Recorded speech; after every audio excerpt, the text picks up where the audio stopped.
You're Uchiha Night Crow. Yes. This is your guard uniform. Put it on and gather in front at 8 o'clock. Uchiha Night Crow took the guard uniform and watched the Uchiha senior leave. The uniform of the guard team is actually the standard uniform of Konoha Chunin. The promotion of Uchiha clan members does not require passing the village assessment. To become a genin, you only need to be proficient in the ninja regulations and be able to skillfully use the 3 basic fire ninjutsu of Uchiha. It is a bit difficult to promote to Chunin. You need to open the Sharingan. This step stops almost half of the Uchiha clan members. Of course, if you have outstanding abilities, you could be promoted to Chunin even if you don't open the Sharingan. Night Crow belongs to the latter and successfully promoted to Chunin with superb physical skills. Night Crow put on the guard uniform, buckled his ninja sword on his back, and left the locker room. Uchiha Training Ground. Many Uchiha clan members in the guard team are already waiting here. Because there are still 20 minutes before the gathering time, many clan members were talking in low voices. Seeing the new Night Crow, many people cast their eyes. This is the clan member who hasn't even opened a Sharingan. Yes, it's him. The clan leader personally took people to assess yesterday. Humph! How can a waste who hasn't even opened the Sharingan join the guard team? Uchiha, who opened the Sharingan, was born with a sense of superiority, not only to the outsiders, but also to the people of their own clan who didn't open the Sharingan. Speak softly. After all, we are all colleagues in the future. Who knew that the man's voice was louder? Sharingan is a symbol of strength, and it also represents the honor of Uchiha. Uchiha without Sharingan is a waste. Night Crow frowned and looked over there, but he didn't pay attention. There are many arrogant people like Uchiha. Seeing that Night Crow ignored him, the man snorted coldly. Coward. Night Crow found a place with fewer people and waited quietly.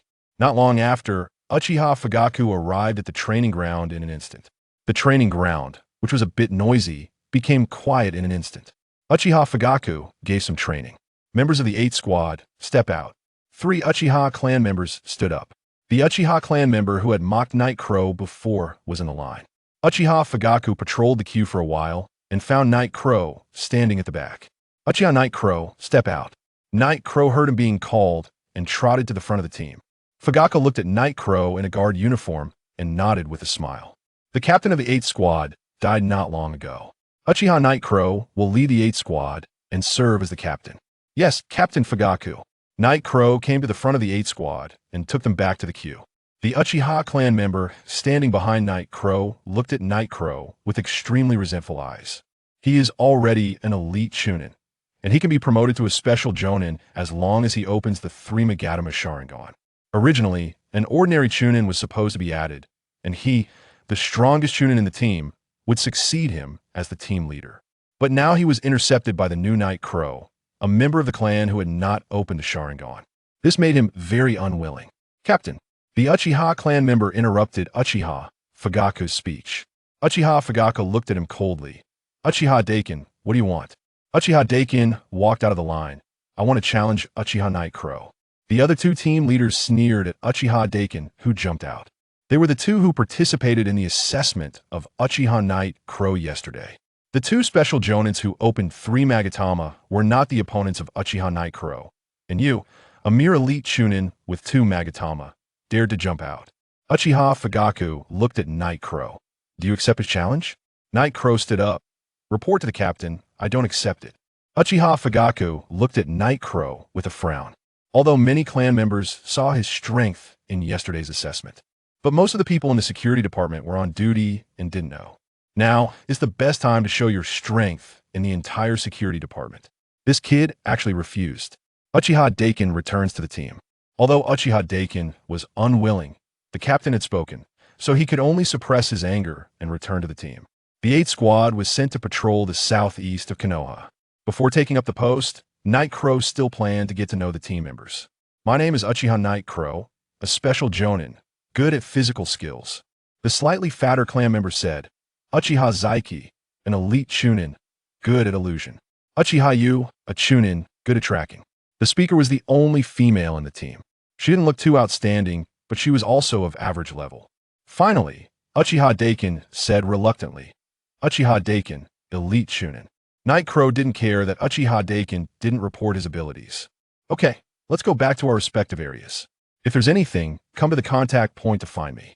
The contact point was set in a forest far from the area he was responsible for.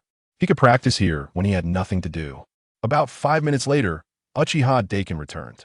Night Crow leaned against the tree trunk. What's the matter? Uchiha Daikin questioned. Why did you reject my challenge? Night Crow did not answer his question. You can challenge me now? Uchiha Daikin was stunned. Now? Yes. Okay. Uchiha Daikin drew out his ninja sword and opened the two Magatama Sharingan at the same time. Night Crow left the tree trunk and looked at him calmly. Come on. Uchiha Daikin saw that Night Crow did not draw out his ninja sword, snorted coldly, and came to Night Crow in an instant. Night Crow looked at Uchiha Daikin, who appeared behind him. He rushed over without even the most basic test. Night Crow dodged his attack by turning sideways. The two of them fought together. Slowly, beads of sweat appeared on Uchiha Daikin's forehead. I couldn't predict his position even though I had opened my Sharingan. After dozens of rounds, Uchiha Daikin was already out of breath. What's the point of you hiding all the time? Night Crow smiled and pulled out his ninja sword. The next moment, he appeared beside Uchiha Daikin. Uchiha Daikin was horrified. How could it be so fast? Night Crow's ninja sword had already been placed on his neck. Suddenly, a strange smile appeared on Uchiha Daikin's face. Uchiha Night Crow, as a member of the Uchiha clan, don't you know that Uchiha is famous for illusion? Night Crow suddenly felt something was wrong. Uchiha Daikin, who was originally held by his sword, turned into a vine and bound himself along his ninja sword. Uchiha Daikin sneered. How can you be my opponent without Sharingan? Indeed, in an unknown situation, most ninjas are not Uchiha's opponents. Even if Night Crow is a special Jonin with a higher rating than him, Uchiha Daikin is quite confident that he can defeat Night Crow. But before Uchiha Daikin could be happy, the vines wrapped around Night Crow's body suddenly began to burn. What's going on? Uchiha Daikin felt as if his whole body was burned by fire. This is an illusion. How is it possible? You obviously don't have a Sharingan. Night Crow put the ninja sword back into the scabbard. The principle of illusion is to disrupt the chakra of others, not to have Sharingan to be able to perform illusion. Uchiha Daikin looked at Night Crow in disbelief. You concealed your ability in illusion. Night Crow shook his head. Your illusion is too low level. I fought with me for dozens of rounds before I successfully set up the illusion. I discovered your intention and accumulated chakra in advance. As long as you start the illusion, this chakra will burst out and restore my chakra flow. Night Crow continued. I can beat you, not because my illusion is better than yours, but because my combat awareness is stronger than yours. Night Crow's sermon left Uchiha Daikin speechless. Okay, looking at you, you can't continue patrolling today. Go back and rest, and come back tomorrow. Yes. Uchiha Daikin struggled to get up. Thank you, squad leader. After saying that, he left here. Night Crow's mouth corners slightly raised.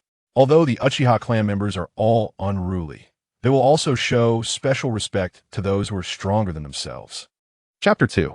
The test of restraint. Uchiha Daikin had been granted a day off by Yagura, which naturally meant that his duties fell upon Yagura to fulfill. The security department comprised a total of 19 squads. The first 5 squads consisted of 12 members each, primarily tasked with safeguarding the village's exterior.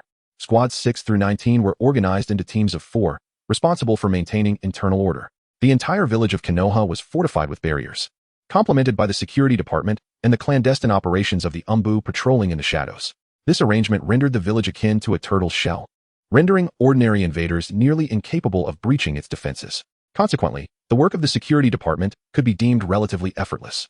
As Yagura traversed the streets, he noticed that most villagers would distance themselves upon spotting members of the security department. He was taken aback by the poor reputation that preceded them. Nonetheless, he paid little mind and continued with his assignment. After completing a round of patrols, Yagura's countenance darkened. Not only did some villagers shun him, but he also overheard disparaging remarks aimed at the Uchiha clan. The security department had always adhered strictly to its duties, rarely committing any unjust acts. While their methods might have appeared somewhat arrogant, the common populace ought not to harbor such sentiments. Prior to joining the security department, Yagura was aware of the existing rift between the Uchiha and the village, especially following the chaos of the Ninetales incident, which had forced the Uchiha to the outskirts of the village, with even the Umbu keeping watch over them. Many clan members harbored grievances, though they were quelled by clan leader Fugaku. Out of the corner of his eye, Yagura caught sight of a nearby shop. It was from there that the discussions regarding the Uchiha had emerged. He proceeded nonchalantly forward, but upon reaching a corner, he swiftly veered away. Climbing to the rooftop, he discovered that the individuals discussing the Uchiha had indeed fallen silent upon his departure. Was this a deliberate attempt to speak within earshot of him? Crouching atop the roof, he waited for over 10 minutes until one of the individuals exited the shop. Yagura stealthily followed. After winding through the streets, the man arrived at a secluded grove devoid of onlookers. Here, several other villagers congregated. Soon, an Umbu operative appeared, handing over some silver notes to the villagers before vanishing. Yagura promptly trailed the departing Umbu, exercising utmost caution as he maintained his distance. Ultimately, the Umbu reached a forest located behind the village, at which point Yagura lost track of him. He decided not to pursue further, as ahead lay the base of the Root organization, a place he dared not infiltrate recklessly. The Root members were known for disseminating unfavorable narratives about the Uchiha. This matter required urgent communication with the clan leader. At the security department headquarters, Uchiha Fugaku remained silent after listening to Yagura's report.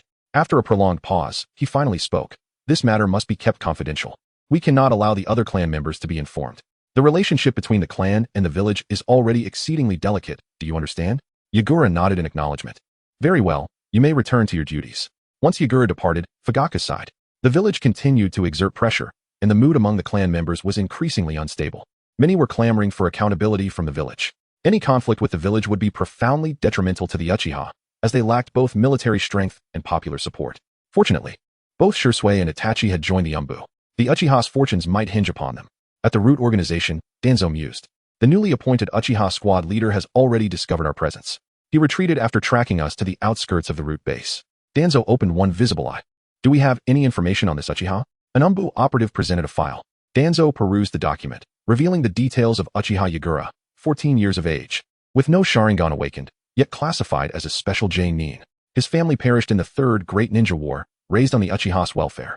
He had completed 3 S-rank missions, 59 A-rank missions, and 370 B-rank missions. Remarkable accomplishments for one without the Sharingan. The Uchiha truly are a clan of prodigies. He mused while lightly tapping his fingers on the table. Send an Umbu to probe further. Let Uchiha Shisui take on this task. Understood, Lord Danzo. As an orphan, Yagura resided in a somewhat secluded area of the clan grounds, rarely visited by others. Due to personal habits, he had set up various warning traps around his home. Upon approaching the vicinity of his house, he noticed a trap that had been tampered with. Initially, he thought little of it, as it was not uncommon for animals to trigger his traps. However, as he prepared to enter his dwelling, he sensed something amiss. Someone had indeed been there. This realization heightened his vigilance. Suddenly, the sound of a shuriken slicing through the air reached him. Yagura swiftly drew his kunai and deflected the projectile. A masked Umbu emerged from the shadows. What is your business? Yagura demanded, only to see the Umbu launch another shuriken. Frowning, Yagura thought to himself that this was the village, and any Umbu action would require approval from the village's higher-ups.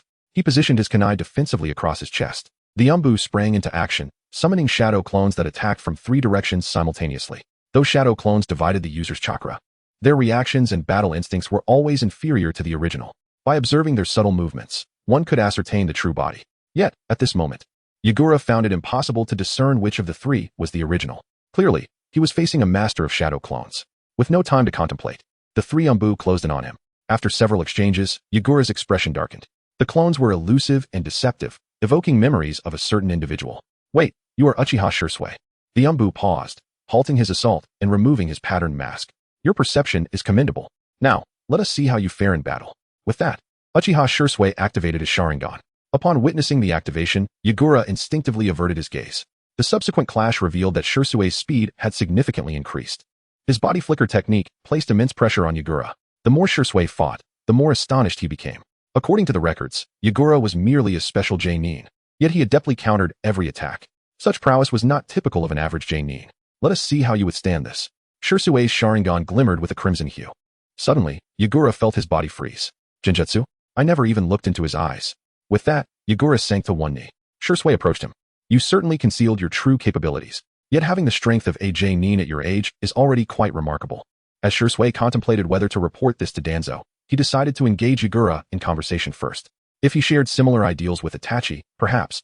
A sudden sound interrupted his thoughts, the slicing of air by a kunai. Shisui looked in disbelief at the bloodstain on his arm. You broke my Genjutsu, yet you lack the Sharingan? He chuckled. Interesting. I am Uchiha Shisui. Yagura replied coldly, I am Uchiha Yagura. Tomorrow evening, in the woods to the west of the clan's territory, feel free to come and discuss if you are interested. With that, Uchiha Shisui vanished without a trace. Chapter 3. The Awakening of the Sharingan. After concluding a day of work at the security department, Yekawa finished his dinner and prepared to meet him. To the west of the Uchiha clan's territory lies an expansive forest, seldom visited by others. Uchiha Shursui holds an esteemed reputation within the clan, second only to the current clan leader, Uchiha Fugaku, for he awakened the same eyes as the Uchiha ancestor, Uchiha Madara, the Manjiki Sharingan. His Manjiki ability is a formidable genjutsu that can alter the will of others. Yekawa found this power perplexing. Its exposure could serve as a deterrent, yet remaining concealed might yield even greater influence. Soon, Yekawa arrived at the location indicated by Uchiha Shursui. He observed that it appeared to be a small training ground, with numerous targets scattered around. You've arrived. Uchiha Shursui emerged from behind a tree, accompanied by a younger boy whom Yekawa recognized, Uchiha Itachi. They exchanged nods as a form of greeting. What brings you here? Uchiha Shursui smiled at Yekawa. You are unlike the other clan members. Your rational and composed demeanor is why I sought you out. Let us get straight to the point. Which side will you stand on, the village or the clan? The clan. My parents perished in battle for the village, yet not a single penny of compensation was offered. Their names are not even inscribed on the village's monument of merit. Only one Uchiha, Uchiha Kagami, is mentioned there. It is evident that the village intentionally ostracizes our clan. Uchiha Shursui lowered his head. Indeed, but I hope to change this. His eyes transformed into the Manjiki Sharingan. The third Hokage has agreed to act as a mediator, striving to reconcile the conflicts between the village and the Uchiha. Itachi and I are also working towards this goal. Yekawa was taken aback. He anticipated that Uchiha Shursui had already swayed the Hokage. With the Hokage's support, success seemed plausible. Yekawa understood that the Uchiha would be no match for the village. Should conflict arise, the clan would likely face annihilation. Peace is the optimal solution to resolve disputes. What must I do? Uchiha Itachi stepped forward. You need to quickly establish your prestige among the clan members to help stabilize them. Shursui and I will navigate the village, buying time until we can negotiate between the village and the clan. Uchiha Shursui nodded. If necessary, I will employ Kotoame Tsukumi. Yekawa fell silent for a moment before speaking. I am not the genius you envision. Gaining prestige among the clan members in a short time seems improbable. After exchanging glances with Itachi, Uchiha Shursui proposed. I have a method that may assist you in awakening your Sharingan. Yekawa looked at Uchiha Shursui in astonishment. Aiding a Uchiha in awakening their Sharingan was an extraordinary ability. Uchiha Shursui gestured towards his Manjiki Sharingan. I will use my Manjiki to cast a genjutsu on you. Although it may seem cruel, it is the only solution I can conceive. Yekawa understood the requirements for awakening the Sharingan, but having been indifferent to life and death for years, he contemplated the type of genjutsu Shursui intended to cast on him. Even someone as detached as he felt a tremor of apprehension in his body. Very well. When shall we commence? Uchiha Shursui solemnly nodded. Here it comes. The world of genjutsu unfolded before Yekawa. Is this the realm of illusion? As he walked through streets that felt both familiar and foreign, a gentle voice called his name. Yekawa, you have returned. He slowly turned his head, the face before him gradually sharpening from a hazy memory. Mother, Mama. In the external world, Yekawa's eyes brimmed with tears. Uchiha Shursui, pale and exerting his Manjiki Sharingan, was watched with concern by Uchiha Itachi, who knew the immense toll it took on the body. Suddenly, Yekawa let out a long, anguished cry. Ah! When Yekawa opened his eyes once more, they were a vivid crimson, two-tomo Sharingan. Uchiha Shursui, nearly exhausted, half knelt on the ground. Observing Shursui's condition, Yekawa abandoned the notion of having Shursui assist all Uchiha in awakening their Sharingan. His own circumstances were indeed unique, and this method appeared difficult to replicate. After resting for a while, Uchiha Shursui regained some color. Itachi, instruct Yekawa in the techniques of the Sharingan so he can quickly familiarize himself with its use. I shall return to rest. Uchiha Itachi nodded. Understood, you may go back. Truly, Itachi was a prodigy of the Uchiha clan, possessing a remarkable understanding of the Sharingan's applications, which greatly benefited Yekawa, who had just awakened his Sharingan. Time flew by swiftly during training. It felt like no time at all before the moon hung high in the sky. Uchiha Itachi had already departed, and Yekawa ceased his training. He gently touched his forehead, contemplating the Sharingan. Previously, an emotional surge had unleashed a unique chakra within him. This was the key to awakening the Sharingan. Yekawa attempted to channel that special chakra once more, but each effort ended in failure. If he could activate this chakra within his mind, perhaps he could evolve his Sharingan into 3-tomo or even the Manjiki Sharingan. After 2 more unsuccessful attempts, he prepared to return home for rest, aware that he had matters to attend to the following day. The next day, after Fugaku had completed his duties, Yekawa approached him. Captain. Fugaku regarded Yekawa, a promising young talent. What troubles you? Is the work not going smoothly? Yekawa shook his head. The work is progressing well. I wish to review the clan's secret techniques regarding the Sharingan. Uchiha Fugaku expressed surprise. Have you awakened your Sharingan? Yekawa nodded and activated his 2-tomo Sharingan. Previously, Uchiha Fugaku had lamented Yekawa's high potential remaining untapped without the Sharingan. His decision to include Yekawa in the security department was to cultivate his skills and assess whether he possessed the potential to awaken the Sharingan. To his astonishment, it had occurred within just a few days. A genius, was Fugaku's assessment of him.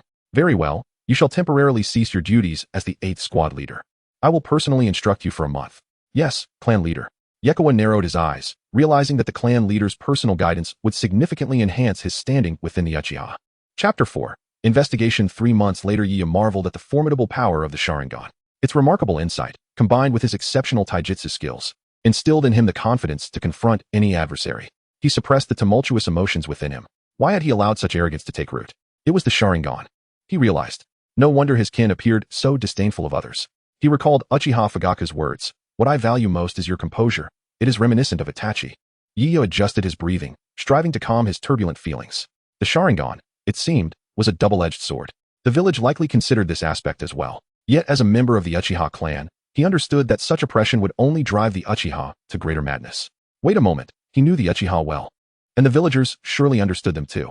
Why then did they not adopt a more conciliatory approach, instead perpetuating conflicts? It dawned on him that the village had no intention of negotiating. Rather, they aimed to eradicate the Uchiha clan. Today marked the day when Uchiha Shursui had facilitated discussions for peace. Iga grasped his ninja blade and exited the security department. Uchiha Daikin regarded Iga with a puzzled expression. Hey, what about today's mission? Iga turned to the 3 members of his team. Continue your patrol. I have something to attend to. On the edge of a cliff, he observed Uchiha Itachi, who stood with his back turned. The chakra emanating from him exuded an ominous aura. What troubles you? Where's Shursui? Uchiha Itachi turned to face him, revealing his Manjiki Sharingan. Iga was momentarily startled by his terrifying expression. Shursui is dead. Itachi moved forward like a specter, heading toward the clan's territory. Dead? The news of Uchiha Shursui's demise ignited the fury of the Uchiha clan. Whispers circulated that it was the higher-ups of the village who had slain him, while others speculated that Itachi had been the one suspected beforehand. Iga had sought out Itachi several times, but each encounter had been met with indifference. Simultaneously, Itachi frequented the village more often. Iga was uncertain of his intentions. Captain, there will be a gathering at the South Shrine tonight. This marked the second such assembly in recent days. The Uchiha were beginning to conspire for rebellion, and as a rising star, Iga found himself among the invited. Upon arriving at the South Shrine, Iga discovered a considerable number of clan members already gathered. Uchiha Itachi was among them. As Iga attempted to approach, he was halted by Uchiha Daikin. Captain, it's best to minimize contact with him for now. Itachi, despite being the strongest after Fugaku, had become an unpredictable figure among the clan. Shortly thereafter, Uchiha Fugaku arrived at the shrine. Although he diligently urged the clan to maintain their composure, the long-standing ostracism faced by the Uchiha had thoroughly ignited their anger. Even as the clan leader, he found himself compelled to concede. During this assembly, a rough plan for seizing power was discussed. Iga understood that the present state of affairs was being orchestrated by the village, which had likely sharpened its blades, waiting for the Uchiha to make their move. After all the clan members departed, Iga returned to the shrine. Indeed, Uchiha Fugaku remained. Clan leader, he addressed him. Fugaku gazed intently at the stone monument at the center of the shrine. It is said to record the future of the Uchiha, yet even with my eyes, I cannot discern its meaning. Turning to face Iga, Fugaku revealed his own Manjiki Sharingan. Iga's body jolted in surprise. He had not anticipated that Fugaku had awakened the Manjiki Sharingan. Clan leader, you, Fugaku nodded. I awakened the Manjiki Sharingan during the last Shinobi World War. After a moment of contemplation, Iga spoke, we should leave Konoha. Fugaku shook his head. The honor of the Uchiha does not permit them to become deserters. Yet the village was undoubtedly prepared. While the Uchiha were strong, he doubted their ability to contend against a fully armed village. Fugaku sighed. I know. Our aim is to seize power, not engage in open conflict. Itachi will serve as our eyes. If the timing is right, we may yet have a chance. As for Uchiha Itachi, Iga could not fathom his intentions. He kept his plans to himself, leaving Iga feeling profoundly unsettled. At the roots, Danzo perused the intelligence reports. The frequency of Uchiha gatherings was increasing. He lightly tapped his bandaged arm, realizing it was time to make preparations. Departing from the roots, he made his way to the Konoha security department. Upon hearing of Danzo's visit, Fugaku felt a twinge of unease. What was his purpose? Fugaku clan leader. Danzo greeted as he entered the hall of the security department. Fugaku stood to acknowledge him. Lord Danzo. Danzo seated himself, sipping tea lightly. It seems that there have been sightings of spies in Tai Town.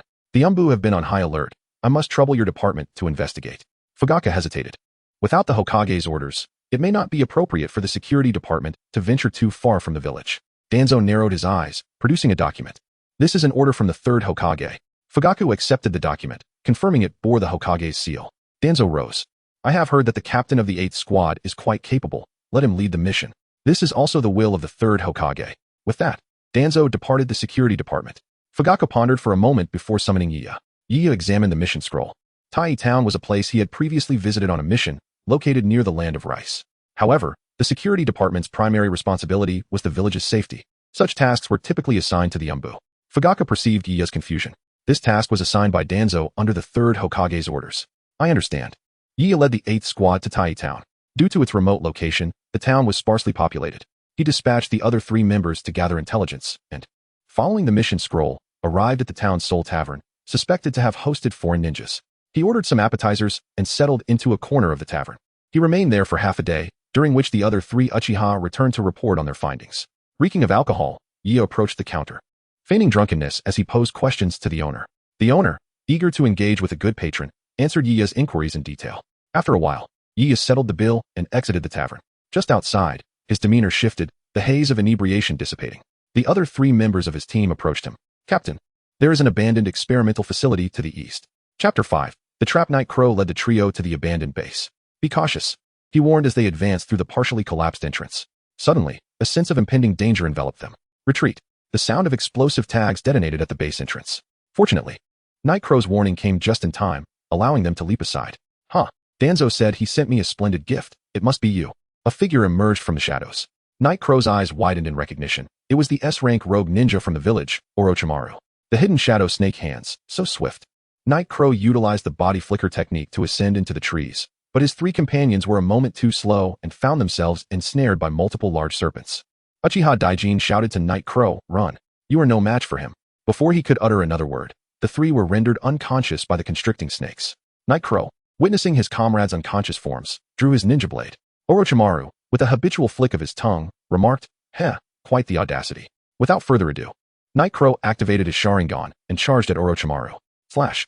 Orochimaru, a former member of the legendary Sannin of Konoha, deftly countered Night Crow's fierce assault. Impressive strength. But it seems the Sharingan is not your forte. Night Crow retreated a few meters, realizing he was outmatched. It was still possible to escape. Yet abandoning his 3 clansmen was infuriating.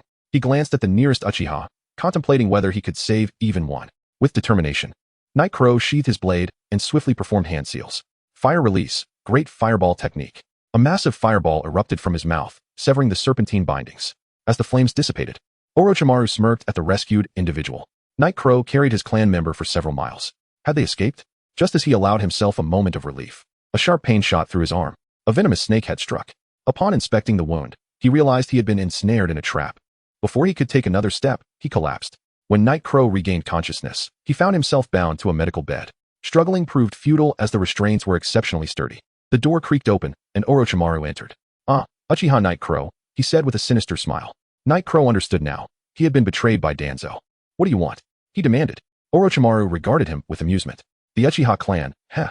You are indeed talented, but alas, your Sharingan possesses only 2 tomo. However, if you can endure the upcoming experiment, I might consider making you my vessel." At that moment, another figure entered the room. Night Crow's pupils dilated in disbelief. How is this possible? The newcomer was an individual adorned with transplanted Sharingan from various Uchiha. Night Crow shouted in fury. "All those missing Uchiha over the years were taken by you." Orochimaru gestured to the one-armed man. "Shin, proceed." Shin approached Night Crow with a chilling grin. "Heh, Uchiha, I am currently the only one capable of withstanding the Hashirama cells." He produced a syringe. "Fear not, I will extract your Sharingan before your body succumbs. Nothing will go to waste." "What? Hashirama cells?" Night Crow watched helplessly as Shin injected the syringe into his bloodstream. Initially, a warm sensation coursed through him, but it was swiftly followed by excruciating pain that radiated through his entire being. Despite his tenacity, a scream escaped his lips. Instinctively, his chakra surged, awakening his Sharingan. Shin observed, "Lord Orochimaru, he is merely a 2-tomo Sharingan. Why bother coming in person?" As they spoke, Night Crow's aura suddenly intensified, transforming his 2-tomo Sharingan into 3. This indicated a successful integration with the Hashirama cells. If he could endure, he might become the second subject of the Hashirama cell experiment. Shin's expression darkened. If Night Crow succeeded, his own status would be threatened. Orochimaru remained silent, observing Night Crow's transformation. The evolution of the Sharingan granted Night Crow a sliver of lucidity. He realized that the Sharingan could resist the Hashirama cells, or perhaps, integrate with them. Night Crow relentlessly activated his Sharingan, striving to merge with the invading cells. Time passed slowly, and despair began to set in. The Hashirama cells were overwhelmingly powerful, and his chakra was insufficient.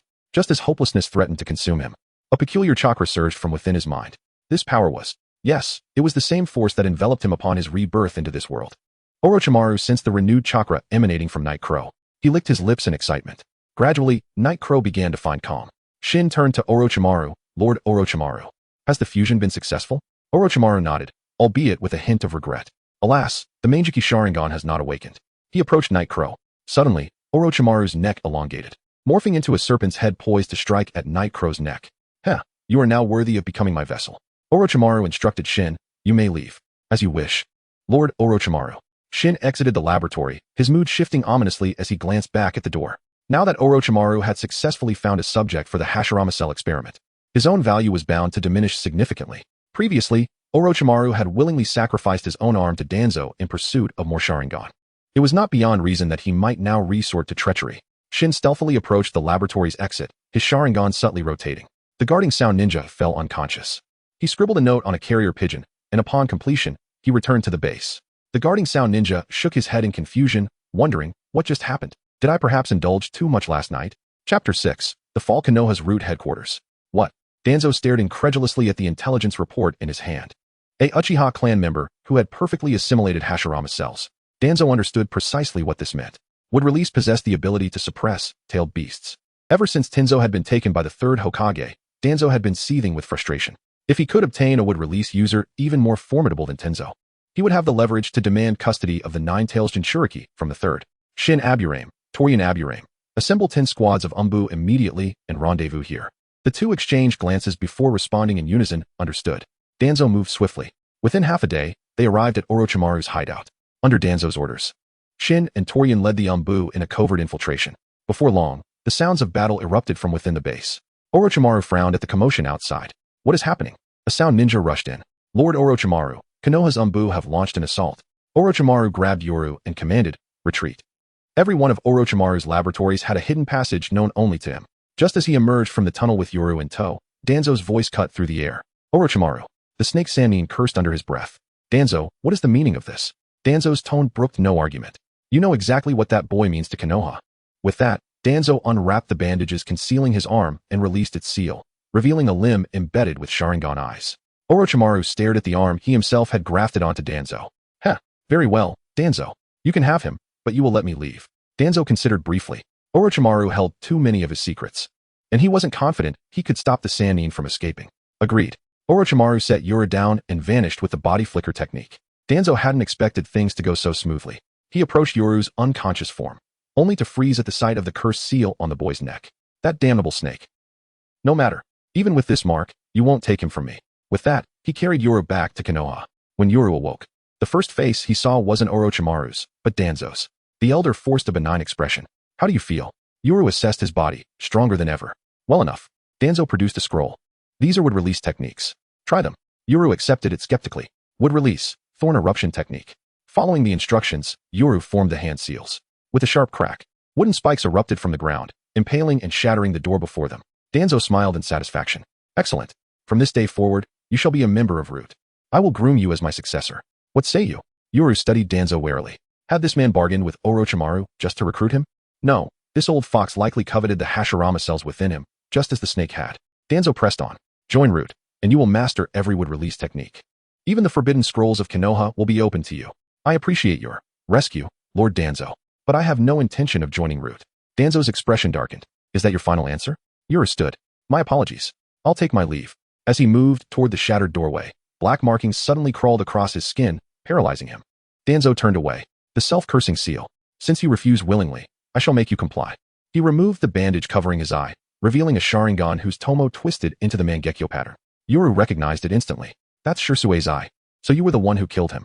Before Danzo could respond, Yoru's vision blurred, his pupils losing focus.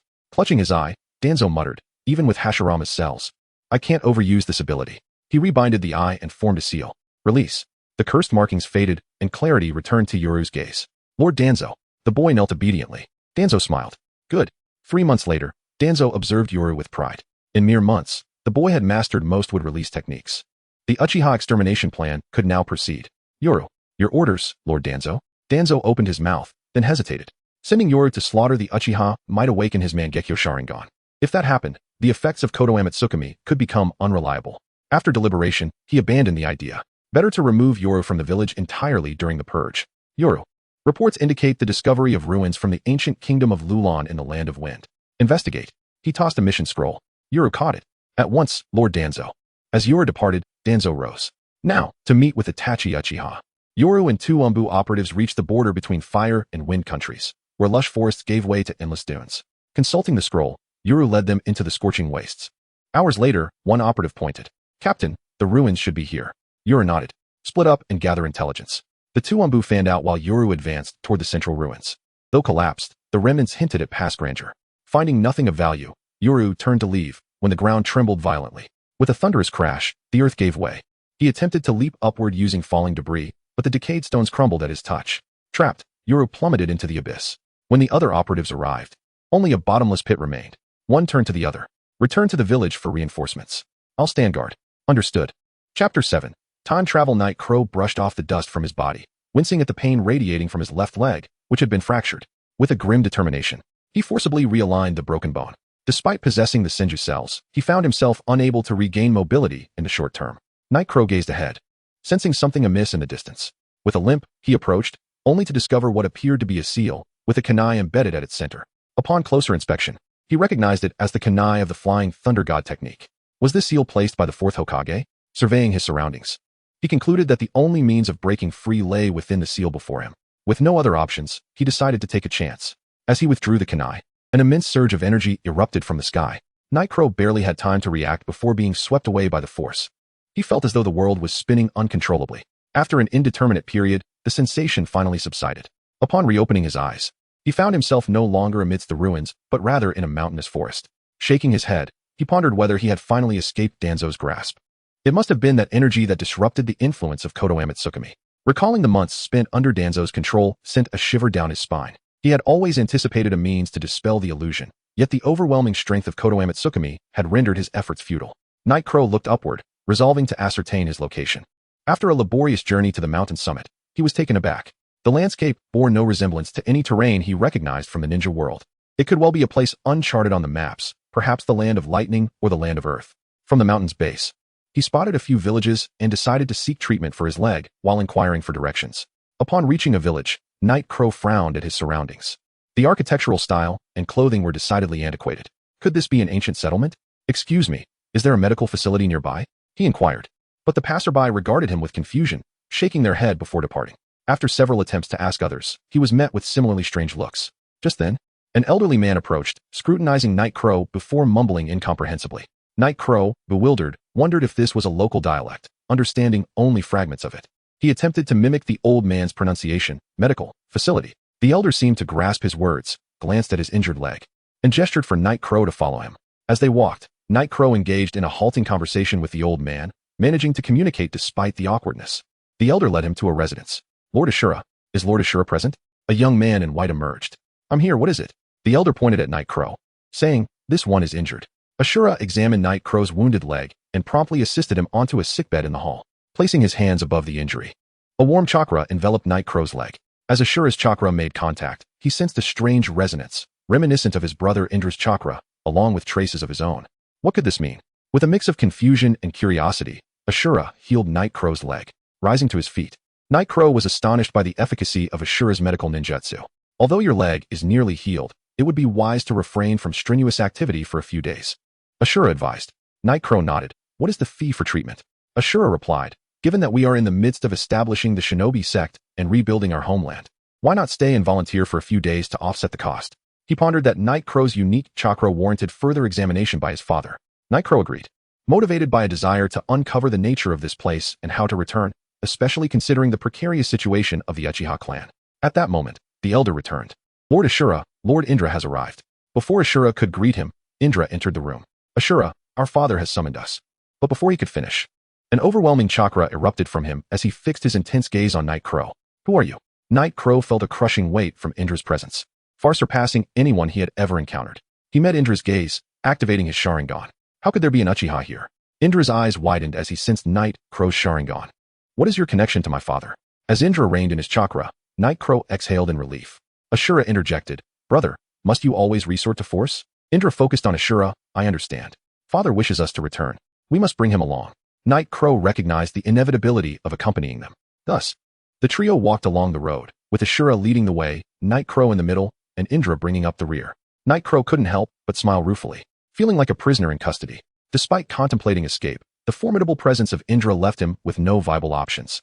Indra scrutinized Night Crow throughout their journey, noting the unique blend of chakra that belonged to both him and Ashura. But what intrigued him most was the peculiar energy emanating from Night Crow, reminiscent of a ghost rather than a human.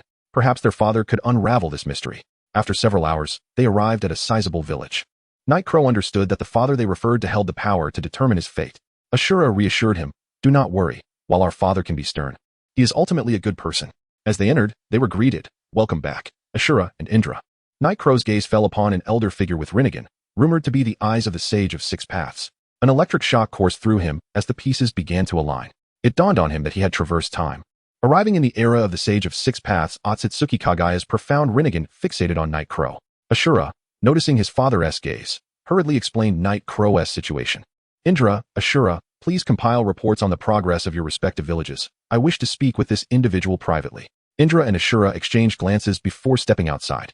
Chapter 8. The Sage of Six Paths. Greetings, young man of the future. Night Crow was taken aback, realizing that his origins had been discerned. "Salutations, Sage of Six Paths."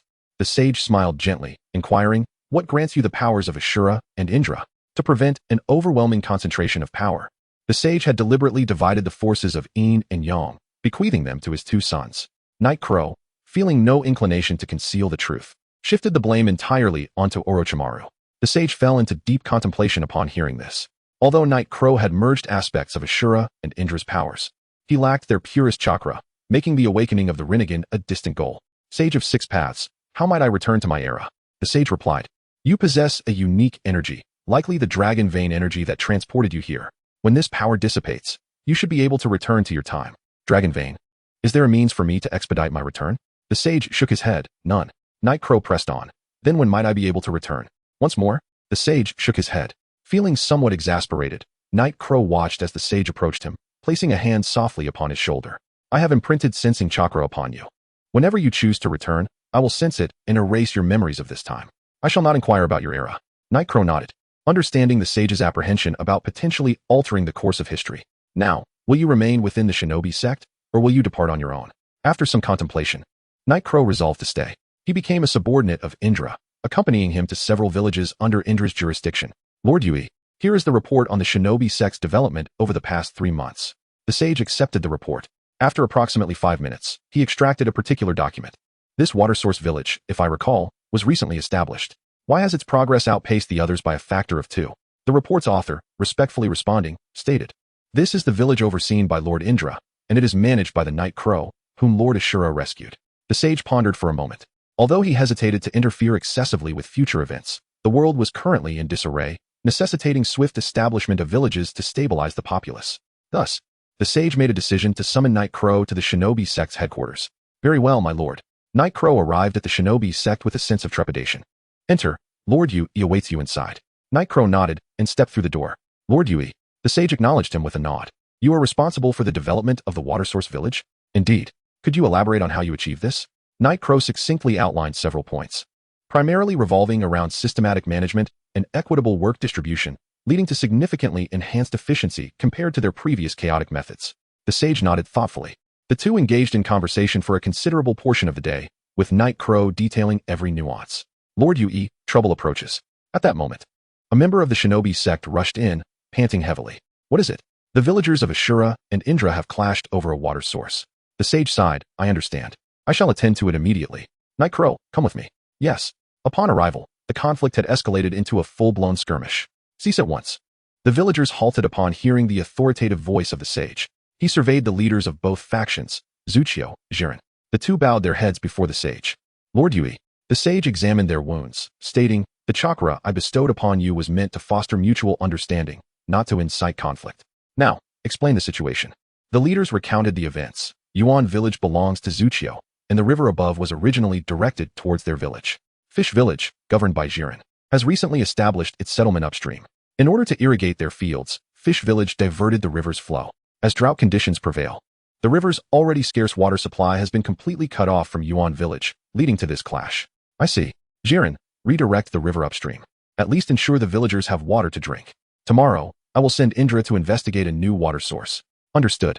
Approximately 30 minutes later, the sage resolved the conflict between the two villages. Night Crow observed the sage's furrowed brow. Lord Yue, what troubles you? The chakra bestowed upon them was intended to connect their hearts and foster understanding. Yet, in situations like today, mere understanding is inadequate to resolve conflicts driven by interests. I believe, Lord Yue, a new order must be established, one that employs formidable power to restrain them. The sage's frown deepened, like the previous kingdoms. I shall consider this matter. For now, you may return. The sage turned to Night Crow. Your presence could alter this era significantly.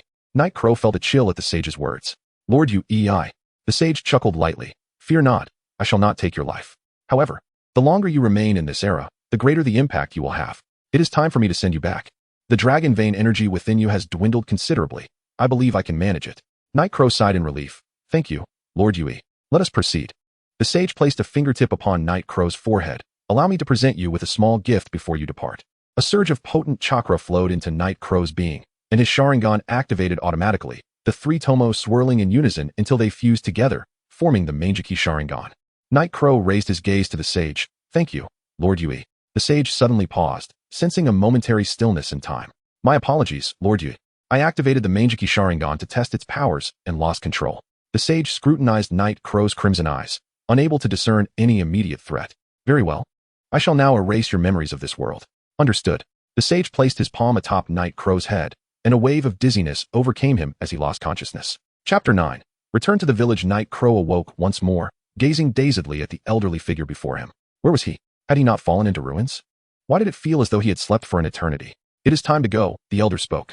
No sooner had the words left his lips than a bright white light emanated from Night Crow's body.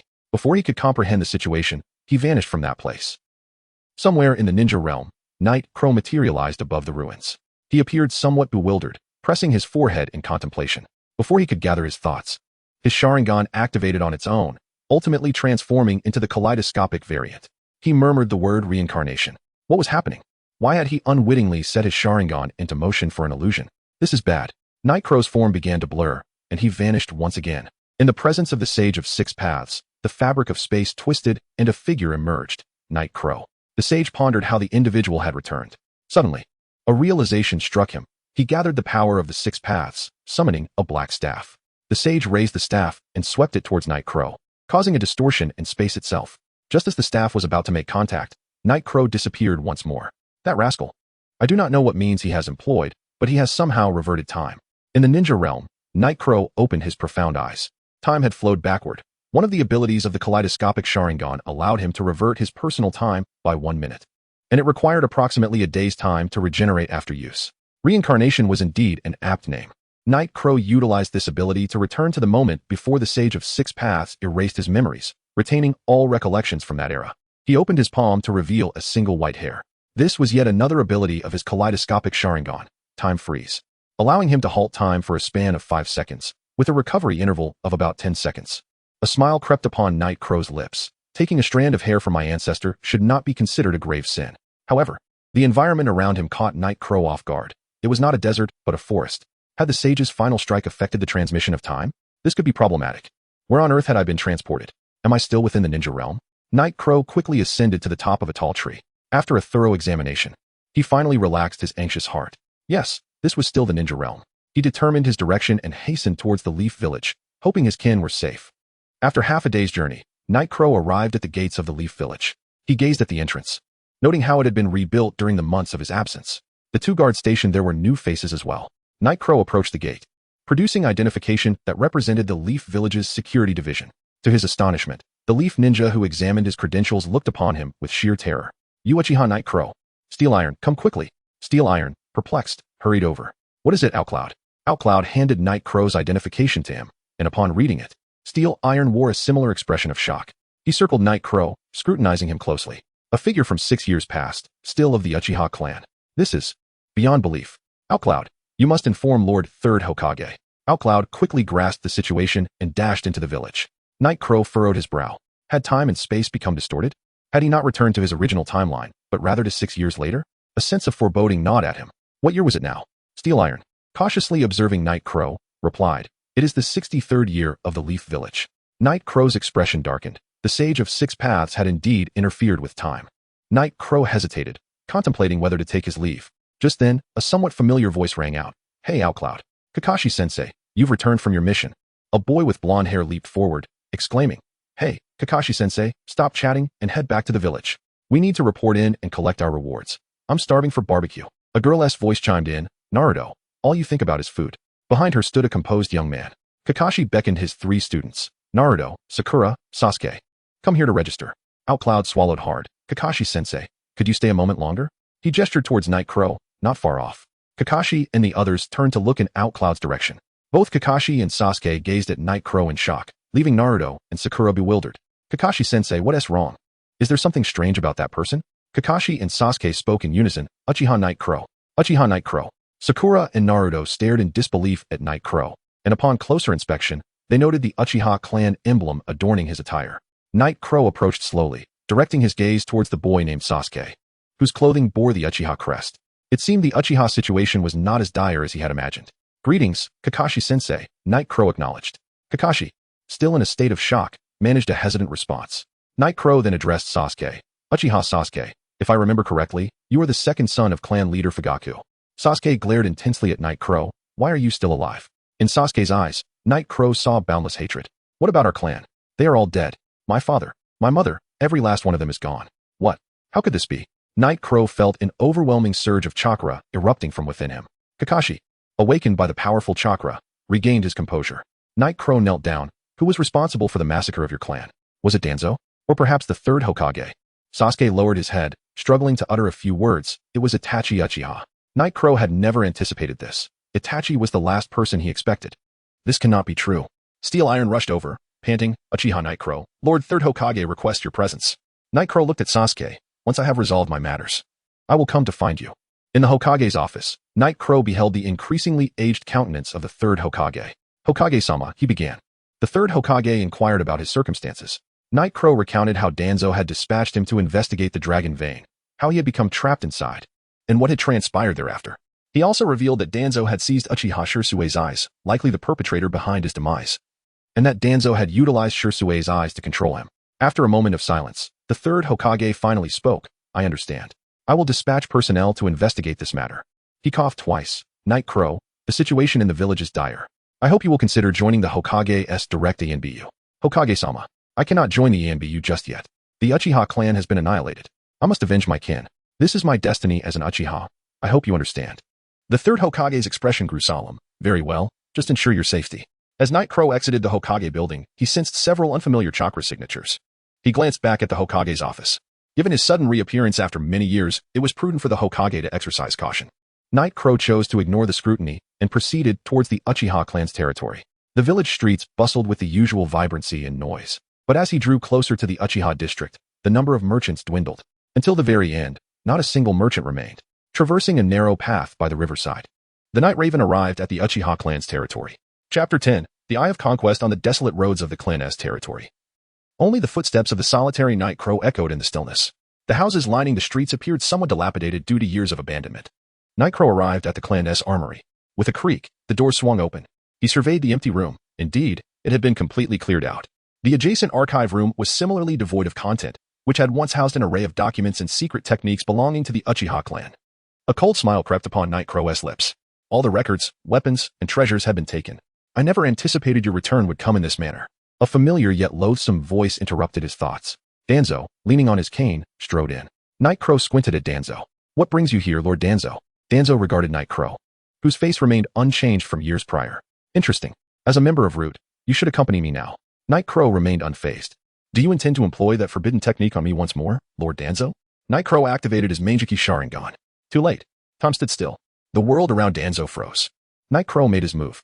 I shall reclaim Shirsue's eyes. They belong to the Uchiha clan. 2 seconds later, Danzo clutched his bleeding eyes in agony. How is this possible? What was that? Was it a space-time ninjutsu? No, it cannot be. Danzo, having witnessed the space-time techniques of the 2nd and 4th Hokage, turned to Night Crow's Sharingan. Is this the power of the Manjiki Sharingan? Night Crow carefully placed the Sharingan into a pre-prepared glass container.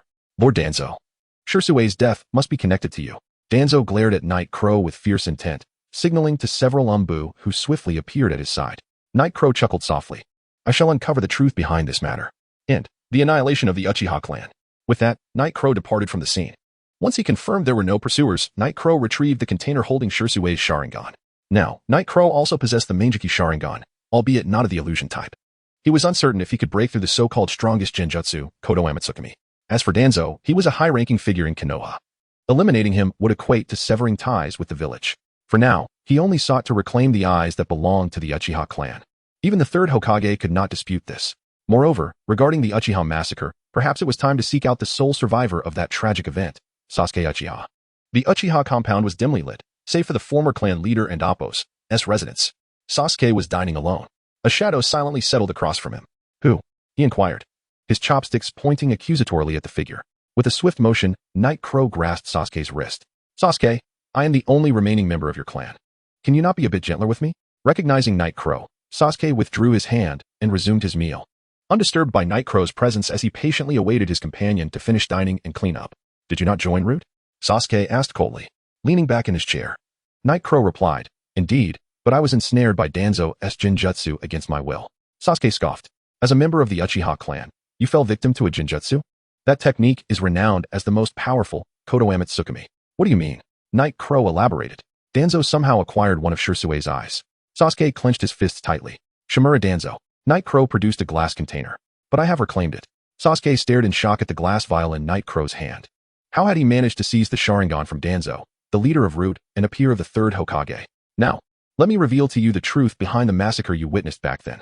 Before Sasuke could react, he fell victim to Night Crow's genjutsu. In a blood-red night, the clan grounds were littered with the slain bodies of his kin. Sasuke saw his deceased parents and Itachi, blade in hand. Night Crow, suppressing his own fury, dispelled the genjutsu. Observing the tears welling in Sasuke's eyes, he murmured, I am sorry. Sasuke wiped his tears away. You have awakened your Manjiki Sharingan as well. Night Crow nodded.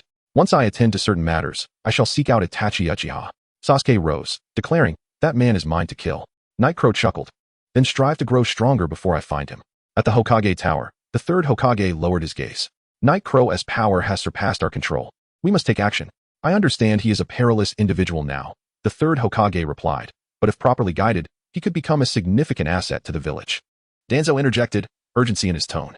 If he discovers the truth about the Uchiha, he will not spare Konoha. We should eliminate him before he fully matures. Enough. The Uchiha matter was your unilateral decision, the third Hokage sighed. Rest assured, Itachi and Appo's agreement to the massacre was for the sake of the village and Appo's peace. He will not disclose the truth to Night Crow. Very well, you may leave.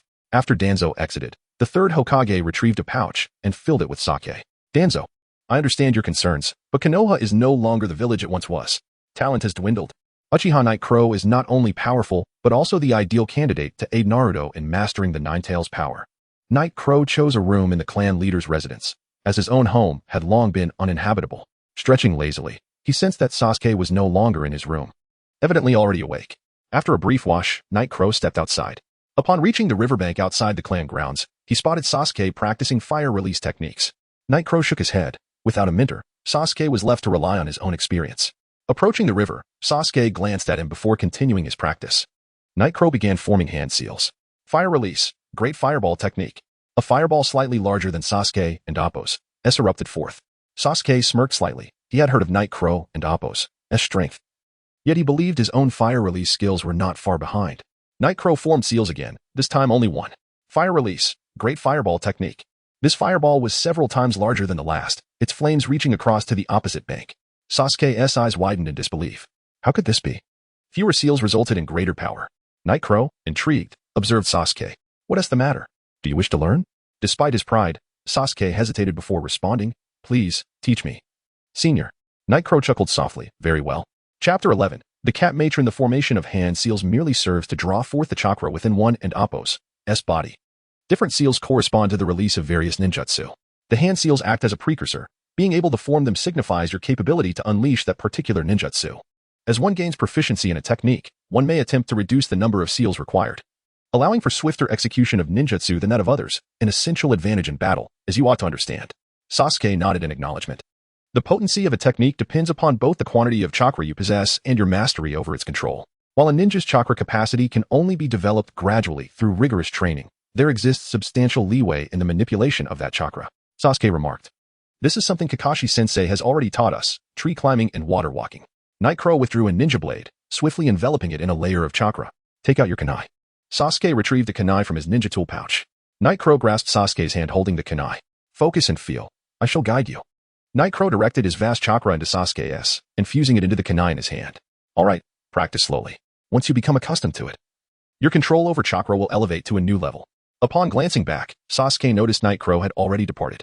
Once more, Sasuke found himself at the Hokage Tower. The third Hokage was engrossed in administrative matters. Observing the elderly Hokage stirred a sense of emotion within Night Crow. At such an advanced age, was Konoha truly devoid of capable individuals? Approximately an hour later, the third Hokage concluded his affairs. Night Crow has arrived. Night Crow addressed directly, Hokage-sama, I wish to inquire about the whereabouts of the Uchiha clan and Appo's legacy. The third Hokage offered an awkward smile. Well, the Uchiha's secret techniques and scrolls are preserved in the village's archives. As for other assets, you know that the village has struggled in recent years. So I had to reallocate some resources. However, rest assured, I will replenish them once the village's fortunes improve. The third Hokage maintained a humble posture. Aware that he had accepted the legacy of others, uncertain if any would return to claim it. Hokage-sama, I hope the village can swiftly return the Uchiha scrolls and techniques. Regarding the other assets, I understand the village's difficulties. As a member of this village, contributing is only right. I, in the name of Uchiha, shall donate to the village. But I request that Hokage-sama publicly announce the list of donated items in the village's task hall. The third Hokage hesitated briefly before consenting. Very well. Thank you. Hokage-sama, Night Crow replied, adding as he departed, Hokage-sama, with such a substantial donation from the Uchiha, perhaps other prominent clans will also be inspired to contribute to the village. The third Hokage, regaining his composure, chuckled. Indeed. After Night Crow's departure, the third Hokage summoned a clerk, intent on drafting a commendable donation announcement. To reclaim the Uchiha scrolls and techniques was already a considerable fortune. As for the financial assets, they were likely lost. Rather than offend the third Hokage, it was wiser to extend a favor. Exiting the Hokage Tower, Night Crow felt his stomach grumble. He hadn't eaten since dawn. Perhaps it was time to grab a bite. Grilled meat? No, too greasy. 3 color dumplings? Too sweet. A ramen shop caught his eye. This one would do. Upon entering the ramen shop, the rich aroma of broth stirred Night Crow's appetite. As he stepped inside, he was met with the gaze of 4 pairs of eyes, Kakashi, Sasuke, Sakura, and Naruto, who was slurping noodles. Kakashi-senpai, and all of you, good morning. Kakashi nodded in acknowledgement. The ramen chef promptly approached. What would you like to order? Night Crow glanced at the sign and then at Naruto's bowl of noodles. I'll have what he is having. The chef smiled, 1 serving of chashu ramen coming right up. Upon hearing that Night Crow was ordering the same as him, Naruto's admiration grew. This senpai has great taste. Chashu ramen is the best, he exclaimed, returning to slurping his noodles. Before long, Night Crow's ramen was served. Enjoy your meal. Sir. By this time, Kakashi and the others had nearly finished their meals. They paid and began to leave. Sasuke was the last to depart, stating, I'll cover your ramen bill. After saying this, he too exited the shop. Night Crow smiled. Thank you. 15 minutes later, Night Crow emerged from the ramen shop. Satisfied and patting his stomach. The flavor was delightful. He would have to return often. It was time to visit that place. In an abandoned town. The surrounding houses were eerily empty, yet not as desolate as one might imagine. Night Crow navigated through the deserted streets until he arrived at an underground passage. Oh. If it isn't Uchiha Night Crow, I never expected you to still be alive. A talking cat lounged atop a dilapidated pipe in the passage. Taken aback, Night Crow recalled that he had only been here once. You know me? Of course. The memory of a ninja cat is quite remarkable. By the way, I am called Electric Fire. Night Crow sifted through his memories and recognized the name. Very well, little Uchiha. Follow me to meet the cat matron. All right. I shall follow you. Night Crow trailed the ninja cat named Electric Fire deeper into the underground passage. The network of tunnels was intricate and convoluted. Without a guide, one could easily become lost for days. This was likely a defensive mechanism of the ninja cat clan. After approximately half an hour, they reached a small dwelling. All right. You may enter now. Night Crow nodded in gratitude. Thank you. Upon stepping inside, a curious little kitten approached, sniffing at Night Crow, as if detecting a familiar scent. The small creature nuzzled against Night Crow's leg. Cat matron. The elderly cat seated in the center of the room turned her gaze to Night Crow. I did not expect that besides those 2 children, there were still survivors of the Uchiha. Night Crow gently petted the small kitten's head. With your information network, cat matron, you must be aware of the events of the past. I seek information on Uchiha Itachi. After a moment of silence, the cat matron replied, I can provide that. But I require compensation. How much? 100,000 Ryo. Night Crow hesitated, realizing he did not possess such funds. Could the payment be deferred? No. Night Crow sighed, wishing he had requested some resources from the third Hokage. Understood. I will gather enough funds and return. Very well. By the way, next time you come, remember to bring some muktenry beverages. Otherwise, the ninja cats here will be quite displeased. Night Crow smacked his forehead, having forgotten this detail. He recalled that a previous Uchiha elder had brought gifts on their visit. I apologize. I shall make amends next time. Chapter 12. Earning money in the Konoha Mission Hall. Yaeyong seeks to make a profit. Undertaking missions is one of the swiftest means to earn money. However, S-rank missions must be accepted and completed by a team. Although you have accomplished many such tasks before, I cannot make an exception for you. What should I do now that I lack a team? You may discuss with the ninjas of the village to form a team or request assistance from the village's higher-ups to arrange for ninjas. Just as Yaeyang was in distress. 3 genin entered. Fengyu Senpai, we have accepted this B-rank mission, spoke a youth clad in a green jumpsuit. Fengyu is the name of the mission receptionist. Xiaoli. Where is your teacher, Kai? Xiaoli chuckled foolishly. Teacher Kai is behind us. Please assign us the mission. Fengyu's expression darkened. Last time you tricked me. I must insist that your teacher, Might Guy, come along. You lack the strength to undertake missions independently. Ningxi shot a disapproving glance at Xiaoli. Let us go back and continue training. Hearing they could not accept the mission, Xiaoli left dejectedly with Ningxi. Observing the trio depart, Yaeyang's eyes gleamed with a thought, and he followed them outside. Upon exiting the mission hall, he found Xiaoli and the others not far off. Hey, you three, Yaeyang called out. Xiaoli turned back to look at Yaeyang. Did you call us? Nodding, Yaeyang hurried over. Ningxi noticed Yaeyang's Uchiha attire and wore a contemplative expression. I see you also failed to accept the mission. I happen to have a task that requires additional personnel. Are you interested? Really? Xiaoli exclaimed, his spirits lifted at the prospect of undertaking a mission. Ningxi, however, remained composed. May I ask who you are? I am Uchiha Yaeyang. Uchiha. Both Tian and Xiaoli gasped in surprise. The Uchiha clan was well known throughout the village. Ningxi recalled hearing that a member of the Uchiha clan had returned to the village, never expecting it to be him. May I see what the task entails? Yaeyang presented his task list. It involves assisting in the apprehension of a rogue ninja from a place called Sharingan village.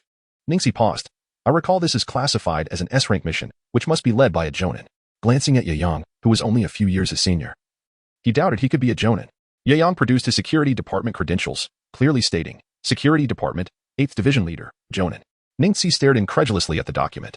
He had considered himself a prodigy, only to discover there were even more remarkable ninjas.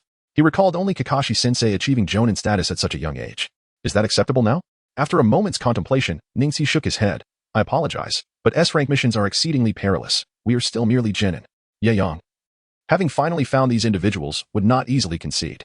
As for the rewards, how about a split of 3/6 for you and 4 for me? The remuneration for this task amounts to a staggering 80,000 ryo. Hearing such a sum, Tian began calculating with her fingers. 80,000. That's 48,000 for you, 16,000 for Ningxi. Grabbing Ningxi's hand, Tian urged, Ningxi, just agree, didn't Teacher Kai also lead us on an S-rank mission before? Xiaoli chimed in enthusiastically. Ningxi, are you afraid? This isn't like you. Ultimately, Ningxi, still a youth, found the prospect appealing. Especially given his status as a branch member of the Hyuga clan, where training consumed considerable finances. Over 10,000 ryo was a significant amount for him. All right, we agree. Ningxi said, looking at Yaeyang. Upon hearing Ningxi's consent, Tian's eyes sparkled with avarice. With this, I can upgrade my ninja tools. Very well. Let us proceed to accept the mission. Fengyu observed Yaeyang leading Ningxi and the others to accept the task. Though he wished to voice something, their qualifications met the requirements. And he could only assign them the mission. In the roots. Danzo-sama, Uchiha Yaeyang has left the village. Danzo opened his eyes. Which direction is he headed? He has taken on the mission to Sharingan village with Team Guy. Sharingan village? Could it be that ninjas are once again coveting that star? Utter foolishness. That star merely corrupts the bodies of ninjas and is of no real use. No, Danzo-sama, the mission is to assist them in capturing a rogue ninja. Danzo pondered for a moment. Disclose this intelligence to Orochimaru. I believe he will find it intriguing. Yes, in the land of bears. Yaeyang and his companions found their path obstructed by a toxic chasm, approximately 50 meters wide. Yaeyang looked to Ningxi and the others. Can we cross? Xiaoli peered at the distance of the chasm. I'm fine. Ningxi and Tian shook their heads. Yaeyang instructed them to step back a bit. Once they had retreated 5 meters, Yaeyang formed hand seals. Would release. Great forest technique.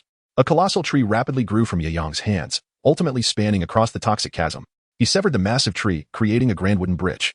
Now we can cross. Ningxi was the first to react. This is a technique of the first Hokage. Initially, Ningxi had harbored doubts about Yaeyang's abilities, considering his youth. Enough dawdling, let us hurry across. Sharingan village was smaller than Yaeyang had anticipated. Comprising only a few dozen households. This village dared to call itself a ninja village. Greetings, ninjas of Konoha.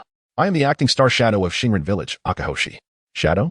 Yaeyang found this amusing. Could this village muster 5 jonin? Akahoshi scanned Yaeyang and his companions. May I inquire where your jonin leader is? Ningxi, along with his companions, pointed simultaneously at Yaeyang. Akahoshi turned to Yaeyang, furrowing his brow. Lord Yaeyang, this mission is of utmost significance. Without jonin-level strength, you cannot fulfill it. If you were to perish here, we would find it difficult to explain to Konoha. Therefore, we hope you can demonstrate your abilities. Yaeyang closed his eyes and then opened them anew. The 3 Tomo Sharingan activated. Akahoshi gasped, the Uchiha clan. Suddenly, Akahoshi felt the world spinning around him. Oh no. I've fallen into his genjutsu. A minute later, Yaong dispelled the illusion. Do you still have any doubts? Regaining his senses, Akahoshi nodded repeatedly. I was presumptuous. Allow me to provide you with the relevant information regarding this mission. Chapter 13. Star Ninja. In the midst of a vast sinkhole stood a humble wooden training cabin, wherein the fabled star was enshrined.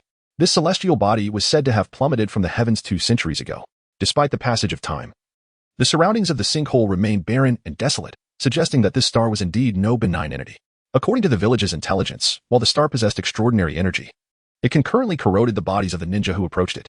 Thus, for many years, no other nations had dared to covet this star. However, the task at hand involved a rogue ninja from the Star Ninja village attempting to seize the star. Acting as the proxy star shadow, our quartet would conceal ourselves around the star's vicinity. It was imperative that our village remained tight-lipped about our mission. Qixing nodded and inquired, should we summon those training inside? No, came the response. Let them remain unaware of our presence. All must proceed as usual. Understood.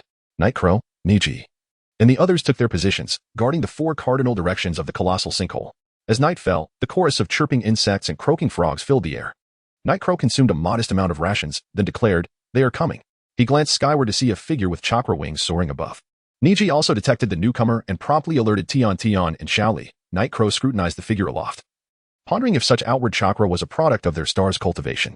He refrained from acting hastily, knowing that the intruder was still airborne. At this altitude, even Nightcrow lacked the assurance to apprehend them. The figure circled for a moment before beginning its descent. In that critical instant, Nightcrow, Niji, and the others swiftly rushed towards the training cabin housing the star.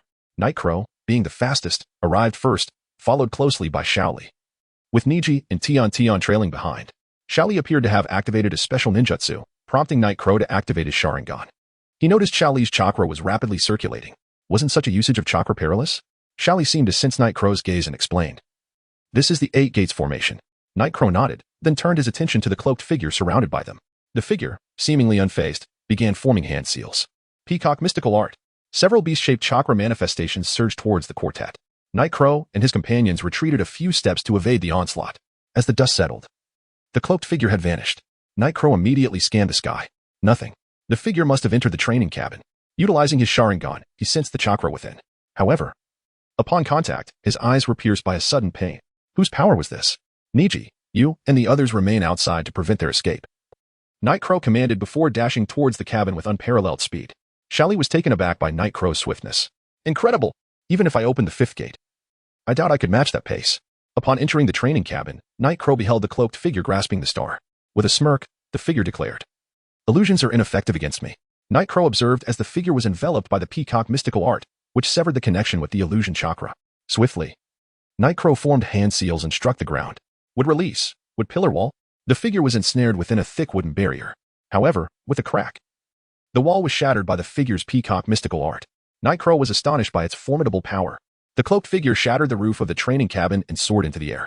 Outside, Niji and the others witnessed the figure's ascent. Tian employed her ninja tools in an attempt to bring them down, but her efforts were in vain, leaving no mark upon the figure's defenses. Meanwhile, Niji and Shaoli rushed forward, but against an airborne foe, they were a moment too late. The figure was already high above. Nightcrow emerged from the cabin, quickly forming hand seals. Would release. Silent binding technique. A wooden branch shot towards the airborne figure. Startled, the figure attempted to evade Nightcrow's technique but was ensnared just in time. Nightcrow understood that the binding would not hold for long and formed seals once more. Fire release. Great fireball technique. A massive fireball surged along the wooden branch towards the figure. With a thunderous explosion, the fireball erupted in midair. As the smoke cleared, the figure was revealed, disheveled and airborne. Nightcrow was taken aback. She was a woman. She coughed up blood, swaying as she ascended further into the sky. Nightcrow shouted to Niji and the others, she is injured. Pursue her. Although it was night for Niji, it made no difference. The injured woman, unable to fly swiftly, was closely followed by Nightcrow and the others. Soon, she could no longer maintain altitude and descended onto a nearby mountain. Niji, take Shaoli and Tian with you. I will advance alone, Nightcrow instructed.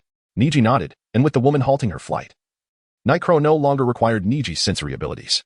He hastened his pace, parting from Niji's group. The Sharingan also possessed the capability to perceive chakra, albeit within a limited range compared to the Byakugan. Soon, Nightcrow detected multiple chakra signatures ahead. 2 individuals? Did she have an accomplice? Concealing his presence, Nightcrow stealthily approached, only to discover that the other figure was Qixing, the proxy star shadow of the Star Ninja village. Qixing's face twisted in a snarl as he remarked, Xiao Rixing, did not expect to see you here.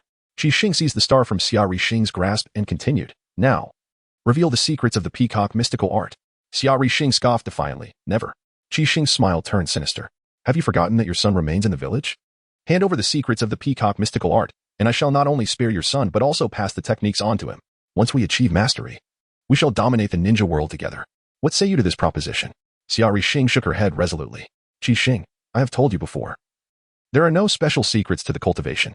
Those who utilize the star ultimately meet their demise. I am merely the fortunate one among the many who perished. The village has lost so many. Can you not see the truth? The star cannot lead the village to dominance. It will only bring ruin. Abandon your ambitions. Having overheard their exchange, Night Crow gleaned the essence of the matter. Yet, the sensation of the star felt oddly familiar. Once more, he sensed the star in Qi Xing's possession, the same blinding sensation as before. It dawned upon him. It was akin to the feeling when the Sage of Six Paths wielded his staff against him. Although not identical in power, there was a distinct similarity. Could it be that the Sage's staff was crafted from this very stone? Night Crow felt a pang of envy. That was a weapon capable of warping space itself. Chapter 14. Susanoo Akihoshi produced a kunai and declared, since you refuse to speak, then perish. This way you shall no longer obstruct my cultivation of the stars. Just as Akihoshi prepared to strike, Yagura intervened. The kaleidoscopic Sharingan whirred ominously as Akihoshi clutched his throat. What? He gasped, collapsing before he could utter another word. Natsuhoshi stood in stunned silence, gazing at the fallen Akihoshi and the suddenly appeared Yagura. Yagura picked up the star. This item is of no use to you. I shall take it. Natsuhoshi quickly objected. You cannot take it. It brings no benefit to ninjas. Yagura retrieved a sealing talisman and sealed the star away. Rest assured, I am not an ambitious man like Akihoshi. Moreover, taking the star is beneficial for your village. Is it not? Natsuhoshi offered no rebuttal. Yagura continued. What are your plans now? Natsuhoshi softened her gaze and replied. I will leave this place with my child to begin anew. Very well, Yagura observed as Natsuhoshi took her leave. As Yagura prepared to depart, a chill crept up his neck. Instinctively, he sidestepped. Whoosh! A massive serpent lunged at him. Heh, Yagura-kun, long time no see. A figure emerged from the shadows. Yagura frowned. Orochimaru, what brings you here? It was Danzo, that old fool, who had once again shared his intelligence with Orochimaru.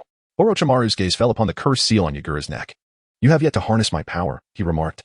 His eyes shifted to Yagura's. You've awakened eyes akin to Itachi's. You are now more alluring to me than Itachi himself. Heh. Yagura drew his ninja blade. Orochimaru, how fortuitous that I require a worthy opponent to test my strength. You shall serve as my sharpening stone. Is that so? Orochimaru sneered, showing no immediate intent to engage. Just as Yagura pondered this, a crimson barrier illuminated the surroundings. The four flames formation, Yagura-kun, you cannot escape now. Yagura eyed the fiery wall. Orochimaru, are you so confident in your ability to defeat me? Orochimaru's serpent-like gaze bore coldly into Yagura's. I will not repeat the mistakes I made when I faced Itachi. This time, I am fully prepared. Yagura's eyes narrowed. You possess information about Uchiha Itachi? Orochimaru. Recalling Yagura's grudge against Itachi, smirked. Heh, Yagura-kun, surrender your body to me, and I shall eliminate Itachi for you. How does that sound? Yagura disregarded Orochimaru's offer and countered. Reveal your intelligence on Itachi. Seeing that Yagura was unyielding, Orochimaru began to form hand seals. Summoning technique. Two coffins emerged. The lids creaked open, revealing the figures inside. The first and second Hokage. Yagura recalled the forbidden scroll Danzo had shown him. This was indeed the result of the forbidden technique, impure world reincarnation. Orochimaru placed talismans onto the bodies of the two Hokage. Yagura-kun, let us see whose would release is superior, yours or that of the first Hokage. The first Hokage stepped forward, and Yagura's expression turned grave. The first Hokage was renowned as the god of shinobi. The first Hokage initiated his move. Would release. Great Forest Technique? Yagura countered with his own ninjutsu. Would release. Great Forest Technique? The two techniques clashed, and splinters flew. Yagura's kaleidoscopic Sharingan glanced at Orochimaru, contemplating a moment to eliminate the caster. The clash continued between Yagura and the first Hokage's would release. However, the reincarnated first Hokage did not seem as formidable as expected. His would release was slightly inferior to Yagura's. Orochimaru chuckled. Yagura-kun, your would release satisfies me. Let us try this next. The first Hokage slammed his hands onto the ground. Would release. Birth of the trees. Countless trees erupted from beneath Yagura's feet. Yagura drew his blade, severing the vines that ensnared him. Yet new vines immediately sprouted to ensnare him once more. The faster he cut, the more vines emerged. This was not a sustainable solution. Meanwhile, the second Hokage remained inactive. Yagura activated his kaleidoscopic Sharingan. Time stop. All action ceased. A piercing sound echoed as his blade penetrated flesh. Orochimaru slowly lowered his head to see his heart. Impossible. You were just over there. He lifted his gaze to Yagura's Sharingan. So that was what Danzo meant when he warned me to be cautious of your Sharingan. Coughing violently, Orochimaru spat blood. Yagura prepared to deliver a finishing blow, but suddenly, Orochimaru's body transformed into an empty shell. while a small white snake slithered away towards a corner of the Four Flames formation. Kisame, maintaining the formation, shouted, "Lord Orochimaru, over here." Yagura pursued the white snake, his blade in hand. As he reached Kisame's location, the fiery barrier parted, and just as Yagura's blade was about to strike Orochimaru, he leaped through the opening, escaping the formation. Yagura's blade struck the fiery wall instead. Watching Orochimaru vanish into the night, Kisame shouted, "Lord Orochimaru, hurry. We will hold him off with the Four Flames formation." Yagura surveyed the fiery walls, contemplating their breach. Fire release would be futile. Perhaps wood release could work. He formed hand seals. Wood release, violent gun trees. Wood release, adamantine cutting trees. Wood release, cuttings technique. None of the powerful wood releases he had mastered proved effective. If only he could replicate the first Hokage's technique, Birth of the Trees, he might break through this barrier. Unfortunately, Yagura lacked the capability to wield such vast wood releases. It seemed he had no choice but to resort to that technique. Yagura activated his kaleidoscopic Sharingan. Susanoo. A dark skeletal frame enveloped Yagura. As he infused it with chakra, flesh grew upon the frame, ultimately cloaked in dark golden armor. A Susanoo, occupying half the space of the Four Flames formation, rose majestically. Wielding a dark golden blade in one hand and a dark golden shield in the other, Yagura swung the Susanoo's blade against the fiery barrier, causing a violent tremor until the formation could withstand no more, dissipating into the air. The subordinates maintaining the Four Flames formation coughed blood, staring in terror at the towering Susanoo before them. In the presence of Yagura, they felt like mere ants, as Yagura prepared to dispose of them. The sounds of battle echoed nearby. It was Niji and the others. Their situation appeared dire. Yagura had no choice but to abandon the subordinates and direct the Susanoo's might towards aiding Niji. Chapter 15. The mission. The colossal disturbance caused by Susanoo naturally drew the attention of those engaged in combat with Niji. As Yagura approached, he swiftly withdrew. Before him stood a silver-haired youth, appearing slightly older than Yagura. Yagura refrained from pursuit, for among the trio, only Niji remained barely conscious. Lee and Tenten lay sprawled on the ground, oblivious to their fates. Upon seeing Yagura, Niji could no longer sustain himself and succumbed to unconsciousness. "Hey, Yagura-senpai. What on earth transpired that day?" Lee expressed his dissatisfaction. Yagura offered an awkward smile. A formidable black woman got away. Lee sighed in defeat. The mission remains unaccomplished. And no one knows the whereabouts of that agent from the Star Shadow. Surely, she has fallen victim to Orochimaru? Tenten chimed in. "We've been made to run for nothing." Yagura cleared his throat. "Let us return to the village. I shall treat you to barbecue as compensation." Only then did Lee and Tenten reluctantly accept. Niji remained silent throughout. That day, Niji had distinctly sensed Yagura chasing the cloaked woman. Moreover, he had detected an additional chakra presence, which felt distinctly like that of a shinobi from the Star Village. Subsequently, they were obstructed by an individual named Kimimaro. Although Niji suspected Yagura had concealed something, he chose not to voice his thoughts. Yagura treated Niji and the others to a hearty meal.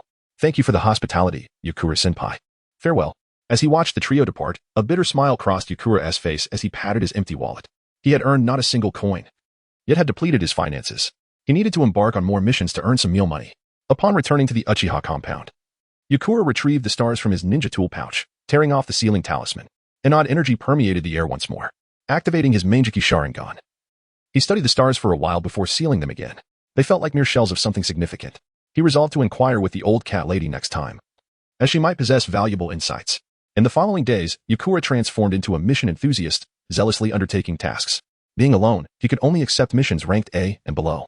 Simultaneously, the third Hokage returned the Uchiha clan's documents and secret techniques. Yagura instructed Sasuke Uchiha to store them within the Nana Shrine, secured by barriers left by Uchiha ancestors, making it difficult for non-Uchiha individuals to access. At the mission hall, a crowd of ninjas gathered around the bulletin board. The Uchiha clan had surprisingly donated substantial resources, attributed to none other than Sasuke Uchiha. It appeared previous rumors about them had been unfounded. Indeed, the Hige clan also made considerable donations, as did the Inuzuka, Nara, and Akimichi clans. Yagura smirked, acknowledging the third Hokage's adept handling of the situation. He squeezed through the crowd and approached the mission counter. Scanning the mission board, Yagura realized he had completed all the simpler tasks. Ultimately, he settled on a D-rank mission to assist a farmer in harvesting rice, a nearby task with a reward surpassing some C-rank missions. After accepting the task, Yagura departed the mission hall. The farm was located in a small town west of Konoha. The farmer, a tall and lean man, provided Yagura with instructions and handed him a scythe. Yagura requested 2 additional scythes, and although the farmer was reluctant, he complied. Standing atop a hill, Yagura surveyed the expansive fields, realizing it would likely take a day to finish the harvest. Nevertheless, he pressed on, forming hand seals. He created 2 shadow clones and distributed the scythes among them. Let us begin. The 3 Yakuras became a whirlwind of harvesting, darting through the rice paddies. The fields were vast, and after half a day of work, they had only managed to clear a small portion. Suddenly, Yagura paused, sensing movement ahead. Perhaps it was a mouse or some other small creature. He resumed his task. The rhythmic sound of sighs continued, but soon he noticed a similar sound emanating from across the field. As the last of the rice was harvested from their row, 6 pairs of eyes met. Yukura-senpai. To his surprise, it was Niji and the others. The farmer mentioned someone was already harvesting. I didn't realize it was you, Tintin remarked. Niji calmly added. The farmer stated that compensation is based on the area harvested. Upon hearing Niji's words, Lee and Tintin swiftly turned to another direction, eager to harvest more before Yukura could. Watching them hastily work, Yukura couldn't help but smile. Such a way of life was truly delightful. Then I shall also strive to keep up, he thought, heading in the opposite direction of the trio. As the sun dipped below the horizon, the farmer gazed at the heaped grains, feeling a profound sense of satisfaction. Observing the farmer's joy, Yukura felt a wave of nostalgia. This peaceful existence was perhaps the life he yearned for. Yet in this world of ninjas, rife with violence for gain, such aspirations seemed unattainable. Thank you all. The rainy season approaches, and if we don't hurry, the harvest may spoil, the farmer said, handing Yukura his payment. 200 ryo, enough for a day's meals. Thank you. Niji and the others each received the same sum, while the mission's reward would be collected upon returning to the village. Having no other matters to attend to, Yukura accompanied Niji and the others back to the village. Lee, why have you all been undertaking missions alone these past few days? Where is your teacher, Gai-sensei? Lee shook his head. I'm not sure. It seems Gai-sensei has a special mission. Yukura refrained from further questioning, understanding that some missions required confidentiality. By the way, Yukura-senpai, the CH-9 exams are coming up soon, Lee said, grinning. Our team intends to participate. Tintin interjected, yes. I heard it's a large-scale exam involving multiple nations. Yukura nodded. Given the village's current circumstances, it was likely they aimed to showcase Konoha's strength through this exam to garner more resources. However, if the genin performed poorly, it could have adverse effects. Yukura glanced at Niji and the others. Lee, with his 8 gates technique, would likely surpass even most CH-9. Niji possessed CH-9 level abilities as well. Other teams would probably not be lacking in strength either, indicating that the third Hokage had put considerable effort into preparing for this exam. Yet, other villages would likely have the same intentions, dispatching ninjas of superior strength. This upcoming CH-9 exam promised to be unprecedentedly brutal. Yukura couldn't help but smile wryly. Those truly of genin caliber would become mere fodder. Yukura-senpai, how did you become a CH-9 back in your day? Lee inquired. Yukura replied, through theory and practical assessments.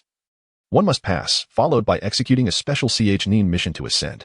However, this was the advancement system within the Uchiha clan. The village's process was likely similar. Before Lee could ask further, Niji interjected, that's enough, Lee. Little Lee gazed at Niji in confusion. I gathered some information about the Chunin exams. And Night Crow is a senior. At this moment, Tion lightly tapped Little Lee on the head and whispered, Night Crow's entire clan has been annihilated. Asking him about the past will only bring him sorrow. Upon hearing Tion's explanation, Little Lee hurriedly approached Night Crow. I apologize, senior.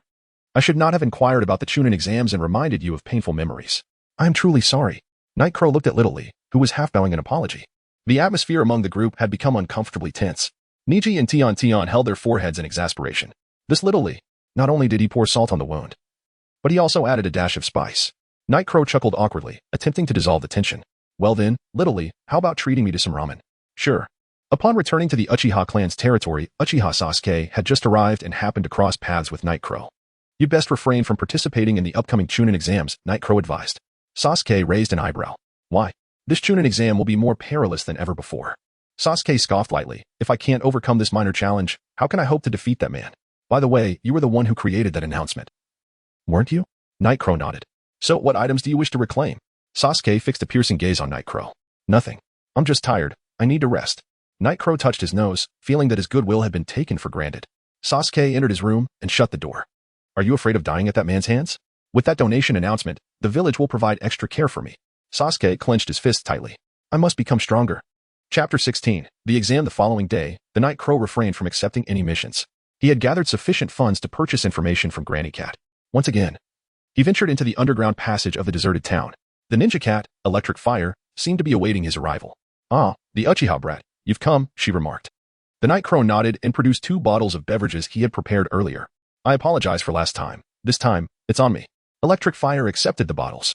Opened one, sniffed it, and satisfied, said, all right, let us meet Granny Cat. The Night Crow handed over the silver coins to Granny Cat, who did not hesitate to accept them without counting. Itachi has joined a mercenary organization known as Akatsuki. This organization is shrouded in mystery. I only know they typically operate in pairs, taking on various tasks, be it assassination, escorting, or bounties. As long as there is payment, they will undertake anything. It is said that several great nations have entrusted them with unsavory missions. The Night Crow frowned. Realizing that this Akatsuki belonged to an underground faction capable of receiving tasks from the 5 great nations, a formidable force indeed. As none of those nations were to be trifled with, Granny Cat produced a map. Itachi has recently been sighted in several locations within the Land of Fire. This map marks the areas where he is likely to appear. The Night Crow accepted the map and tucked it away. Thank you, Granny Cat. He then retrieved a star from his ninja tool pouch. Granny Cat, are you familiar with this? After examining it for a moment, she returned it to him. This is from Star Ninja Village, is it not? The Night Crow nodded. It is said to be a fallen star. Granny Cat looked at him intently. Do not attempt to use this for training against Itachi. You should be aware of its dangers. The Night Crow returned the star to his pouch. Realizing that Granny Cat's knowledge was quite similar to his own, rest assured, I will not resort to using it for training. Granny Cat watched as he departed. Hoping for the best. Once a great clan in the ninja world, now reduced to a mere trio. In a casino somewhere in the Land of Fire. The Night Crow emerged. This was the final location marked on the map. He had only managed to glean some vague information, failing to ascertain Itachi's precise whereabouts. However, he did learn about another figure, the legendary Tsunade, one of the 3 legendary ninjas of Konoha. Rumor had it she was a gambling enthusiast. A claim he had now witnessed firsthand.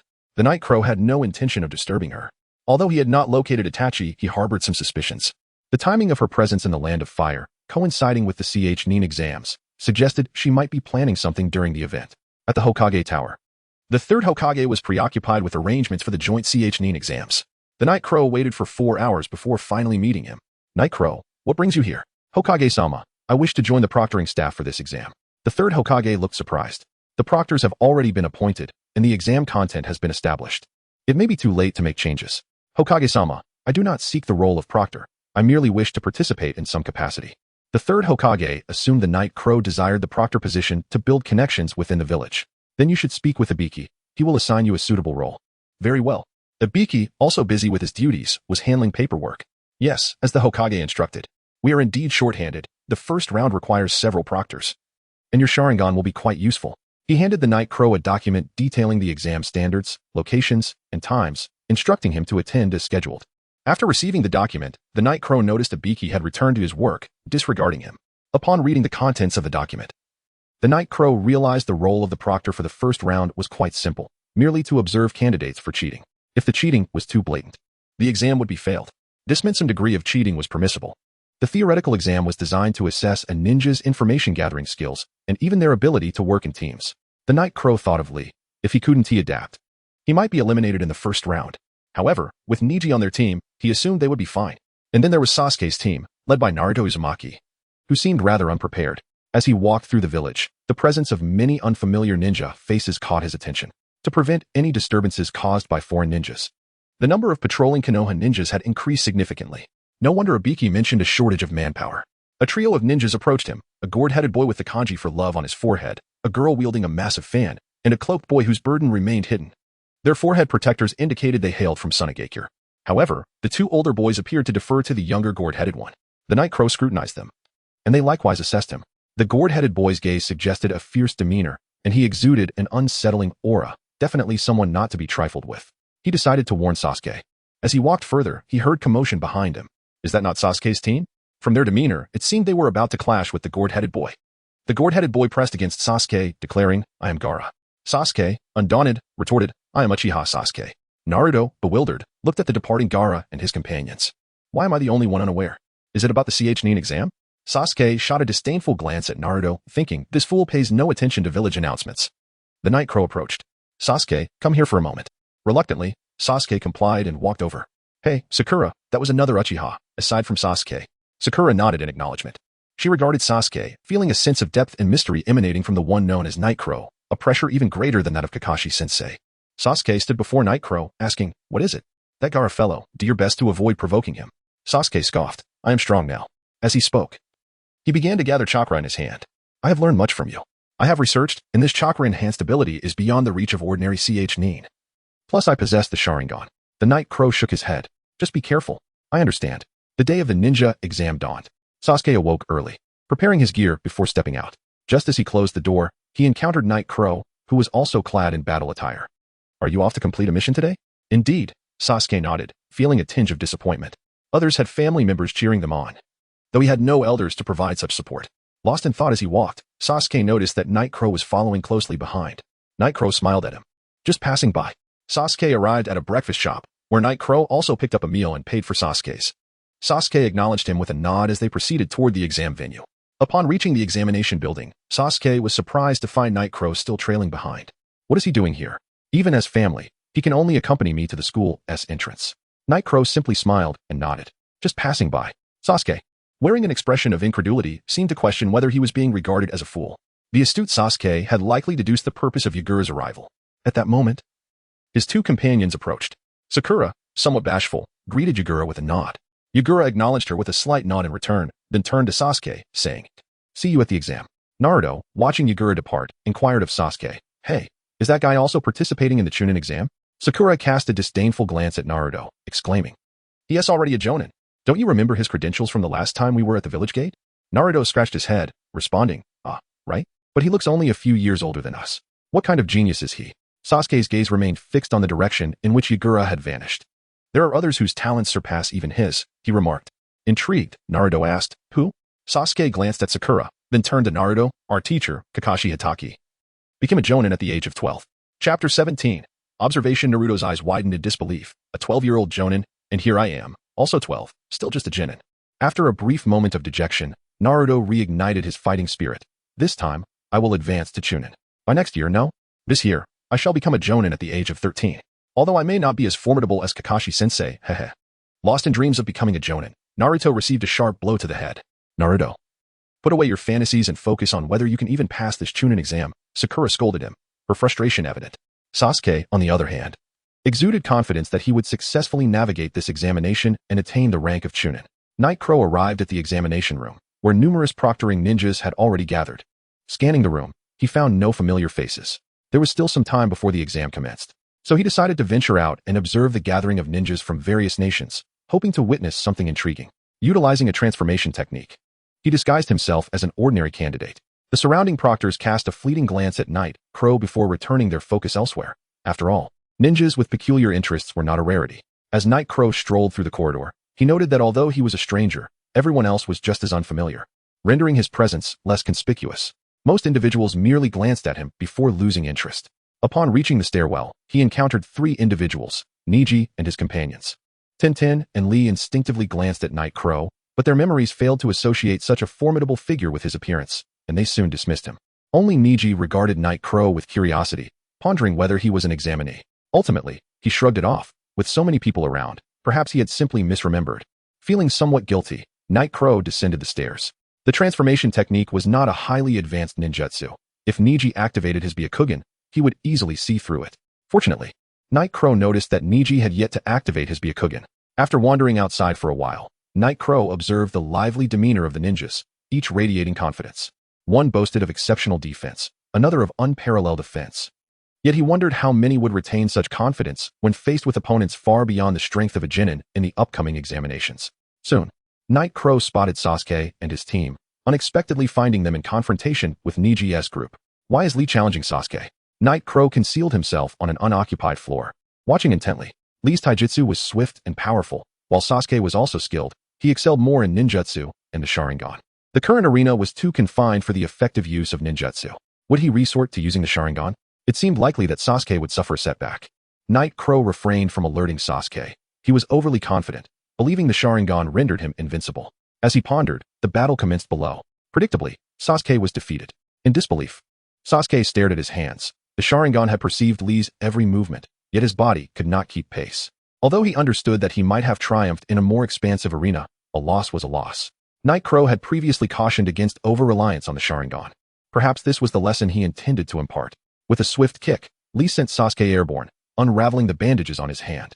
Night Crow rose, realizing that Lee was about to execute the Lotus technique. If Sasuke were to be caught in this move, he would be unable to participate in the exam today. Just as Night Crow prepared to intervene, a red tortoise leapt forward, interrupting Lee's assault. This was Might Guy's summoning beast.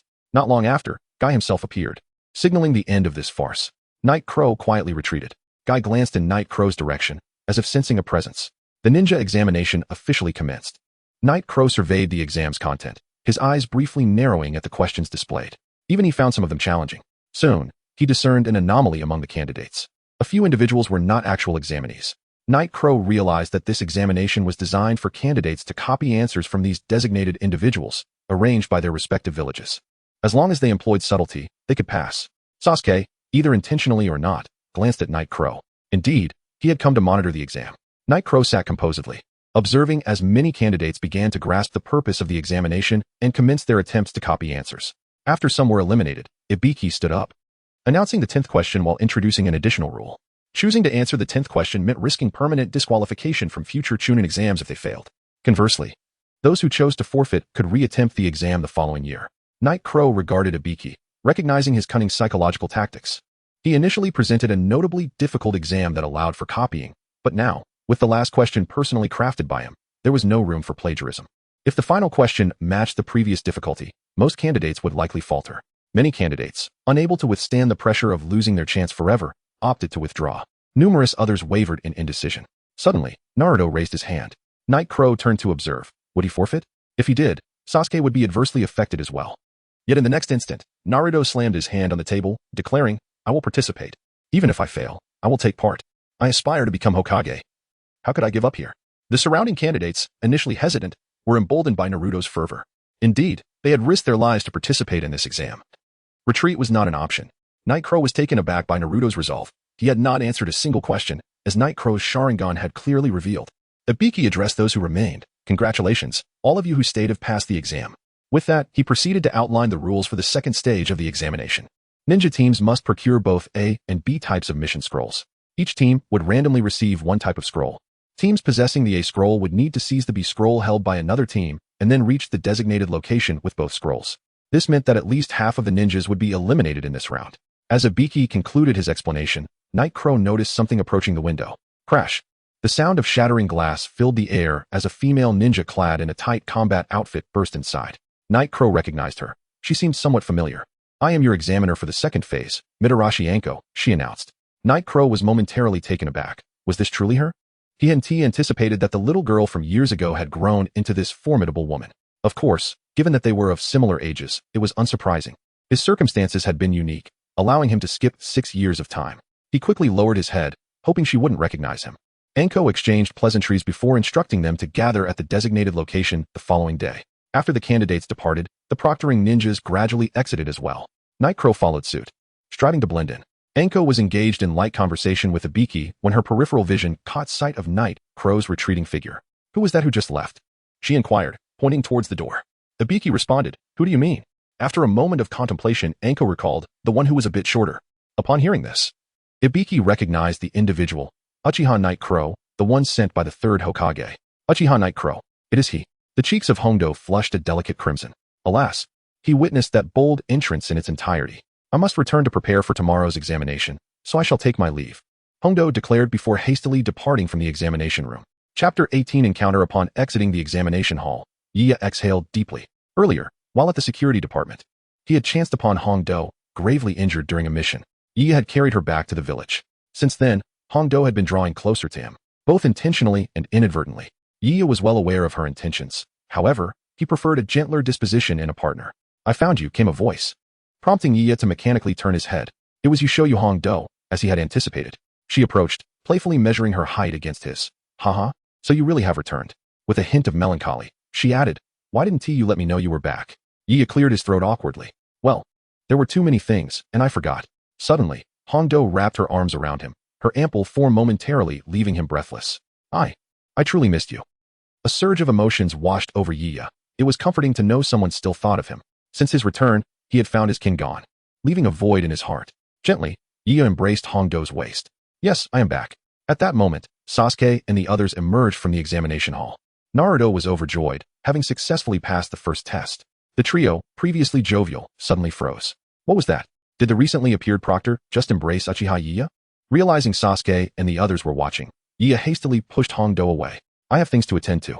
With that, he used the body flicker technique and vanished. Hongdo turned, casting a fierce glare at the trio. You three little brats, you've interrupted my good fortune. Sasuke and Sakura, sensing the impending danger, quickly grabbed Naruto and fled. The trio ran 10 blocks before finally stopping, panting heavily. Hey, Sasuke, do you think that Proctor will target us tomorrow? Naruto asked, collapsing onto the ground. Sasuke squatted beside him. How would I know? Naruto, looking troubled, replied, What should we do? She doesn't seem like someone to provoke easily. Suddenly, Sakura had a bright idea. Sasuke, since he isn't one of your clan, Why don't you ask him to speak on our behalf? Sasuke appeared conflicted. How would I even approach him? Seeing the hopeful expressions on Naruto and Sakura's faces, he finally relented.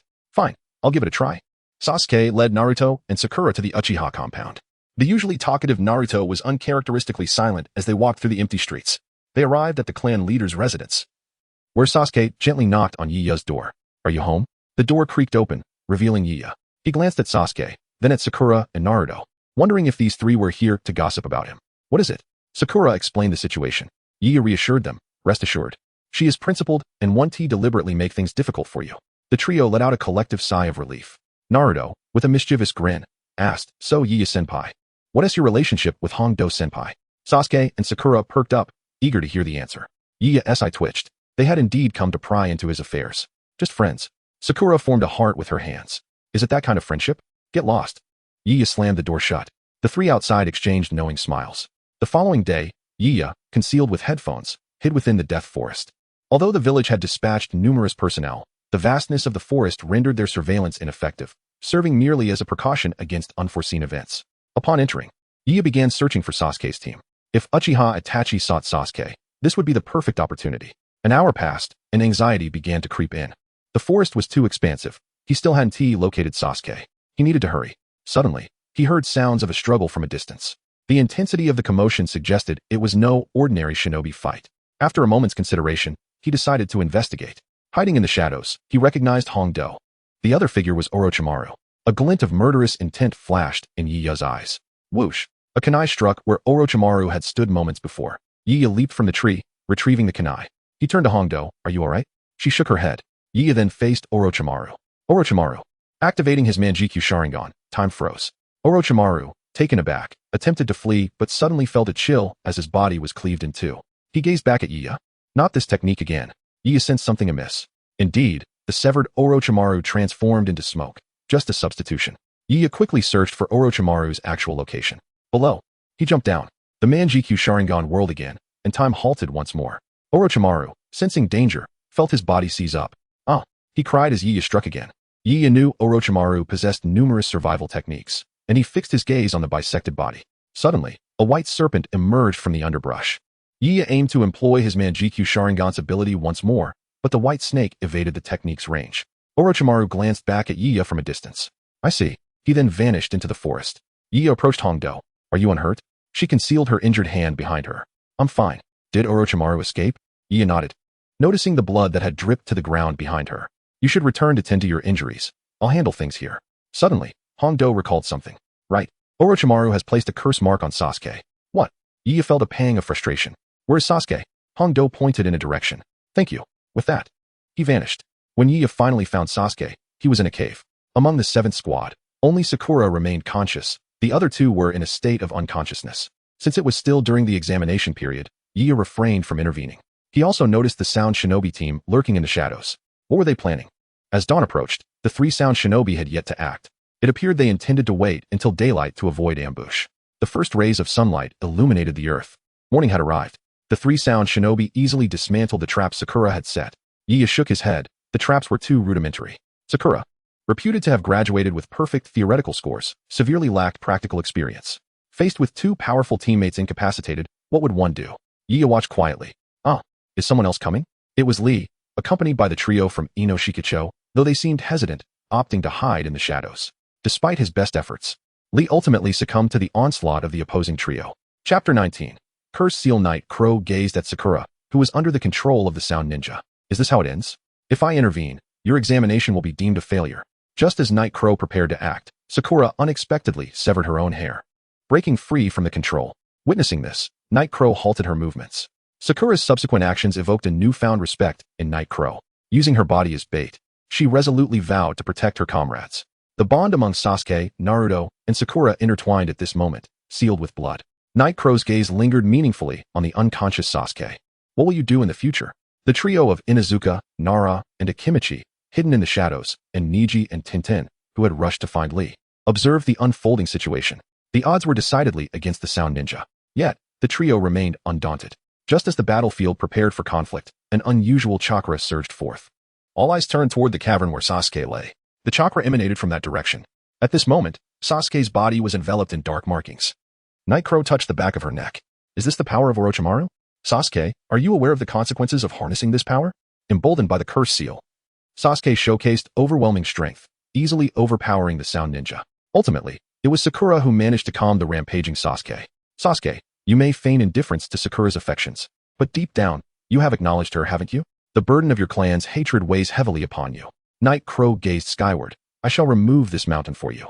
Having learned of Orochimaru's infiltration into the examination venue, she wondered why so many Anbu had gathered, including those from the Root organization. Night Crow furrowed her brow. Why are there so many? To protect Sasuke? After all, many influential figures have come for the Uchiha legacy. Regardless, with the presence of so many Anbu, Sasuke's safety should be assured. I must seek out someone. Orochimaru. Night Crow followed the departing Sound Ninja. As expected, it wasn't long before they encountered Orochimaru. The Sound Ninja exchanged a few terse words before taking their leave. Once they had departed, Orochimaru addressed Night Crow's hiding place. Come out. Night Crow stepped into view. It is you. Orochimaru retreated swiftly. Night Crow observed him from a distance. He had already deduced the range of her Sharingan. I am not here to kill you. I propose a trade. Orochimaru, intrigued, inquired, what kind of trade? Night Crow indicated herself. I know you desire my living cells. I will exchange them for something of equal value. Orochimaru licked his lips with interest. What do you seek? Night Crow did not respond directly but instead tossed him a scroll. Within lies my chakra. When you wish to summon me, open it, and I shall sense it. Orochimaru accepted the scroll, saying, very well. And Sasuke, you would do well to give up. Otherwise, I will kill you. Orochimaru chuckled. I respect his choice. Farewell. With that, he vanished. The second exam concluded. Itachi Uchiha did not appear. Had she misjudged? What are you thinking? It was the voice of Akane. Nothing much. By the way, is there a way to remove Orochimaru's curse seal? Akane shook her head. Currently, I have no means to do so. Night Crow sighed. Although she could suppress this power with her chakra, the presence of such a ticking time bomb was a constant danger. Akane, will you be free after the CHNIN exams conclude? Akane hesitated. Yes, I will be free. The third exam is a month away. Night Crow touched the curse seal on her neck. I will come to find you tomorrow. Ah, really? Night Crow observed Akane's flushed cheeks. Where is her mind wandering? I intend to seek a method to dispel the curse. Perhaps you can assist me. Akane giggled. No problem.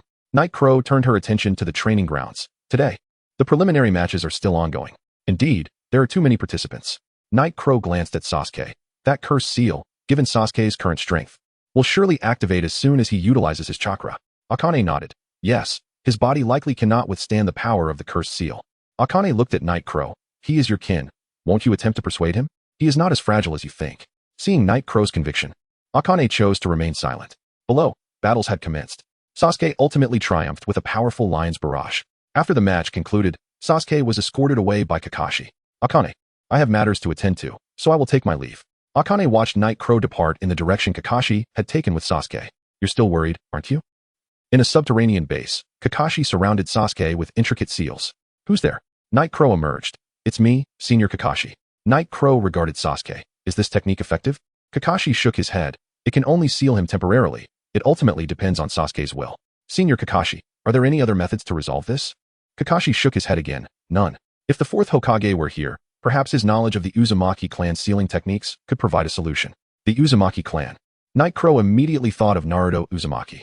However, that individual hardly seemed the type to master sealing techniques. Kakashi completed the final seal. The evil sealing method. Accompanied by Sasuke's agonized cries, the sealing technique was executed. Night Crow lifted the unconscious Sasuke. Senior Kakashi, I will take him with me. Kakashi nodded in tacit agreement. In the shadows, a figure observed Night Crow's departure. Night Crow Sasuke. Huh. The following day, Night Crow arrived at the address Akane had provided. She examined the plaque on the door. This must be the place. Is Akane here? Just as Night Crow was about to knock again, she noticed the door was ajar. Gently, she pushed the door open. On the wall facing the entrance hung several photographs of Akane, from her graduation from the Ninja Academy to her early days as a ninja. Akane. Night Crow called out twice, but there was no response. Night Crow stepped back and gently closed the door. Just as she turned to leave, she encountered Akane returning, her arms laden with groceries. I didn't expect you to arrive so early. I just went out to buy some ingredients. Night Crow took some packages from her hands. Remember to close the door next time you go out. Night Crow stepped aside to let Akane enter. Here. Have one. Akane offered her a skewer of dango. Night Crow accepted the dango and tasted it. An overwhelmingly sweet flavor assaulted her taste buds. Akane took a skewer for herself, enjoying it with delight. How is it? Tasty? Night Crow finished all 3 dango, each presenting a different sweetness. It's decent. Night Crow observed the overflowing bag of dango on the table. Akane, you bought too much, haven't you? Akane retrieved 2 more skewers, consuming one and offering the other to Nightcrow. Nightcrow quickly waved her hand. I won't have any more. Akane retracted her hand and devoured both skewers. Nightcrow watched her, wondering how she could consume so much sweetness. After finishing, Akane prepared to grab more, but Nightcrow grasped her wrist. Consuming too many sweets is unhealthy for you. Hongdo dismissively remarked, I have been eating these since childhood, indulging for over a decade without any issues. Girls who consume excessive sweets will inevitably gain weight and ultimately become quite plump. Plump. Hongdo's outstretched hand lingered in the air, momentarily frozen. However, she quickly reassured herself. All right, there are still tasks to attend to today. Let us proceed. As she gazed at Yuya departing through the door, she couldn't help but yearn for another skewer of colorful dango. Never mind, I shall indulge upon my return. Chapter 20. Outing Nightcrow escorted Red Bean to the secret underground chamber of the Uchiha clan. He reclined on an experimental bed, attaching several instruments to his arms. I shall now activate the cursed seal's power within me. Red Bean, please assist me by recording my bodily data. Red Bean nodded in agreement. Understood. Nightcrow closed his eyes and began to lift the suppression on the cursed seal's power. Gradually, intricate symbols crawled across his body, and beads of cold sweat formed on his forehead. While the cursed seal granted power, it simultaneously eroded his body. Approximately 30 seconds later, the symbols began to fade. Next, I will initiate the second form of the cursed seal. This time, Nightcrow's entire body transformed into a dark brown hue, his physique becoming more robust. Yet the erosion from the cursed seal intensified. If this state persisted for too long, he would ultimately be consumed by the cursed seal's power, devolving into a mindless beast before perishing from exhaustion. Raising his arm, Nightcrow felt his strength nearly double, if not for the side effects of Orochimaru's soul transfer. This would indeed be a remarkable boon. He released the cursed seal, returning his body to its original state. Red Bean, relieved to see him restored, understood all too well the sensation of bodily erosion caused by the cursed seal. Nightcrow examined the experimental data in Red Bean's hands. This is the chakra energy signature of Orochimaru. It intertwines with another energy, the very core of the cursed seal's power. If we can separate Orochimaru's chakra, we may eliminate the risk of his soul transfer. Red Bean nodded. However, Orochimaru's chakra and the cursed seal's energy have fused almost completely, making separation nearly impossible. The best outcome would be to extract both the cursed seal and Orochimaru's chakra together. It appears Kakashi was correct. Sealing techniques are indeed the optimal solution. What kind of power does this cursed seal possess? Nightcrow inquired. Natural energy, an extremely perilous force. The cursed seal is a weakened version modified by Orochimaru. The true natural energy is far more terrifying than this cursed seal's power. Understanding Nightcrow's thoughts, Red Bean warned, Nightcrow, do not attempt to harness this power. Even the formidable Orochimaru was unable to absorb it. Nightcrow reassured her, rest assured, I will not recklessly attempt it without certainty. Can you share any intelligence you possess? Red Bean, feeling Nightcrow's gaze upon her, finally spoke, I know little.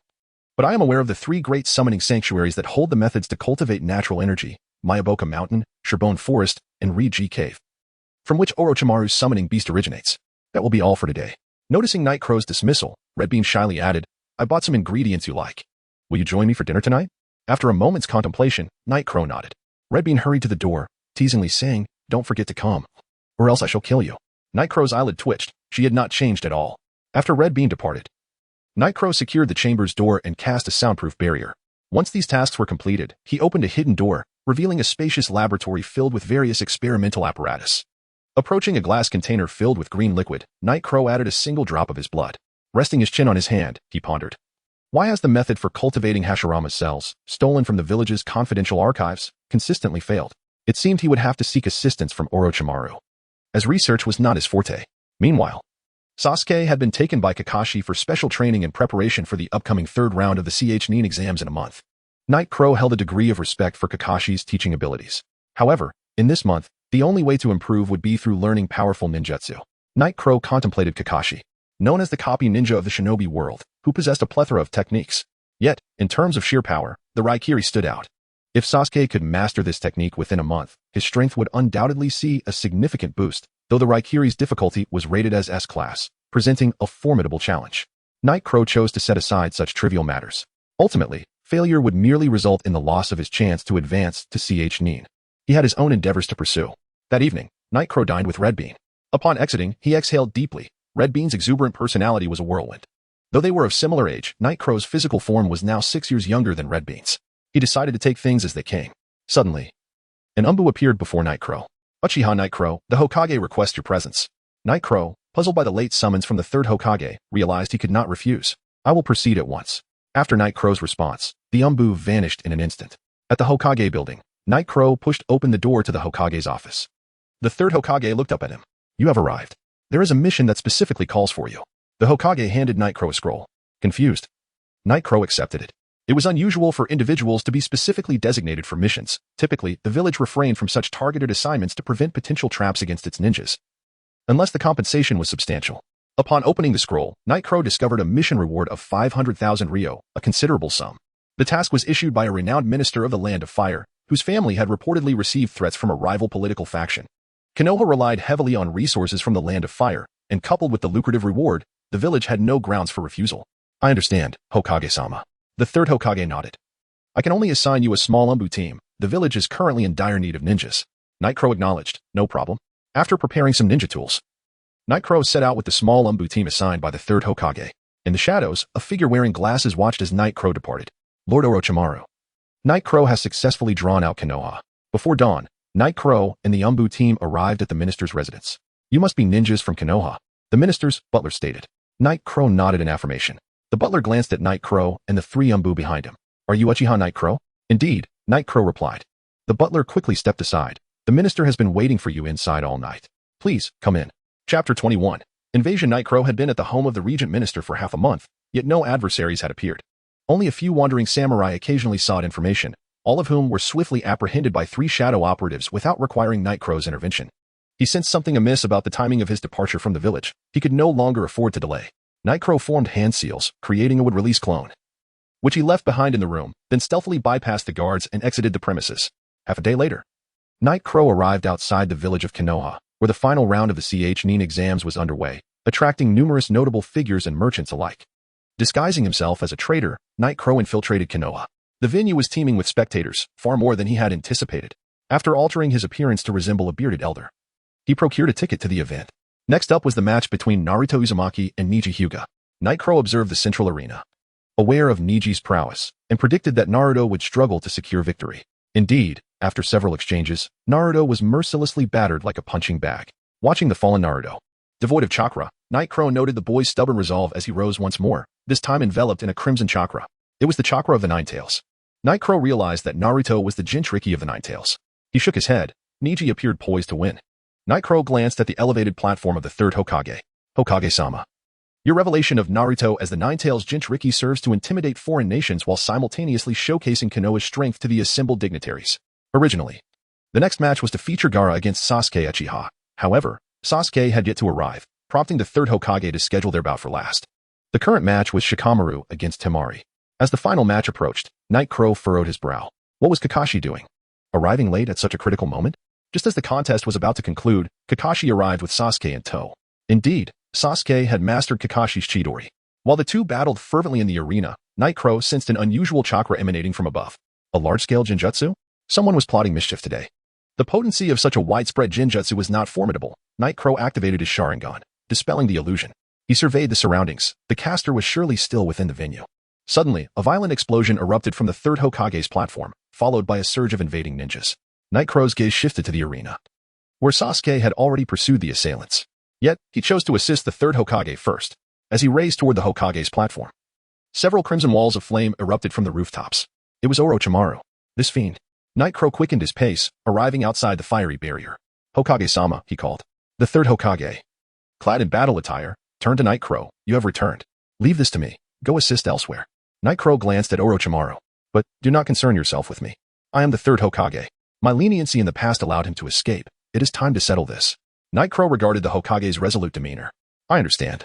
He activated his body flicker technique and departed. Kakashi, what about Hokage-sama? Guy inquired, concern etching his features. Kakashi turned his gaze toward the Hokage's platform. About to speak, when Night Crow leaped down from above. Kakashi regarded him with surprise. Weren't you on a mission? Night Crow nodded. Yes, but now is not the time for discussion. We must deal with them first.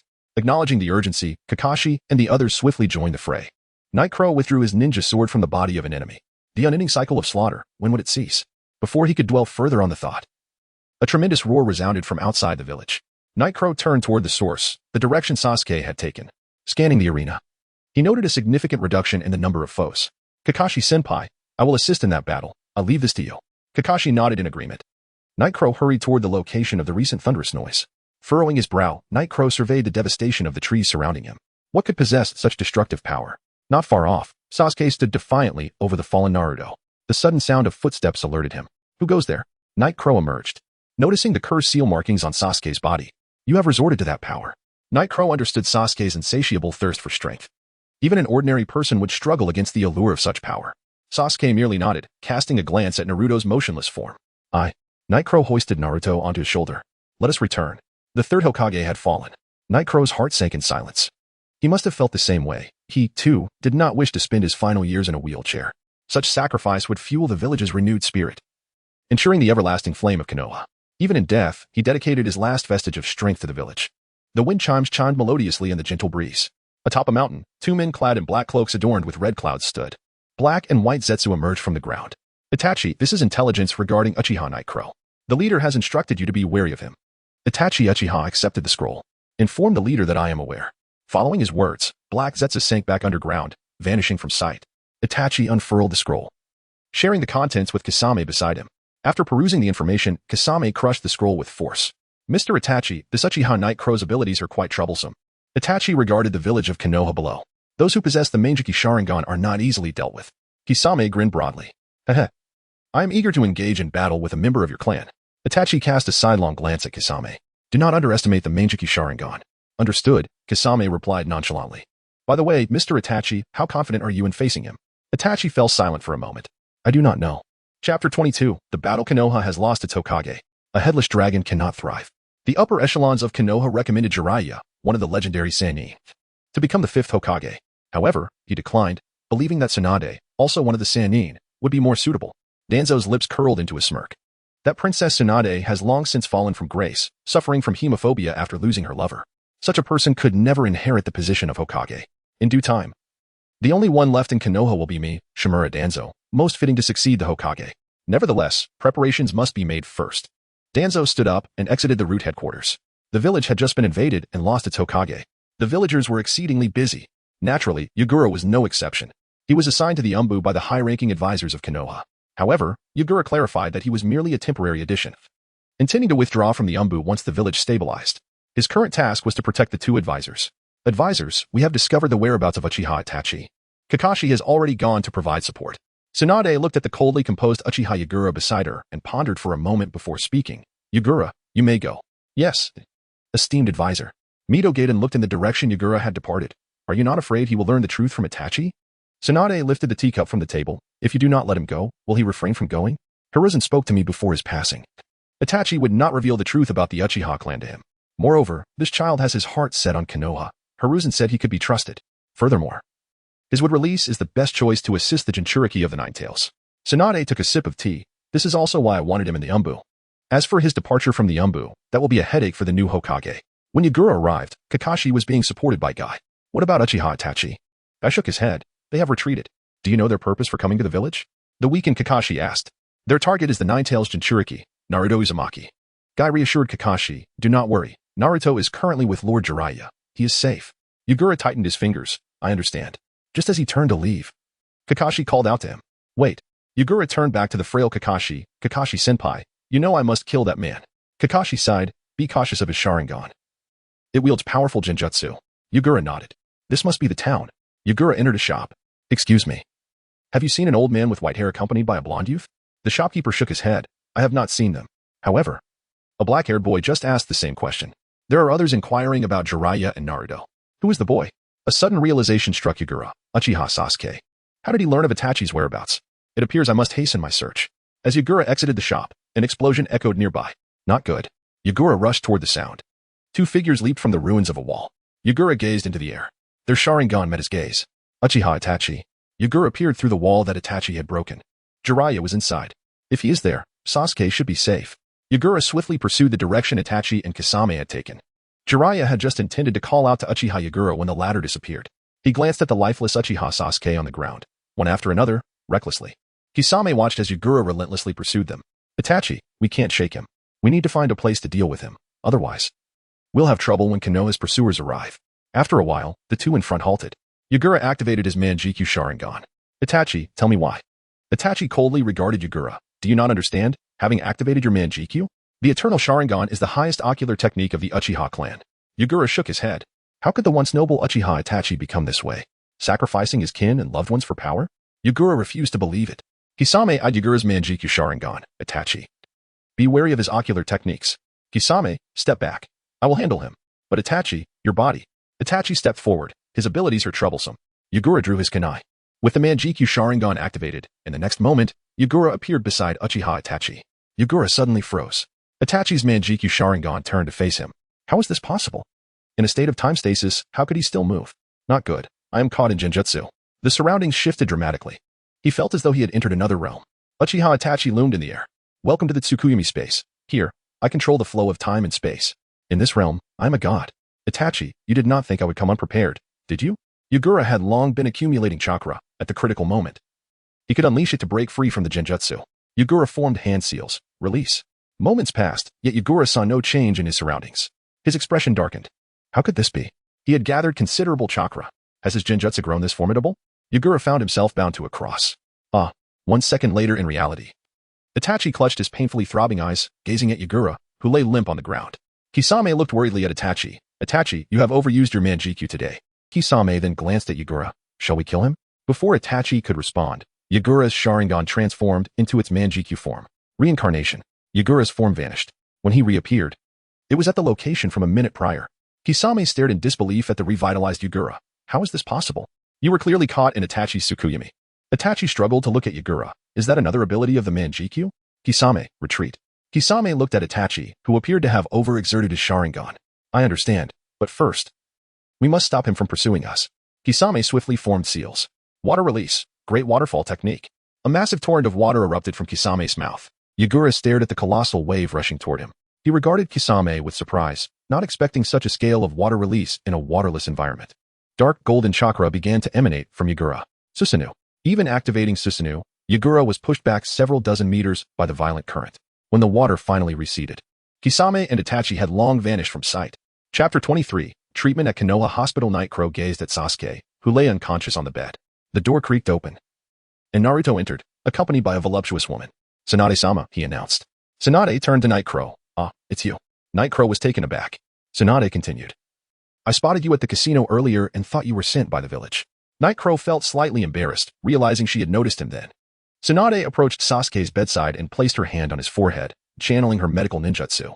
A moment later, Sasuke opened his eyes. Sakura immediately rushed to his side. Night Crow rested his chin on his hand, musing that it was fortunate for Sasuke to have admirers at such a young age. Good looks certainly had their perks. He then turned to see Naruto's despondent expression, sensing that there was more to this story. All right, next, Tsunade declared before exiting the room. After embracing Sasuke for a while, Sakura noticed that Night Crow was the only one left and shyly released him. Sakura, I have something to discuss with Sasuke. Could you step outside for a moment? Sakura glanced at Night Crow, aware of what he was likely to say, worry etched on her face as she looked at Sasuke. Can't you wait until Sasuke is feeling better? Sasuke's deep voice interrupted. Sakura, please go outside. With a heavy heart, Sakura complied and stepped out. Night Crow closed the door and sat at the bedside. Sasuke, why are you being so irrational? You are no match for him at this moment.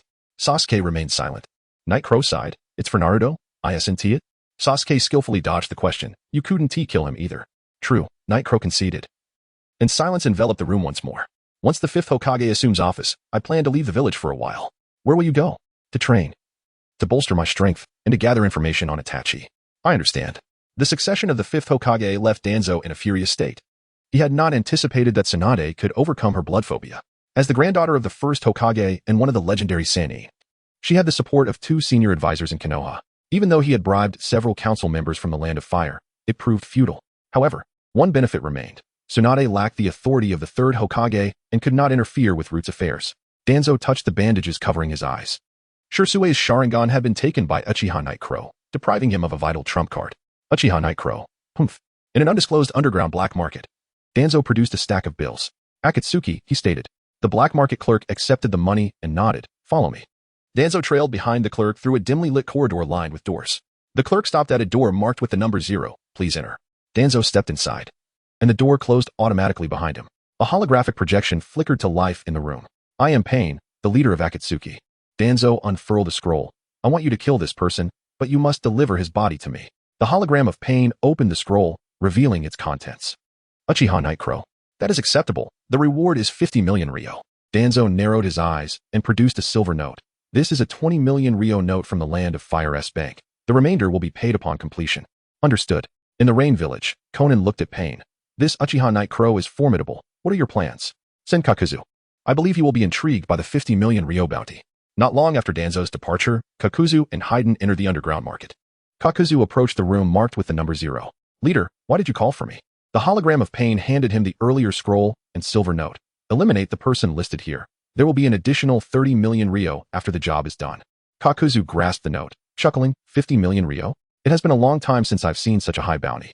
In the Hokage office, Night Crow stood before Tsunade. Tsunade-sama, I am here to resign. Tsunade regarded him. The village is currently short-handed. Can you not stay a while longer? Tsunade-sama. Until I resolve my inner turmoil, I am unable to focus on the Umbu's duties. I hope you understand. Tsunade looked at Night Crow. In my capacity as the 5th Hokage, I hereby appoint you as a special member of the Umbu, granting you all the powers of a squad leader. With this appointment, you will have access to the village's intelligence networks across various nations. Night Crow was taken aback. Tsunade-sama, are you dissatisfied with this position? I accept the appointment. By a river in Konoha, Jiraiya peered through binoculars, swaying his hips as he enjoyed the beautiful scenery. Night Crow cleared his throat twice. Jiraiya seemed oblivious. Night Crow coughed again. Jiraiya-sama. Only then did Jiraiya put down his binoculars. What a buzzkill. You're one of the Uchiha kids, right? What do you want with a sage like me? I heard from Tsunade-sama that you are investigating Akatsuki's information. I wish to know more. Jiraiya adjusted his position comfortably. Kid, I advise you not to pry. Organizations like these are not something ordinary people can contend with. Night Crow's gaze remained resolute as he stared at Jiraiya. Understanding Night Crow's determination, Jiraiya reluctantly retrieved a scroll from his pocket. This contains all the information I have gathered on Akatsuki. Know your limits. Thank you. After reviewing Jiraiya's intelligence, Night Crow furrowed his brow.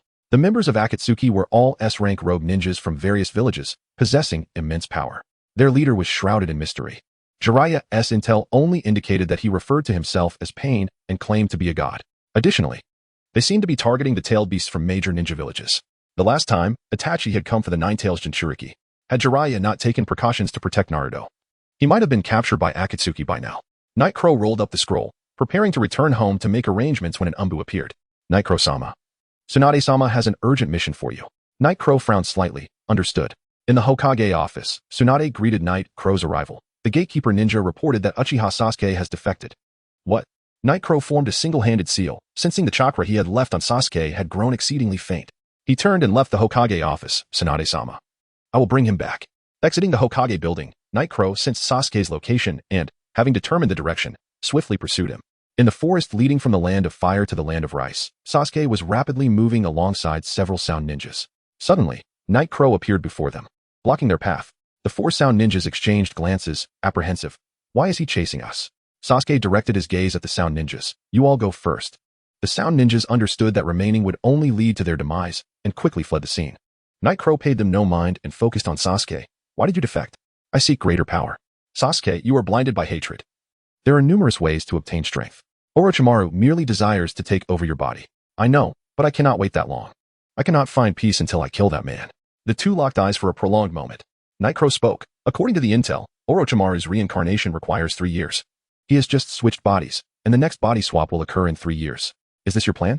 Sasuke remained silent. Chapter 24. The Undying Duo in a certain location within the Land of Fire. Hey Kakuzu, why do you think Orochimaru suddenly decided to share information with us? Kakuzu replied with a hint of impatience. His condition was clear. We must not harm one named Uchiha Sasuke. Haiden tilted his head. But Orochimaru is also someone the leader wants dead. Speak again, and I shall end you. In Kakuzu's eyes, Orochimaru's bounty of 50 million was far less significant. Haiden withdrew slightly, not wishing to be dismembered and then sewn back together again by Kakuzu. All right, I'll follow your lead. Yagura activated his Sharingan. Orochimaru is far too dangerous, come with me. Sasuke simultaneously activated his Sharingan. My purpose for living is to slay that man. No one can stop me. Sasuke fixed an intense gaze upon Yagura, not even you. Yagura recognized that he would have to resort to force to bring him back. Just as the two were about to engage in combat, an individual emerged. Haiden, wielding a scythe, declared, Sharingan, you must be Uchiha Yagura. Kakuzu produced an image and compared it to Yagura, target confirmed. Haiden glanced at Sasuke beside Yagura. What about the kid? Eliminate him. Haiden was unfazed by Kakuzu's disregard for Orochimaru's conditions. Yagura observed the two ahead. The black background with red clouds marked them as members of Akatsuki. Having perused Jiraiya's intelligence, Yagura recognized one as Haiden and the other as Kakuzu, though their strengths remained unknown. Sasuke, retreat. These two are formidable. Sasuke brandished a kunai, showing no intention of leaving. At that moment, A white-haired youth appeared in the distance. Yagura recognized him as Kimimaro, the one who had fought Niji in the Land of Stars. Kimimaro addressed Sasuke, Sasuke. These two are Orochimaru's hard hands. Come with me. Yagura's expression darkened. Orochimaru had anticipated his arrival. Kimimaro pressed on. This is your only chance. Will you not leave? Sasuke turned to Yagura, Don and Appos, T-Dai. With that, he departed with Kimimaro. Yagura breathed a sigh of relief. Returning to Orochimaru would ensure at least 3 years of safety, allowing ample opportunity to rescue him. Turning to Kakuzu and Haiden, Yagura stated, Perfect. I have been seeking you both. Share information on Itachi. Kakuzu ignored Yagura and attacked directly. His hand extended suddenly, much like Orochimaru's, aiming to assault Yagura.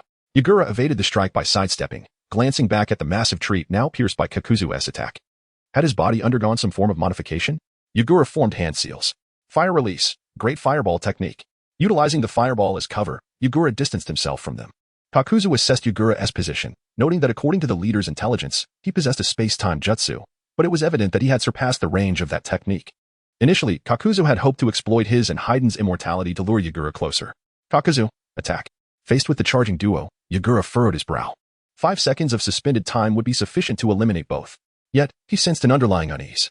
Perhaps the test was in order. Would release. Would clone technique. 2 wooden clones emerged, engaging Kakuzu and Haiden in combat.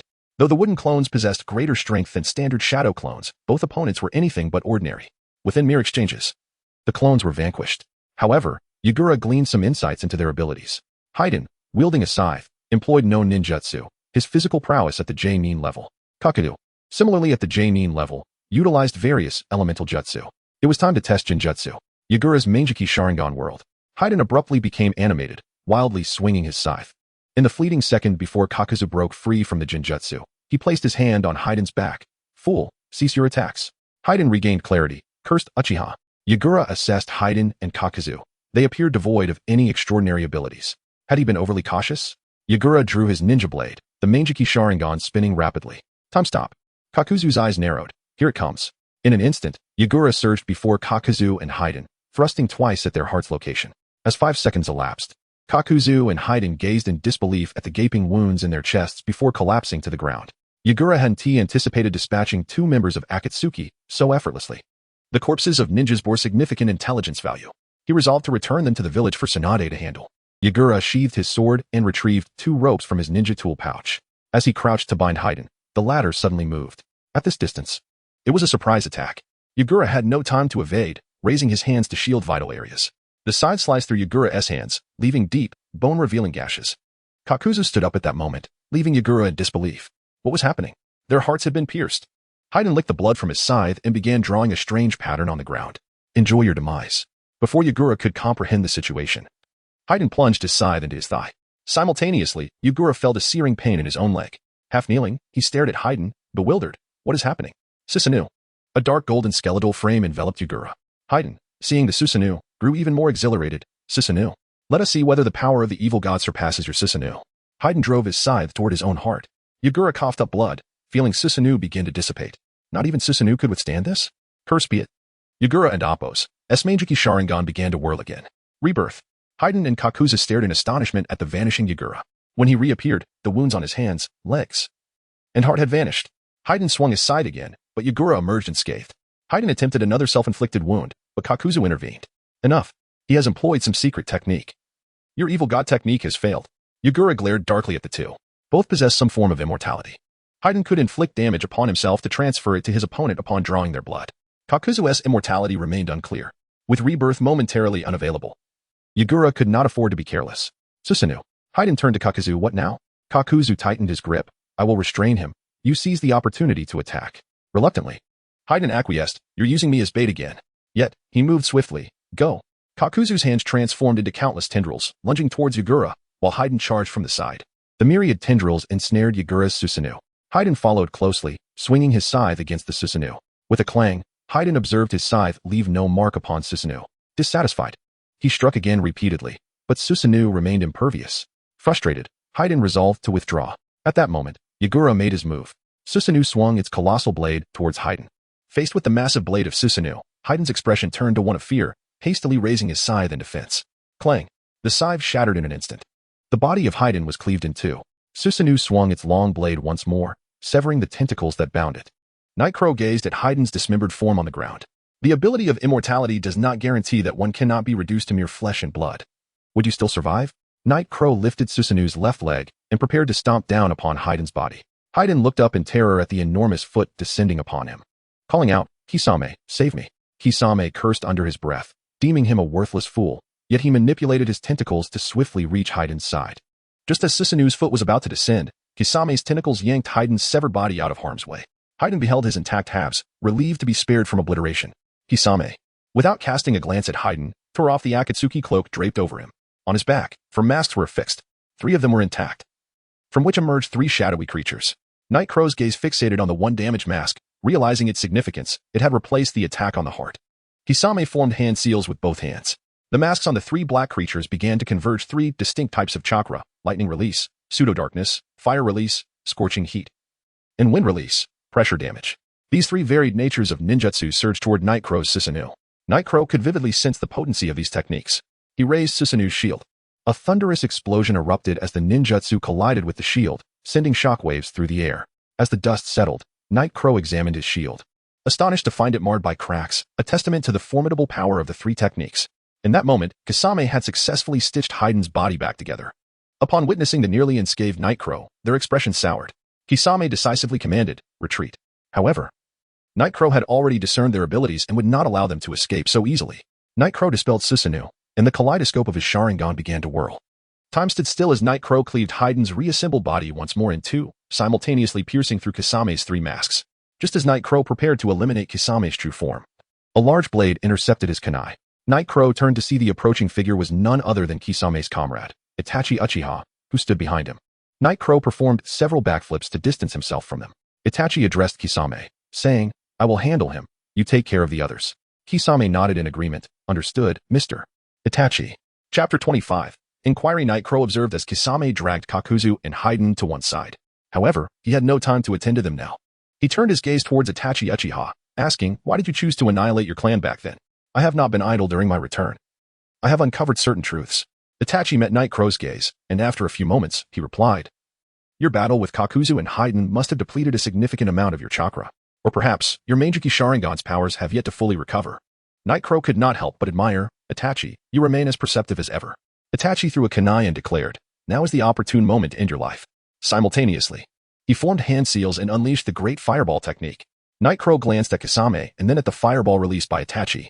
He swiftly turned and fled into the woods behind him. Itachi turned back to Kisame, instructing, "I will pursue him. You stay here. Reinforcements from Konoha may arrive at any moment." Kisame nodded in agreement. After running for about 5 minutes into the woods, Night Crow came to a halt. Susanu. The dark golden Susanu enveloped him. This was the only means he could conceive to defend against Itachi's genjutsu. However, the consumption of chakra by Susanu was immense, and he had already endured a battle with Kakuzu and Haiden. Even with the enhancement of Hashirama's cells, Night Crow's chakra, as Itachi had noted earlier, was running low. Itachi observed the towering Susanu and remarked, "Have you reached such a level?" Then, Susanu emerged from Itachi, enveloped in crimson. One hand wielded a shield, while the other grasped a gourd. Night Crow, witnessing the incomplete Susanu, swung his blade. Itachi raised his red shield to deflect the attack. Meanwhile, the gourd in Itachi's other hand unleashed a flame-wreathed sword, which lunged towards Night Crow. Night Crow raised his own shield to counter, but to his astonishment, the flaming sword pierced through his shield and stabbed into his Susanu. Before he could react, the sword began to siphon away Night Crow's Susanu chakra, ultimately sealing it within the gourd held by Itachi. Night Crow plummeted to the ground, his chakra drained. Itachi's red Susanu advanced step by step towards Night Crow, who had now exhausted his chakra. He had no choice but to resort to that. Night Crow activated the cursed seal on the back of his neck, causing runes to manifest across his body. Yet, before he could fully unlock the second stage of the cursed seal, Itachi's flaming sword struck again, piercing through Night Crow's body. The runes rapidly receded, consumed by the flaming sword, until even the cursed seal itself was absorbed. Gasping for breath, Night Crow looked at Itachi, realizing he had not faced such dire straits in a long time. Suddenly, Itachi coughed up blood, causing his Susanu to dissipate. Night Crow witnessed this and thought, has overexertion of the Manjiki Sharingan taken its toll on his body? Just as Night Crow held onto a glimmer of hope that Itachi too had exhausted his chakra, Itachi activated his 3-tomo Sharingan once more. Itachi approached Night Crow slowly, stating, "You have grown stronger. You will be an obstacle in the future." As Night Crow watched Itachi's hand reach towards his neck, he pondered, "Am I to die?" He closed his eyes. Suddenly, a powerful kick struck Itachi's hand aside. Night Crow opened his eyes to see Guy standing there. "Senior Kai." Guy gave a thumbs up. "I encountered them on my way back to the village and decided to pursue." Not far away, Itachi spat out another mouthful of blood, muttering, "Reinforcements have arrived?" With that, he transformed into a crow and vanished. Kai surveyed the area, ensuring no enemies were present, before crouching down to assist Night Crow. "Are you all right?" Night Crow shook his head. "I have exhausted my chakra." Kai lifted Night Crow onto his back, saying, "Let us return to the village." 3 days later, Night Crow was discharged from the hospital and returned to the clan's compound. He gazed at the empty courtyard, taking a seat on a stone bench. "Itachi Uchiha. What were you truly thinking?" During Kai's rescue, he had mentioned encountering Itachi prior, suggesting that Itachi was aware of Kai's impending arrival. Night Crow touched the spot on his neck where the cursed seal had been. "Was this all part of your plan?" Night Crow stood and exited the courtyard. At the Konoha Intelligence Division, he requested to review the archives regarding the Uchiha massacre. The female ninja at the reception shook her head. "This is classified information. Even as a jonin, you lack the authority to access it." Night Crow suppressed the urge to cast genjutsu on her. "I should seek Lady Tsunade." Just as he was about to leave, a voice called out, "Hanako, allow him to review it." The newcomer was Ibiki Marino. Hanako hesitated, but, "Ibiki-senpai, the village regulations." Ibiki approached her and stated, "Night Crow Uchiha is a special Umbu member appointed by Lady Tsunade and is permitted to access all classified intelligence." Ibiki turned to Night Crow. "Why not present the Umbu token given to you by Lady Tsunade?" Night Crow rummaged through his ninja tool pouch and produced the token. "Is this it?" Ibiki gestured for him to hand it to Hanako for verification. She took the token and confirmed its authenticity as the mark of an Umbu captain. "My apologies. The identity of Umbu members is also classified information. I will adhere to the confidentiality regulations. Please follow me." Night Crow nodded in gratitude towards Ibiki. "Thank you." Ibiki waved his hand dismissively. "It's a trivial matter." Hanako led Night Crow to a small, secure room. "Please wait a moment. I will fetch the documents." With that, she left the room. Night Crow surveyed the small space, which was sealed off with only a few small ventilation holes. In the center stood a reading desk, devoid of any other furnishings. On the wall hung a notice outlining the rules for accessing intelligence, such as prohibiting the removal or copying of documents and preventing damage. Approximately 5 minutes later, Hanako returned with a scroll. "Here are the documents you requested." She pointed to the notice on the wall. "These are the guidelines for reviewing the documents. Please adhere to them." Night Crow nodded. "Understood." Hanako placed the scroll on the reading desk and exited the room. Seated at the desk, Night Crow opened the scroll and began to read. Half an hour later, he closed the document. Within it lay 2 perplexities. The Uchiha clan had nearly 20 jonin and over 100 nin and genin. Furthermore, clan leader Fugaku was immensely powerful and possessed the Meijiki Sharingan. It would be impossible for Itachi alone to eradicate the entire clan. There must have been other accomplices involved in the massacre. The only individual Night Crow could think of was Danzo, who had orchestrated the Uchiha's betrayal from the outset. The second point of concern was that all Uchiha clan members had their eyes gouged out. Danzo had previously exhibited a tendency to see Shirsue's eyes, making him an even more likely suspect. Yet, there remained one question. Why would Danzo leave behind Sasuke, a potential threat to the village? Night Crow rubbed his forehead, striving to untangle the logic within. The Uchiha clan's insurrection was inevitable. Itachi, deeply entrenched in the Umbu, was aware of Danzo's plan to annihilate the Uchiha. Danzo, ever cautious, would recognize that the clan's attempts to control Konoha's higher-ups through genjutsu would likely fail. Konoha possesses the strength of the Hokage's Umbu and several prominent clans, rendering it improbable for them to confront the Uchiha clan directly. However, the Uchiha's power is not to be underestimated, should a conflict arise with the village. Konoha would also suffer significant losses.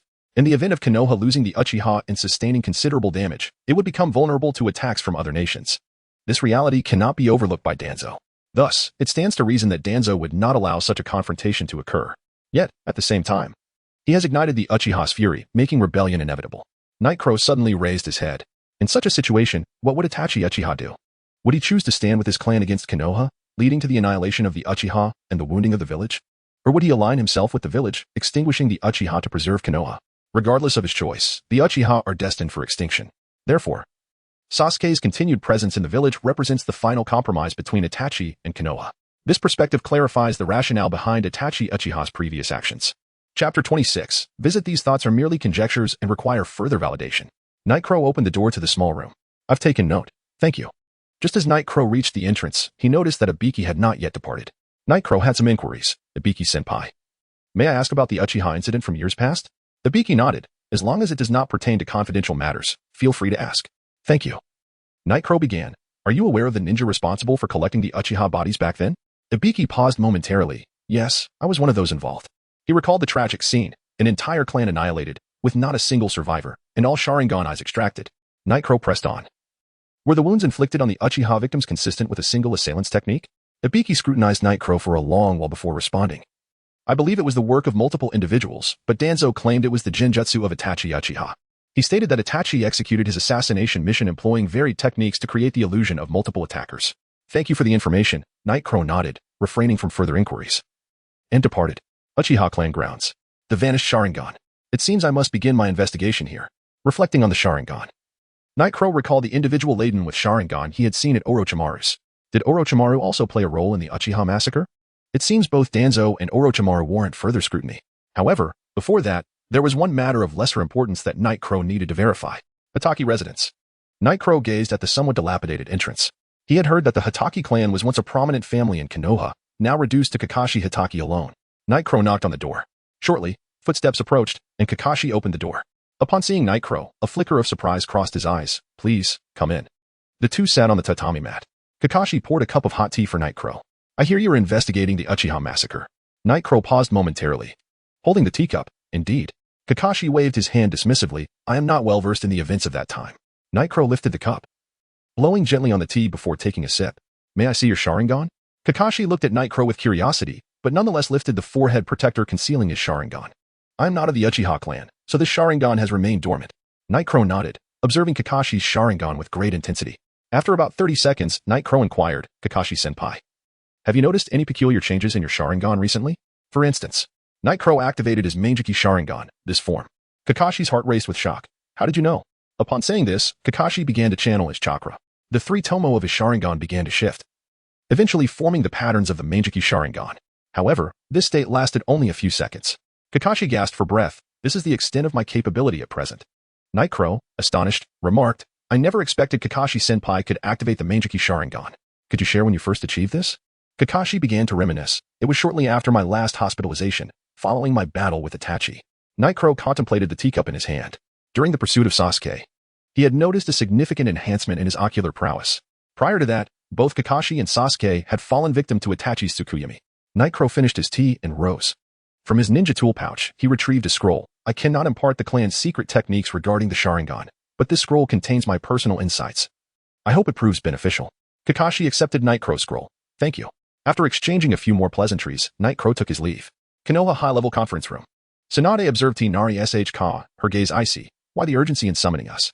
Mito Gaiden turned to Tinari. Tinari leisurely opened his eyes. Nightcrow Uchiha reviewed the case files of the Uchiha massacre yesterday. What? Tinari Sh. rose abruptly. Mito Gaiden placed a reassuring hand on her shoulder, urging her to remain calm. The case files reveal little. We must maintain composure. Tinari Sh. sat back down. Nightcrow has confronted Itachi 3 times in recent months. He may have uncovered something significant. Otherwise, he wouldn't have sought to review the files. Mito Gaiden looked at Tinari. What are your thoughts? Tinari's eyes glinted with malice. Eliminate him to prevent future troubles. Unjustly murdering a village's Jainin does not align with our principles, responded Mito Gaiden. Tinari chuckled coldly. Have you forgotten the very purpose of the route? Tinari Sh. who had remained silent until now, addressed Tinari. You have previously sold information regarding Nightcrow's missions, have you not? Tinari's expression darkened. It was for the sake of Konoha. Tinari Sh. scoffed. You fear Nightcrow may seek retribution, do you? If it comes to light that you've betrayed the village's ninja, Tinari, your authority may be entirely reclaimed by Tsunade. Before Tinari could respond, Tinari Sh. interrupted. Very well, I will dispatch someone to observe Nightcrow. Should he pose any threat to the village, I will request Tsunade to dispatch Humbu. With that, the two exited the conference room. Hokage office. Tsunade regarded Tinari Sh. and Mito Gaiden seated with tea. What brings these two cunning foxes here? Mito Gaiden spoke. Tsunade. What is your impression of Nightcrow Uchiha? Tsunade, puzzled by their inquiry, nonetheless shared her perspective. He is a competent ninja, efficient, and adept at completing tasks. Mito Gaiden continued. Recently, we received reports suggesting that Nightcrow has been exhibiting abnormal behavior. We intend to send a team to monitor him for a period. Is that acceptable? What abnormal behavior? Tsunade inquired, perplexed. Tinari Sh. rose. That is all. We merely came to inform you. With that, they exited the Hokage office. And Mito Gaiden followed suit without further comment. Tsunade clenched her fists. These two veterans, relying on their seniority, act unilaterally, disregarding even my authority as Hokage. Yet, it seems Nightcrow has not engaged in any unusual conduct recently. Suddenly, she recalled Ibiki and Appo's report about Nightcrow investigating the Uchiha massacre. Tsunade had been taken aback by the incident, noting its many inconsistencies. However, as it had been orchestrated by Tinari, she had not pressed further. Might there be deeper implications to that event? Chapter 27. Infiltration. Nightfall enveloped the forest, where 2 members of the Umbu lay concealed among the trees, serving as sentinels for the root division. Suddenly, a droplet of water fell upon their foreheads, eliciting a moment of bewilderment. Just then, a shadow loomed before them. and they succumbed to unconsciousness. It was Yukura who activated his Sharingan and cast an illusion upon one of the sentinels. Moments later, he dispelled the genjutsu. As in years past, every root operative had been ensnared by Danzo's insidious seals, rendering any intelligence retrieval futile. Yukura did not linger. The sentinels were required to communicate at intervals, and any anomaly would soon be detected, having once been under Danzo's control for several months. He was aware that while most of the configurations had remained unchanged, the passwords and barrier keys to certain critical areas had been altered. Nevertheless, he had identified 3 locations where Danzo was likely to be concealing the Sharingan. The first was a hidden chamber behind Danzo's office. The second was the intelligence room housing vital root documents, and the third was the laboratory, where Danzo conducted his clandestine experiments. The intelligence room and laboratory were secured by the highest level passwords and barriers, while the private chamber was likely known only to Danzo himself, making it the most challenging to infiltrate. Yukura resolved to start with the laboratory, which periodically received condemned prisoners from the Konoha prison. However, he had yet to ascertain the exact timing of these transfers. Thus, he opted for a rather primitive strategy, to lie in wait at the Konoha prison. Although security was stringent, it was still less impenetrable than the root division. Yukura cast an illusion on 2 of the prison guards.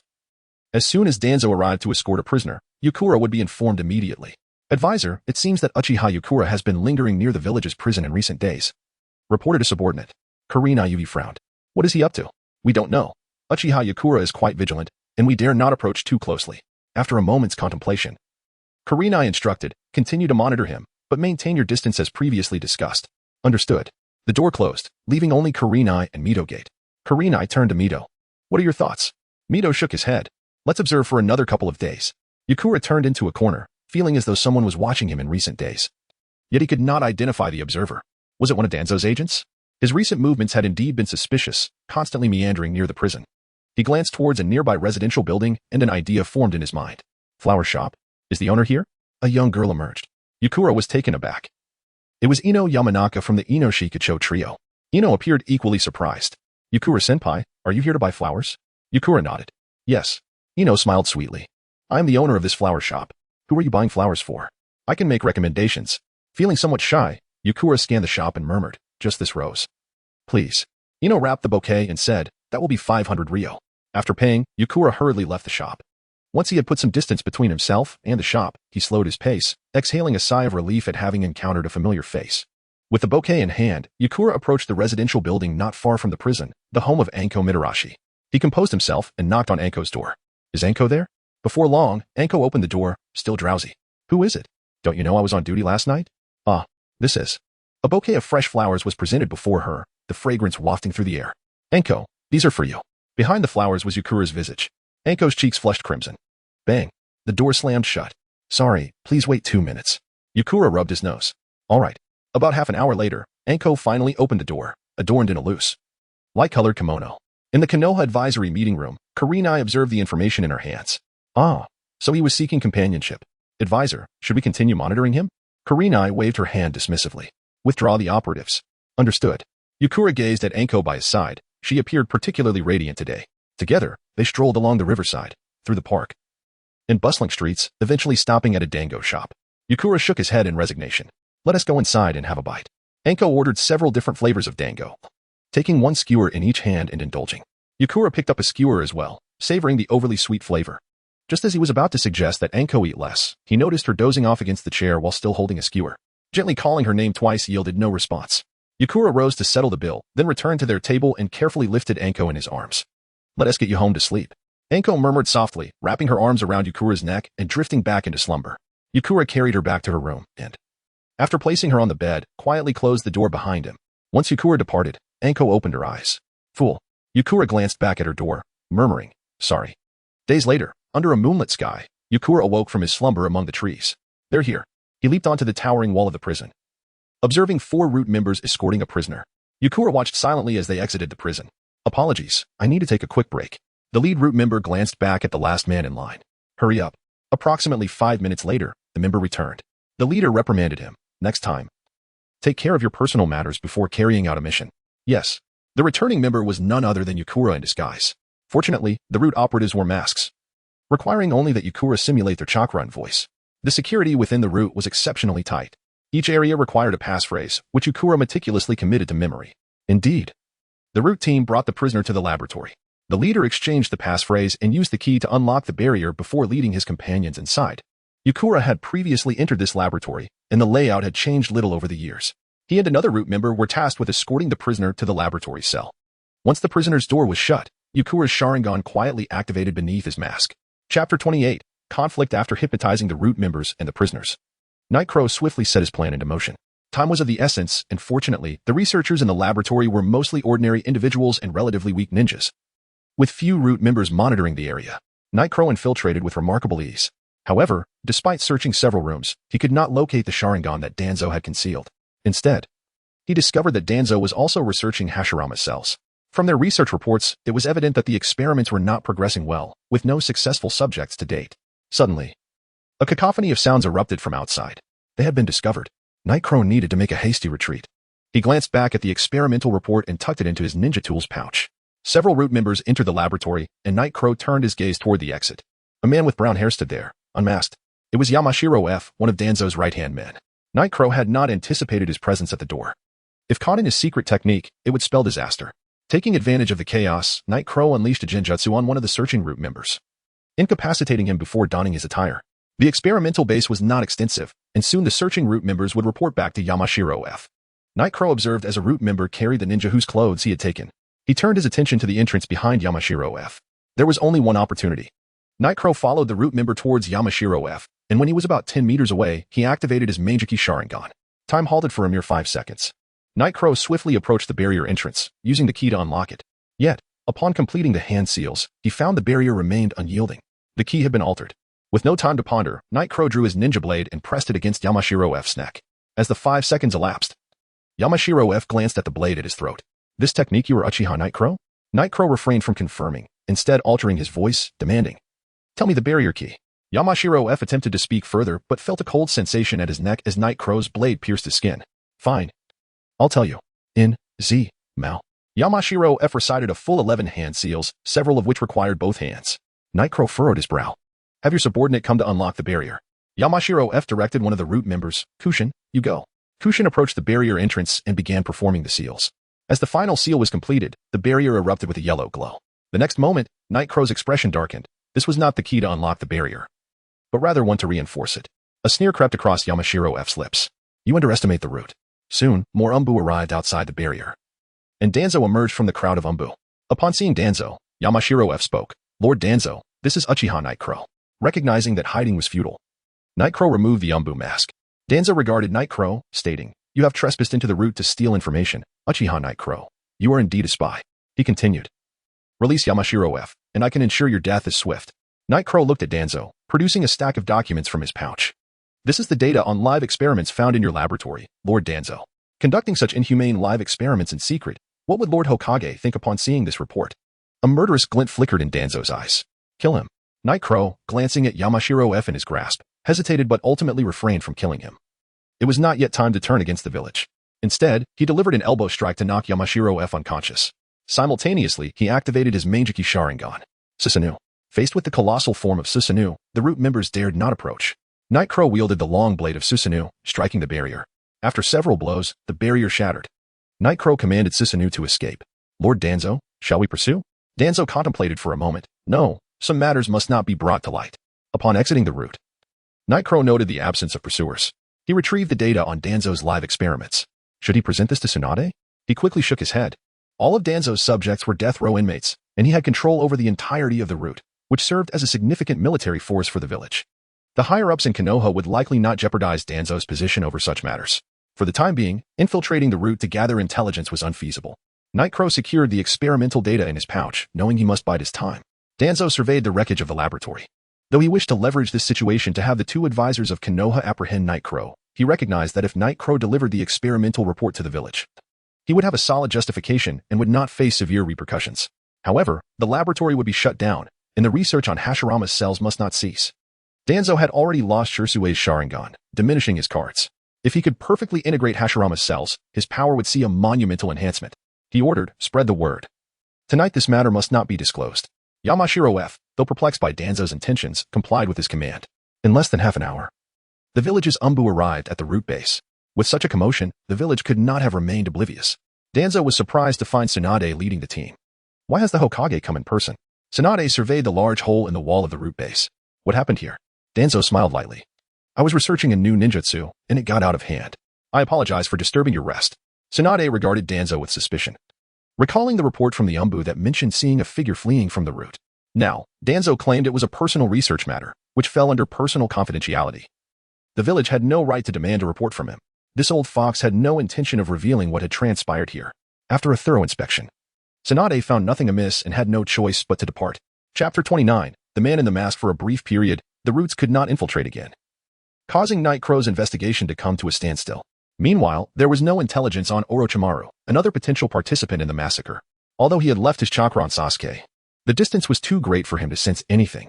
With 3 years still ahead, Nightcrow had no intention of seeking out Sasuke just yet.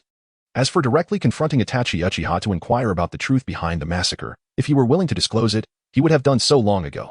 What could be his reasoning for withholding such information? Nightcrow pondered. Did he still believe that Nightcrow lacked the strength to protect himself? Currently, Sasuke was with Orochimaru, while Nightcrow remained in the village, striving to enhance his powers. Whether it was investigating Danzo or confronting the enigmatic Akatsuki, Nightcrow felt an inevitable clash with Akatsuki looming ahead. Indeed, lacking sufficient strength rendered the truth of the massacre irrelevant. At the Southie Shrine, Nightcrow returned once more. He approached the monument, recalling that Fayek, the clan leader, once mentioned it bore the history and secret techniques of the Uchiha. The higher the level of the Sharingan, the more one could perceive. Nightcrow activated his Mangeki Sharingan, revealing a passage of intricate and obscure text. As expected, the content differed significantly from that of the Tomo Sharingan. The text was overly cryptic and required considerable time for interpretation. After half an hour, Nightcrow felt a dull ache in his eyes, a consequence of prolonged use of the Mangeki Sharingan. He deactivated it and sat down on the steps beside the monument. He discovered two valuable techniques associated with the Sharingan, Izanagi and Izanami. Izanagi functions similarly to Nightcrow's rebirth, requiring the sacrifice of one Sharingan's light. Izanami, on the other hand, was a formidable genjutsu, distinct from other Sharingan techniques, as it activated through touch rather than sight, with a similar cost of sacrificing a Sharingan. Yet, Nightcrow sensed that there was more content behind the monument, obscured from his current vision. Was it only visible through the eternal Mangeki Sharingan? Though the ninjutsu inscribed upon the shrine's monument was potent, its utilization demanded the sacrifice of a Sharingan, making it a last resort not to be taken lightly. Nightcrow's paths to power enhancement were threefold. First, mastering the nature and form transformations of ninjutsu. Second, seeking powerful summoning beasts and forging contracts. And third, delving into the sage techniques he learned through cursed seals. The most accessible of these was the advancement of ninjutsu. Nightcrow possessed only a single fire attribute and could explore various forms of transformation, such as expanding the range of fire release or concentrating its power into a single point. He currently required a powerful, wide-range ninjutsu. Although Susanoo could achieve this, it consumed a significant amount of chakra, and even with Hashirama cells, he had previously drained his chakra in battles.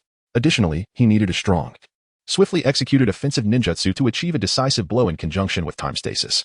If he had encountered Kakuzu and Haiden with a potent fire release technique, he could have reduced them to ashes rather than resorting to stabbing them with a blade. Resolute in his decision, Nightcrow commenced his training. By the riverbank, Nightcrow quickly formed hand seals, fire release, great fireball technique. This was one of the broader range fire release techniques and one he was quite skilled in. Nature transformation involved condensing more chakra, necessitating a substantial amount of chakra, which is why it serves as a criterion for measuring Jainin. After experimenting several dozen times, Nightcrow grasped the essence of it. Following 2.5 days of practice, Nightcrow had become proficient in the nature transformation of fire release. However, its potency did not meet his expectations. Perhaps he could incorporate additional elements. Ninjutsu can leverage the surrounding environment to enhance its power. For instance, water release exhibits greater strength in watery locales, and theoretically, fire release can too. Yet, creating an environment conducive to fire was somewhat demanding. Oil. If he sealed fire oil within a scroll, he could deploy it in battle alongside fire release for amplified power. It sounded promising and warranted experimentation. 1 month later, a resounding explosion echoed through the desolate mountains. Nightcrow surveyed the vast crater below with satisfaction. After a month of experimentation, the combination of fire oil and fire release had achieved perfect synergy. However, it was somewhat costly. Both the fire oil and the scroll capable of sealing a substantial amount were not inexpensive. This month of trials had depleted a significant amount of Nightcrow's funds. It appeared he needed to earn more money. As Nightcrow prepared to depart, two figures emerged from a nearby tree. Space manipulation. Nightcrow's gaze fell upon the man wearing the whirlpool mask. Upon seeing the Sharingan beneath the mask, Nightcrow gasped. Who are you? Uchiha Madara. Simultaneously, an overwhelming aura emanated from him. Nightcrow furrowed his brow, scrutinizing the man who claimed to be Uchiha Madara. Time stood still. In an instant, Nightcrow activated his Mangeki Sharingan. As his ninja blade struck towards the masked man, it surprisingly passed through his body, as if slicing through air. Nightcrow swung twice more, only to achieve the same result. With time stasis nearing its end, Nightcrow swiftly retreated. The masked man regarded him coldly. I fully comprehend your abilities. Nightcrow fixed his gaze on the man's solitary Sharingan. Where did your Sharingan come from? The masked man pondered briefly and grasped Nightcrow's implication. He deactivated his Sharingan, revealing his dark pupils. Uchiha clan. Nightcrow sheathed his ninja blade. What is your name? Uchiha Madara. Nightcrow studied the masked man for a considerable time before speaking. Now, tell me, why have you sought me out? The masked man utilized his space manipulation to sit upon a nearby rock. Nightcrow's frown deepened. Such spatial abilities made stealthy attacks virtually impossible, an intricate predicament. The masked man began. It seems you still do not believe I am Uchiha Madara. Very well, whether you believe or not is inconsequential. Let us discuss something else. What shall we discuss? After a moment's contemplation, the masked man continued. Let us converse about the history of the ninja world. During the Warring States period, there were no great nations as we know them today. The ninja world existed in clans. Clans waged war against one another for resources, resulting in countless casualties over the years. Eventually, two powers emerged that surpassed all others, the Uchiha clan and the Senju clan. They brought an end to the chaos of the Warring States and established the present 5 great nations. However, peace was but fleeting. Following Hashirama's death, the 5 great nations plunged back into conflict over interests, igniting the first, second, and third great ninja wars, which were as brutal as the Warring States period. The masked man turned his gaze to Nightcrow. The 4th great ninja war nearly erupted on several occasions, such as when the Land of Lightning sought to seize the Byakugan of the Hyuga clan, pressuring Konoha under the pretense of war. At that time, Konoha was severely weakened, and the 3rd Hokage sacrificed the head of the Hyuga branch family to quell the unrest. And then there was the Uchiha massacre. The masked man paused, gazing intently at Nightcrow. Chapter 30. The black rod. A potent aura of lethal intent erupted from Nightcrow. What do you know? The masked man turned his gaze skyward. It is not yet time to reveal everything. I possess a plan to bring an end to this chaotic era, the Moon's Eye plan. As dusk approached, he continued, our discussion will conclude here for today. The specifics of the Moon's Eye plan will only be disclosed when you choose to join us. Rising to his feet, the masked man added, do not rush your decision. Take your time to contemplate. With that, spatial distortions began to swirl around him. Take this. He tossed a scroll and an object resembling dry bark toward Nightcrow. Nightcrow caught the scroll and the bark, but when he attempted to inquire further, the masked man had vanished. The Moon's Eye plan indeed left Nightcrow astounded, holding the potential to unleash irreversible, formidable illusions upon the entire shinobi world. Yet, if one were to spend a lifetime ensnared in delusions, what meaning would life possess? Nightcrow shook his head, pondering the absurdity of such a piece that binds one. Unrolling the scroll, he discovered it contained a ninjutsu known as Inyang Release, with the dry bark being the key to mastering the technique. Nightcrow lightly touched the bark and immediately withdrew his hand. The sensation. It was reminiscent of that star. He retrieved the star from his ninja tool pouch, confirming it to be of the same origin, and stored it away. Covering his hand with chakra, Nightcrow grasped the bark and began to extract the special chakra contained within, following the techniques inscribed in the scroll. Approximately half an hour later, a black iron rod materialized in his hand. According to the scroll, this rod could seal and disrupt an enemy's chakra. Once struck by this rod, one would lose all capacity for movement.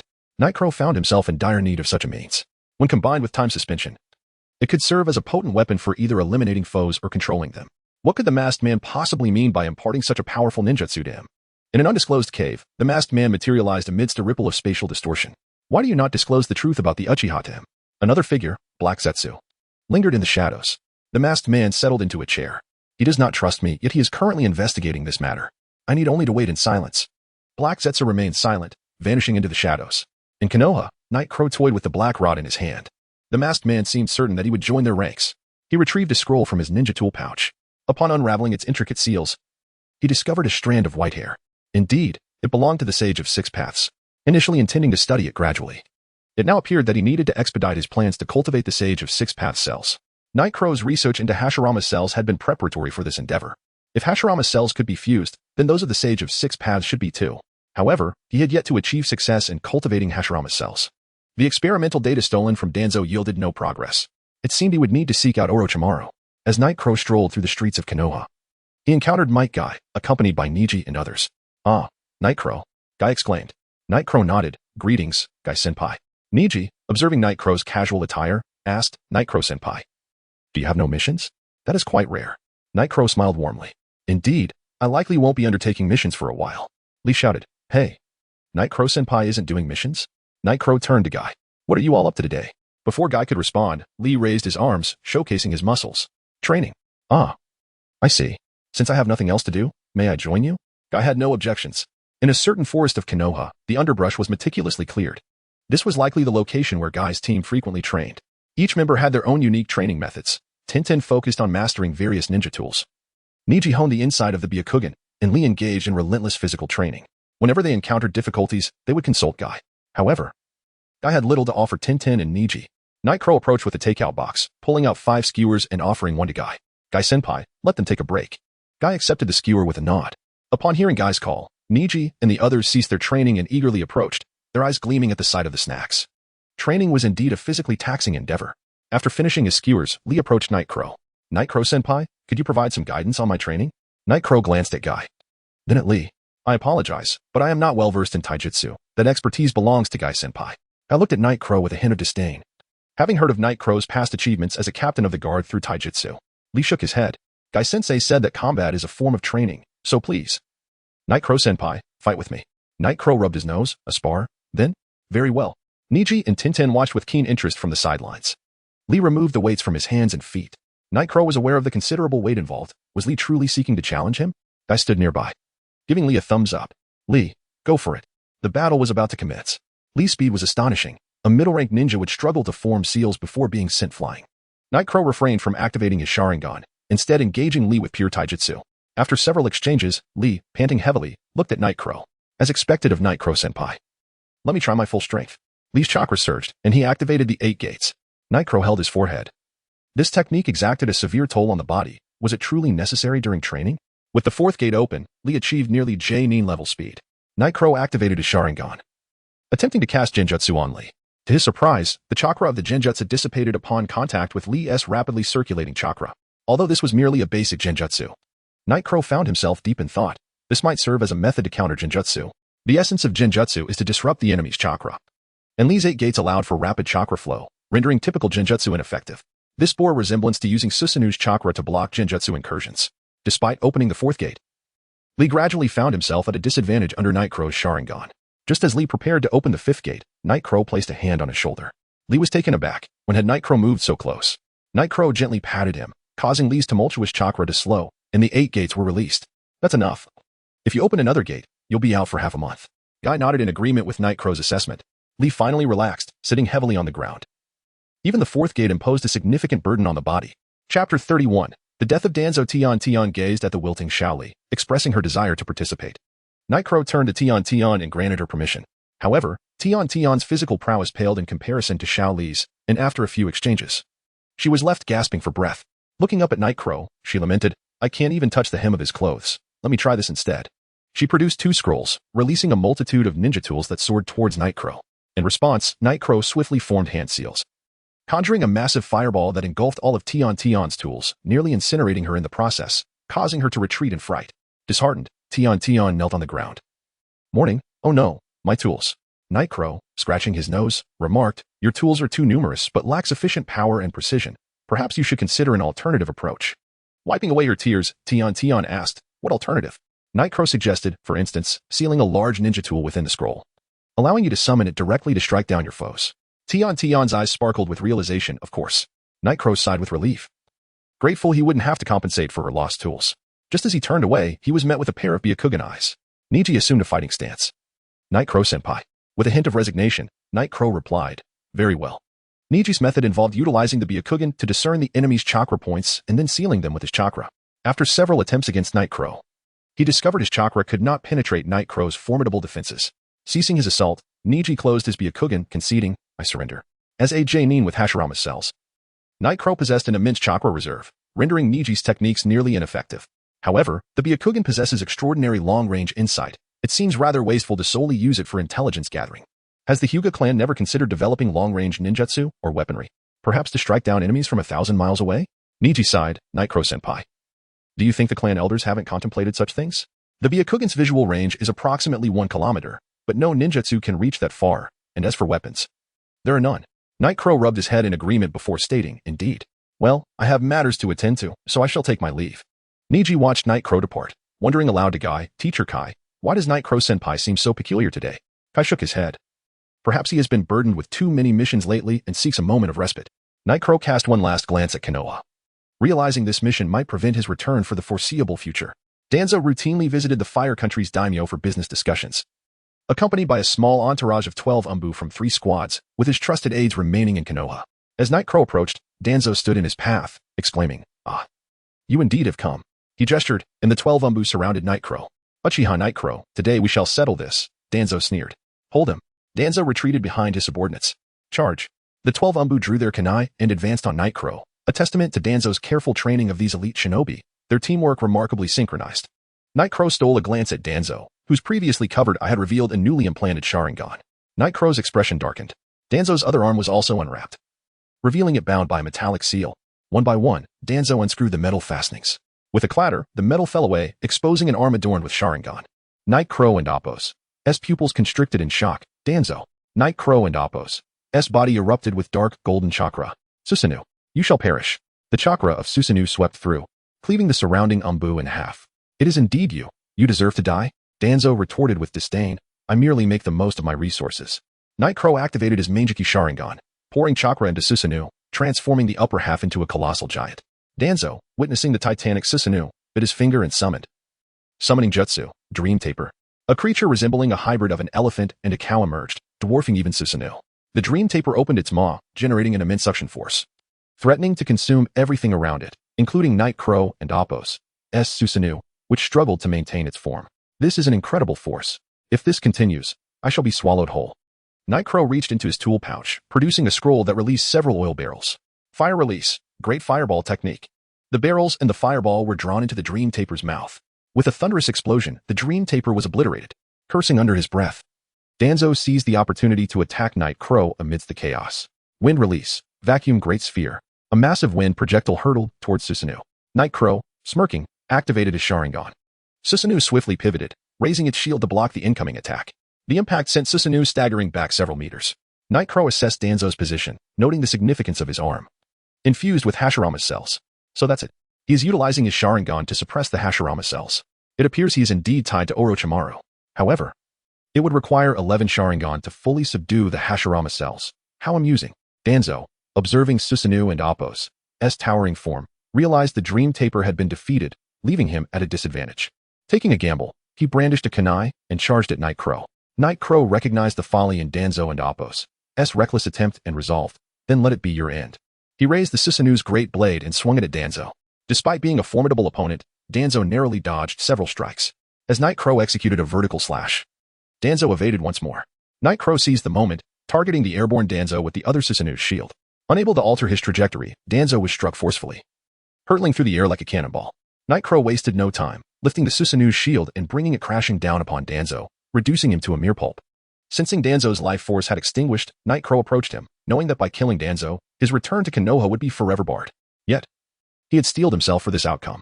Regardless of Danzo's involvement in the Uchiha massacre, his repeated schemes against Night Crow and the theft of so many Uchiha Sharingan warranted his demise. Chapter 32, Defection. The Night Crow released Susanoo and approached Danzo, who was now unrecognizable. Night Crow formed hand seals and unleashed the fire release, Great Fireball technique. After the fireball, Night Crow was taken aback. Danzo's position remained untouched by the flames. Suddenly, a gust of wind surged forth. "This is bad." Night Crow swiftly dodged 2 blasts of wind release. However, the hasty evasions left him vulnerable to subsequent attacks, and Danzo's wind technique struck him. The slicing wind severed Night Crow's chakra pathways. With his pathways completely severed, Night Crow could not evade the wind release, Vacuum Sphere. Danzo, observing the vanishing Night Crow, smirked slightly. "You can no longer use the ability to reverse time for a while, can you?" As Night Crow reappeared, he immediately activated Susanoo. Was that Izanagi? Night Crow realized, astonished. Izanagi was a secret technique inscribed on the Uchiha tablet. How could Danzo possibly wield it? Ah, he once possessed Chirsue's eyes. Understanding dawned on Night Crow as he noticed one of Danzo's Sharingan was closed, indicating he could still utilize Izanagi 10 more times. With a cold huff, Night Crow deactivated Susanoo. Danzo, witnessing Night Crow's sudden deactivation of Susanoo, pondered his intentions. Night Crow produced a black rod, and his Mangeki Sharingan spun rapidly. Time stands still. 5 seconds later, Danzo saw the black rod piercing his chest and erupted into maniacal laughter. "Haha, you're finished." "Huh? What is happening?" "The technique hasn't activated." Panic surged through him as he found himself unable to move. Night Crow summoned several more black rods, driving them into Danzo's limbs, pinning him firmly to the ground.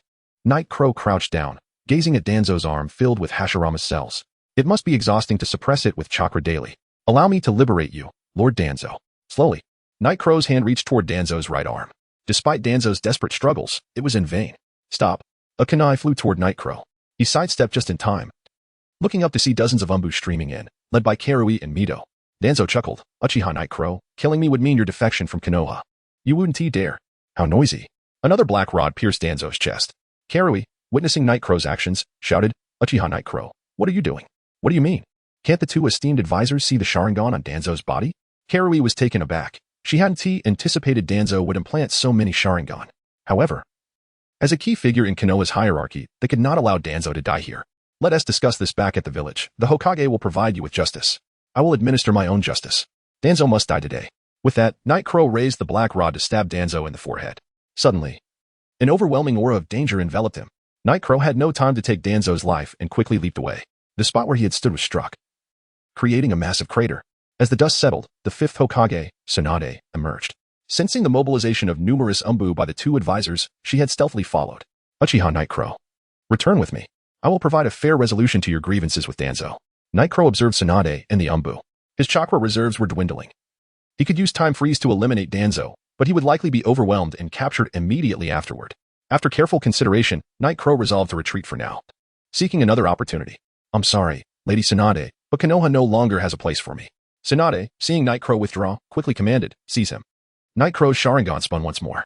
Time stands still. The umbu who approached Nightcrow were frozen in place. When the technique concluded, Nightcrow had already vanished without a trace. Tsunade looked down at the fallen Danzo. Sigh, let us go back.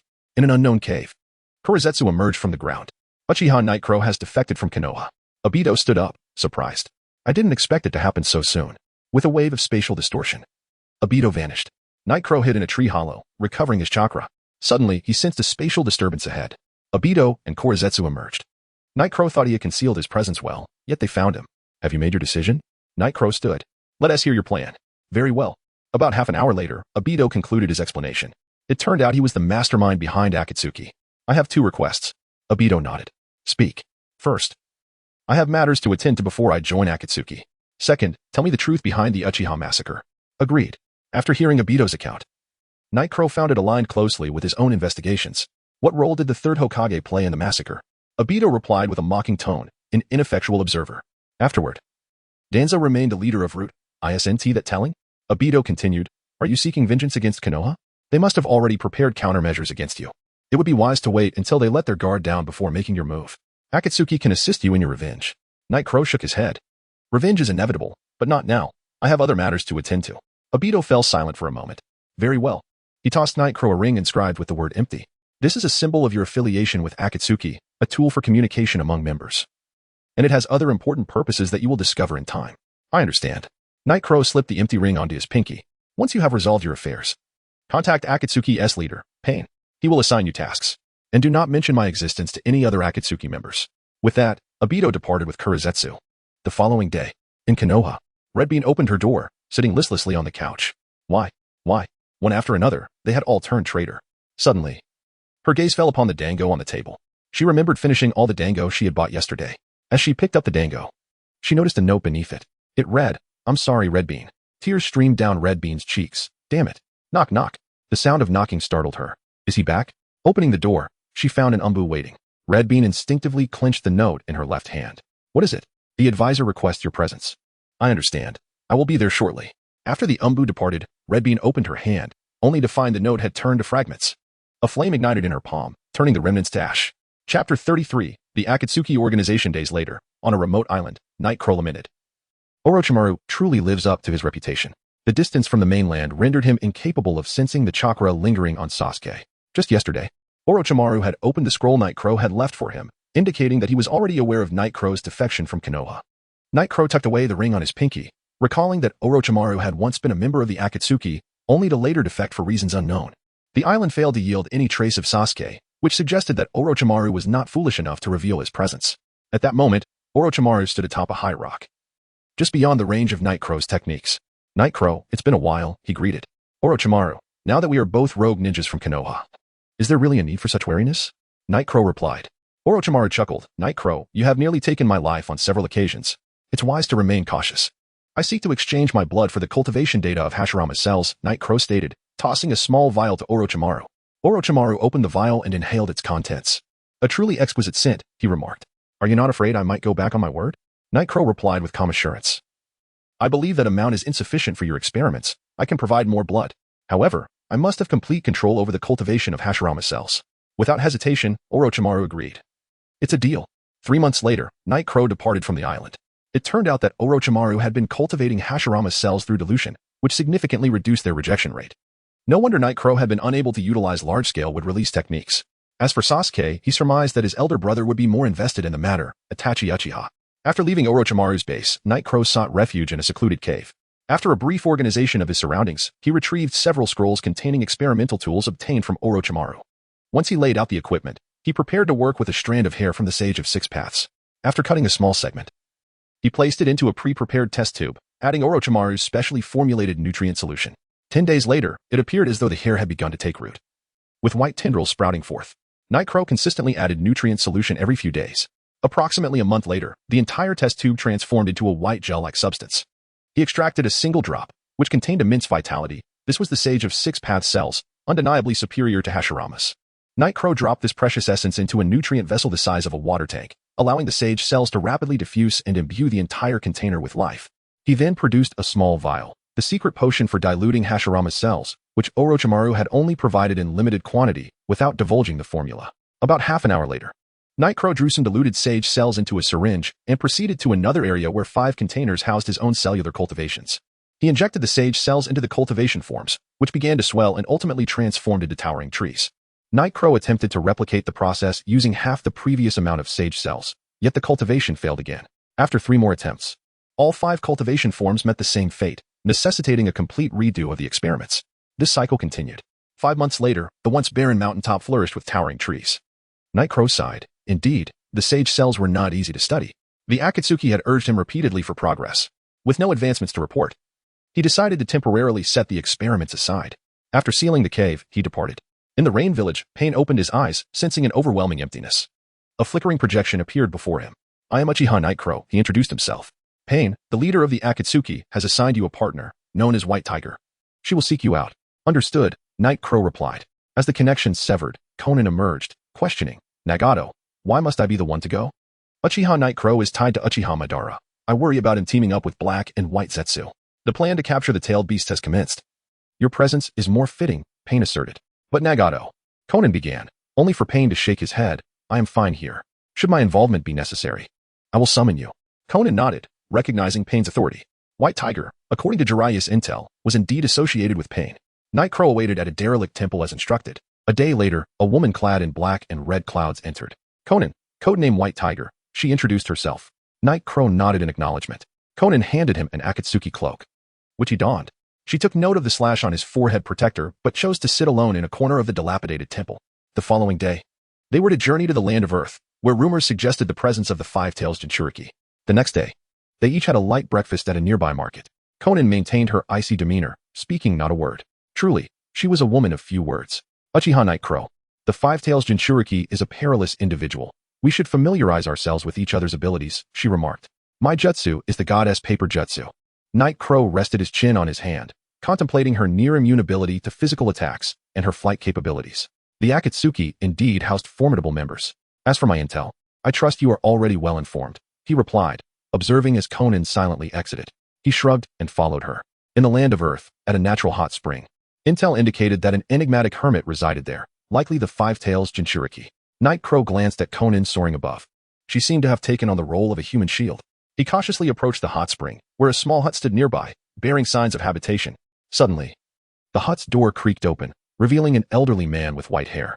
Night Crow activated his Sharingan, sensing no chakra from the old man. He was no ninja. The elder, holding a wooden basin, began to wash himself in the spring, humming a tune absent-mindedly. With a slight shift of his Sharingan, the old man collapsed, as if struck down. Emerging from the shadows, Night Crow placed his hand on the elder's forehead before releasing him moments later. At that moment, Conan descended from the air, inquiring, Did you discover something? The Five-Tails Jinchuriki has indeed been here, but he departed 10 days ago, Night Crow informed her. Conan frowned. Will he return? Night Crow shook his head. Highly unlikely. The Five-Tails Jinchuriki did not know the old man. He merely passed through, enjoying the hot spring for a couple of days. Conan turned to leave the spring. Let us go. The two searched for nearly a month, yet the Five-Tails Jinchuriki remained elusive. Pain subsequently ordered them to undertake other tasks. Chapter 34. Interception 2 years later. Xiaonan, please provide an update on the intelligence from the past month, instructed the figure of Pain. Xiaonan briefly recounted the tasks accomplished over the month. Pain, in his ethereal form, nodded and inquired, has Uchiha Yaya shown any unusual activity recently? Xiaonan shook her head, none.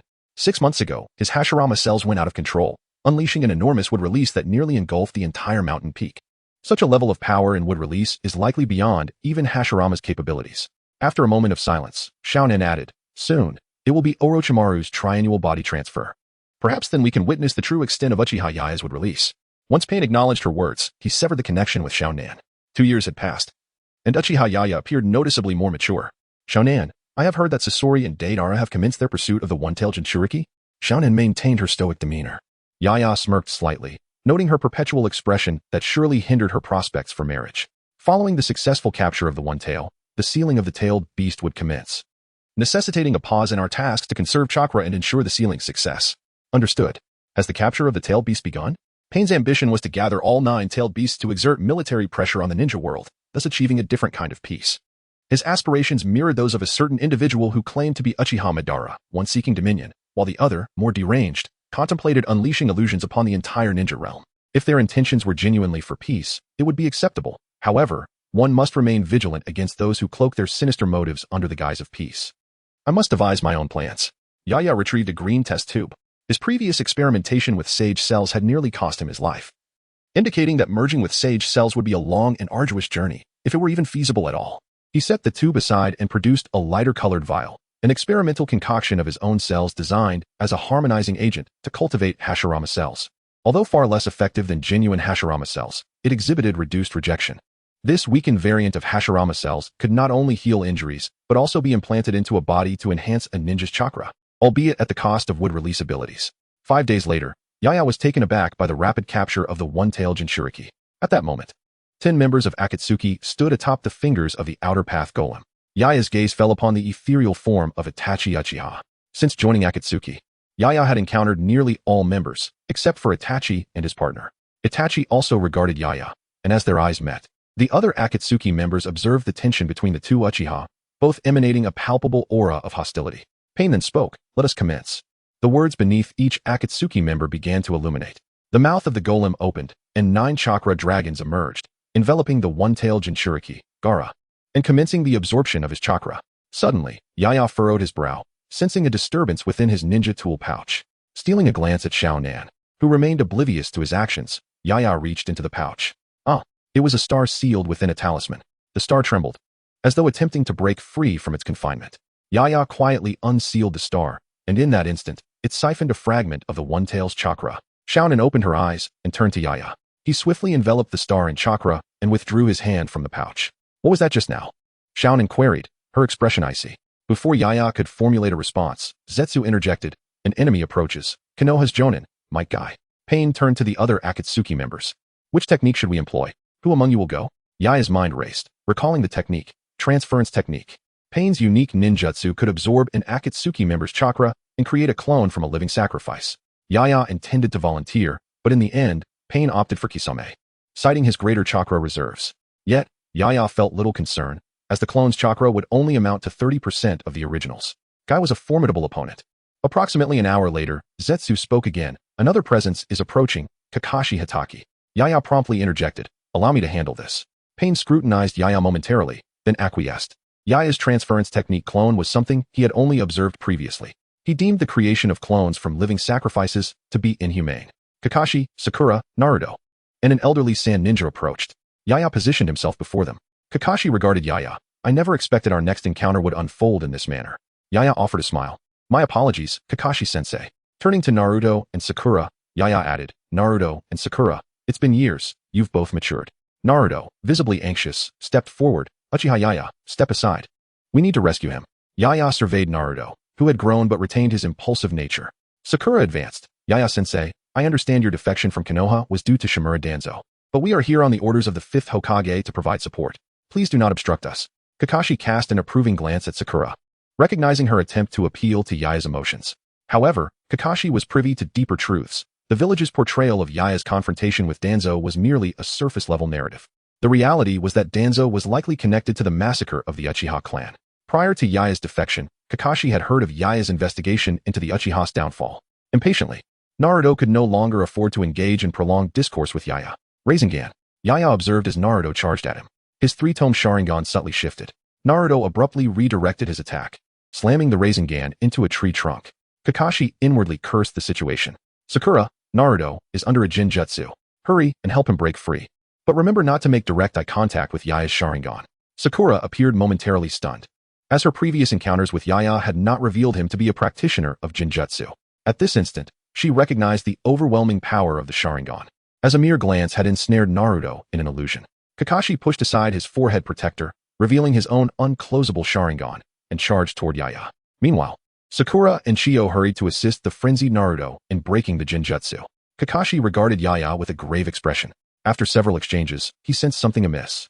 Yaya's strength appeared diminished compared to 2 years prior. What had transpired? Up to this point, Yaya had yet to employ his Manjiki Sharingan. Was it due to an inability or a reluctance to do so? Meanwhile, Sakura and Chio had subdued Naruto and were working to release him from the Jinjutsu. Yaya glanced at the liberated Naruto. It seems Jiraiya-sensei has yet to help Naruto fully harness the power of the tailed beast. At this moment, Naruto, Sakura, and Chio rushed over. Yaya addressed Naruto. You ventured out without completely mastering the power of the tailed beast. Turning to Kakashi, Yaya stated, Kakashi-sensei, 3 years ago, Itachi sought to capture the Nine-Tails Jinchuriki, prompting Jiraiya to personally safeguard him. He pointed at Naruto. Now, he has yet to control the Nine-Tails power. Does Jiraiya truly believe he is equipped to confront Akatsuki's capture? Suddenly, a thick fog began to envelop the surroundings. Yaya recalled the hand signs Kakashi had formed earlier. In the end, the technique was not unleashed as initially anticipated. It was thought that he had relinquished the use of ninjutsu. However, to one's surprise, the mist concealment technique emerged. This technique, capable of obscuring visibility, indeed serves as an effective countermeasure against the Sharingan. Intriguing. Given this, I shall engage in a playful contest with you. Night Crow began to weave hand seals, replicating the mist concealment technique previously performed by Kakashi. This exemplifies the fundamental capability of the Sharingan, the ability to imitate ninjutsu. As the mist concealment technique intensified, the surrounding fog thickened. Concealed in the shadows, Kakashi furrowed his brow. Initially, the mist concealment technique was infused with Kakashi's chakra, allowing him to clearly sense Night Crow's location. However, with Night Crow's own mist concealment technique now intertwined, his ability to detect the enemy's position became compromised. Chapter 35. Departure. Has it become more intriguing to part ways with Kakashi-sensei? Kakashi remained silent, straining his ears to discern the position of Yagura. Chio and Sakura crouched silently on the ground, both parties testing their patience to see who would falter first. However, Naruto could not wait. The boy with a similar past was depending on him for rescue. Naruto stood up and called out, Hey, Uchiha Yagura, where are you, you detestable scoundrel? Sakura anxiously tried to hush Naruto, but his voice grew louder. Suddenly, a sharp sound sliced through the air behind him. Watch out. Sakura attempted to warn him, but it was too late. The ninja blade pierced Naruto's chest. Yagura paused, bewildered by Naruto's slow reaction. No, that can't be right. With a loud bang, the Naruto struck by Yagura's blade transformed into a puff of white smoke. Sakura was taken aback. When had he created a shadow clone? From behind Yagura, Naruto's triumphant voice rang out. Gotcha. Rasen Shuriken. The technique struck Yagura squarely in the back. Hearing the commotion, Kakashi rushed over, simultaneously sensing the dissolution of Yagura's mist technique.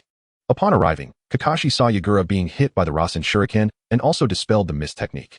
As Naruto prepared to boast about his achievement, the Yagura lying on the ground morphed into a wooden figure.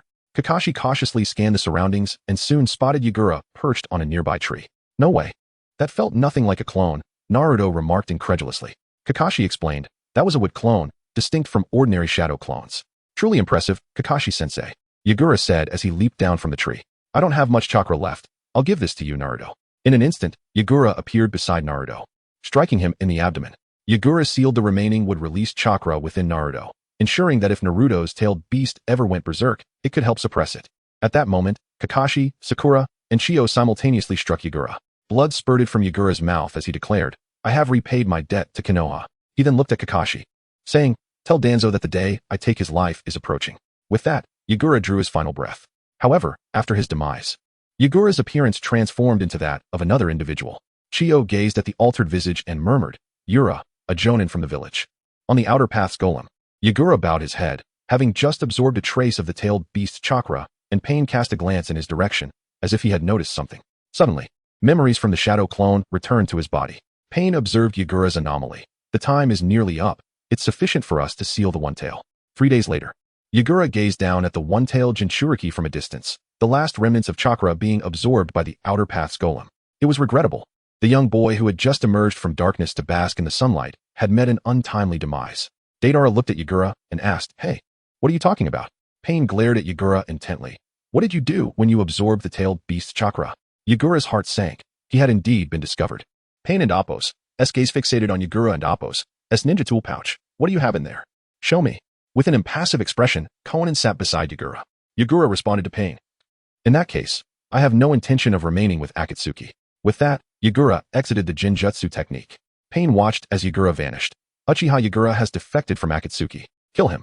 Kisame chuckled. "Interesting, isn't it, Itachi?" Uchiha Yagura, the leader has issued a kill order against you. Betraying Akatsuki leads only to death. The paper shuriken. Yagura removed a ring inscribed with the word void from his pinky. "This must be significant to you," he mused, observing the paper flying in the air. "Konan, after 2 years of companionship, I understand you somewhat. You are clearly a gentle-hearted girl. Why did you join such an organization as Akatsuki?" Konan's eyes flickered slightly. "Give me the ring, or you will die." Realizing he could not sway Konan, Yagura tossed the ring into the distance. "Farewell." As expected, Konan turned her head and chased after the ring.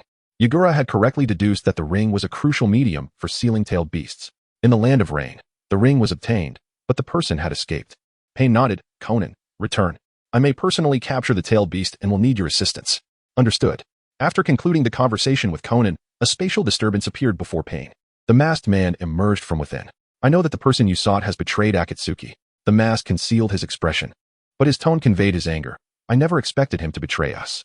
I will handle this matter. You continue gathering the tailed beasts, but increase your pace." "I understand, but I hope you can swiftly deal with Uchiha Yagura. He has somehow utilized a secret technique to absorb a trace of the tailed beast's chakra." Yagura produced star. The minuscule portion of the one-tail's chakra was absorbed into it. He had not intended to defect from Akatsuki so soon, but it was for the best. He had gathered nearly all the intelligence he could. Their goal in collecting tailed beasts was not to cultivate their Jinchuriki, but to resurrect the outer path's golem. The moon eye plan mentioned by the masked man was likely related to this.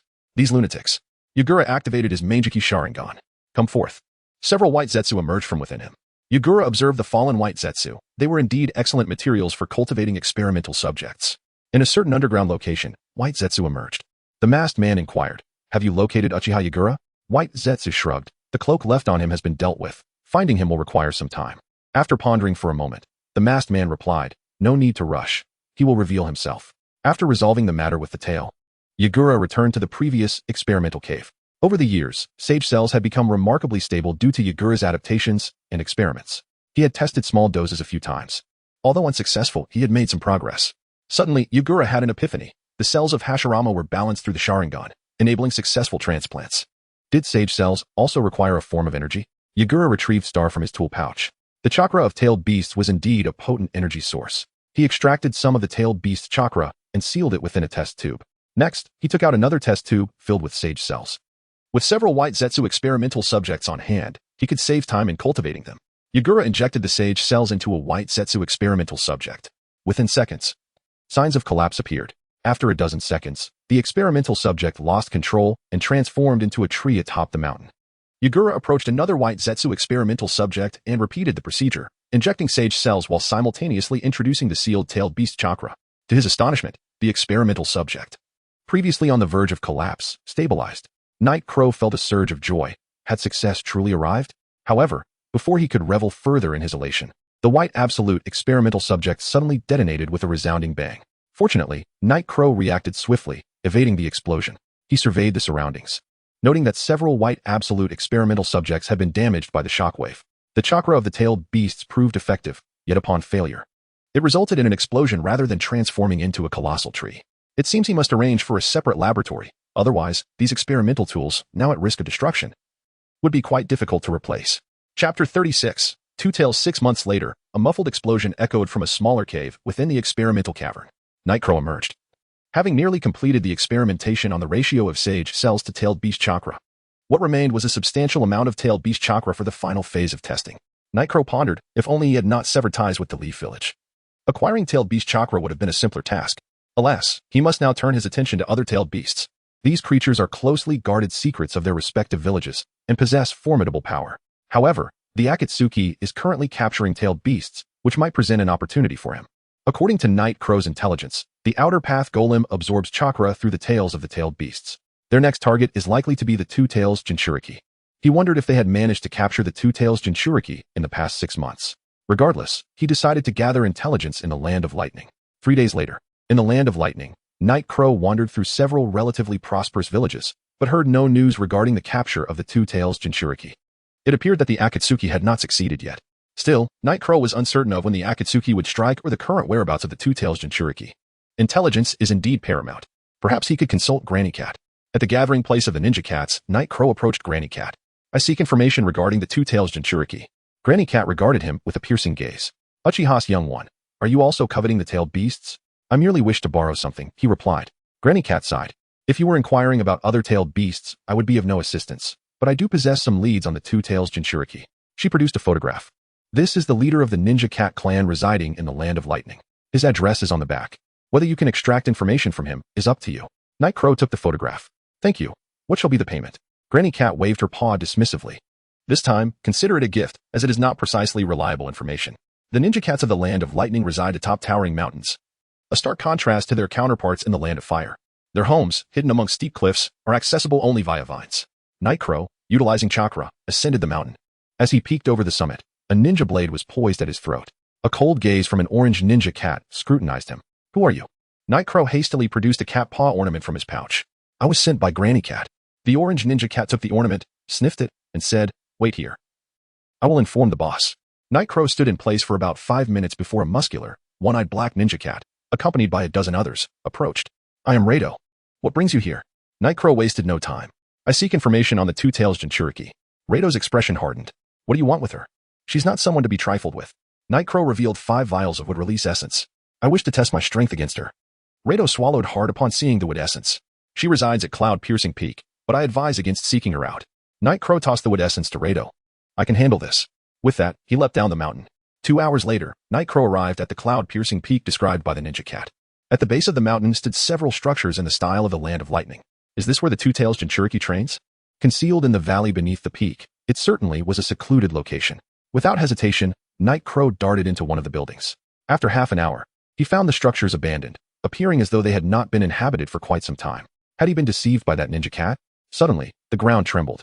Night Crow quickly leapt aside. At that moment, a massive tailed beast chakra arm burst through the earth. A woman sprang from the hole, fixing her gaze upon Night Crow. Who are you? Night Crow evaded her question. You must be the Two Tails Jinchuriki, Waimuri. Waimuri frowned. Who are you, really? Night Crow saw no reason to conceal his identity, knowing she would deduce it during their confrontation. I am Uchiha Night Crow. You are with the Akatsuki. Two-tailed beast chakra tails emerged behind Waimuri. Night Crow shook his head. It seems your information is outdated. I have severed ties with the Akatsuki. Waimuri placed her hands on the ground. Since you were once with the Akatsuki, you likely possess valuable intelligence. Capturing you would be advantageous. Night Crow observed Waimuri. Ready for combat. It appears the capture of the One-Tails Jinchuriki has caught your attention. Let us negotiate. I shall trade Akatsuki intelligence for. Before he could finish, Waimuri charged at him. Night Crow swiftly formed hand seals. Would release. Would pillar wall. Waimuri's claws shattered the wooden barrier with ease. Night Crow leaped back to evade her strike. The power of a perfect Jinchuriki is indeed formidable.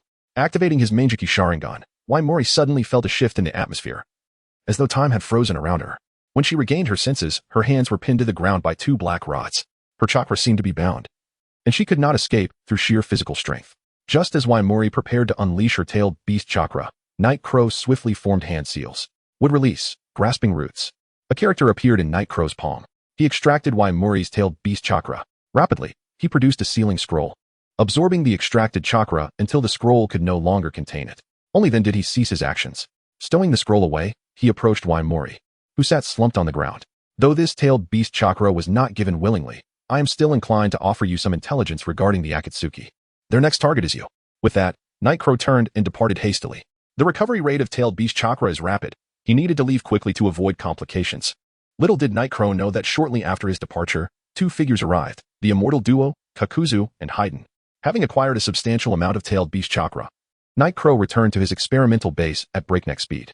He entered the designated chamber for experiments, retrieving the sealing scroll for the tailed beast chakra and a test tube filled with sage cells.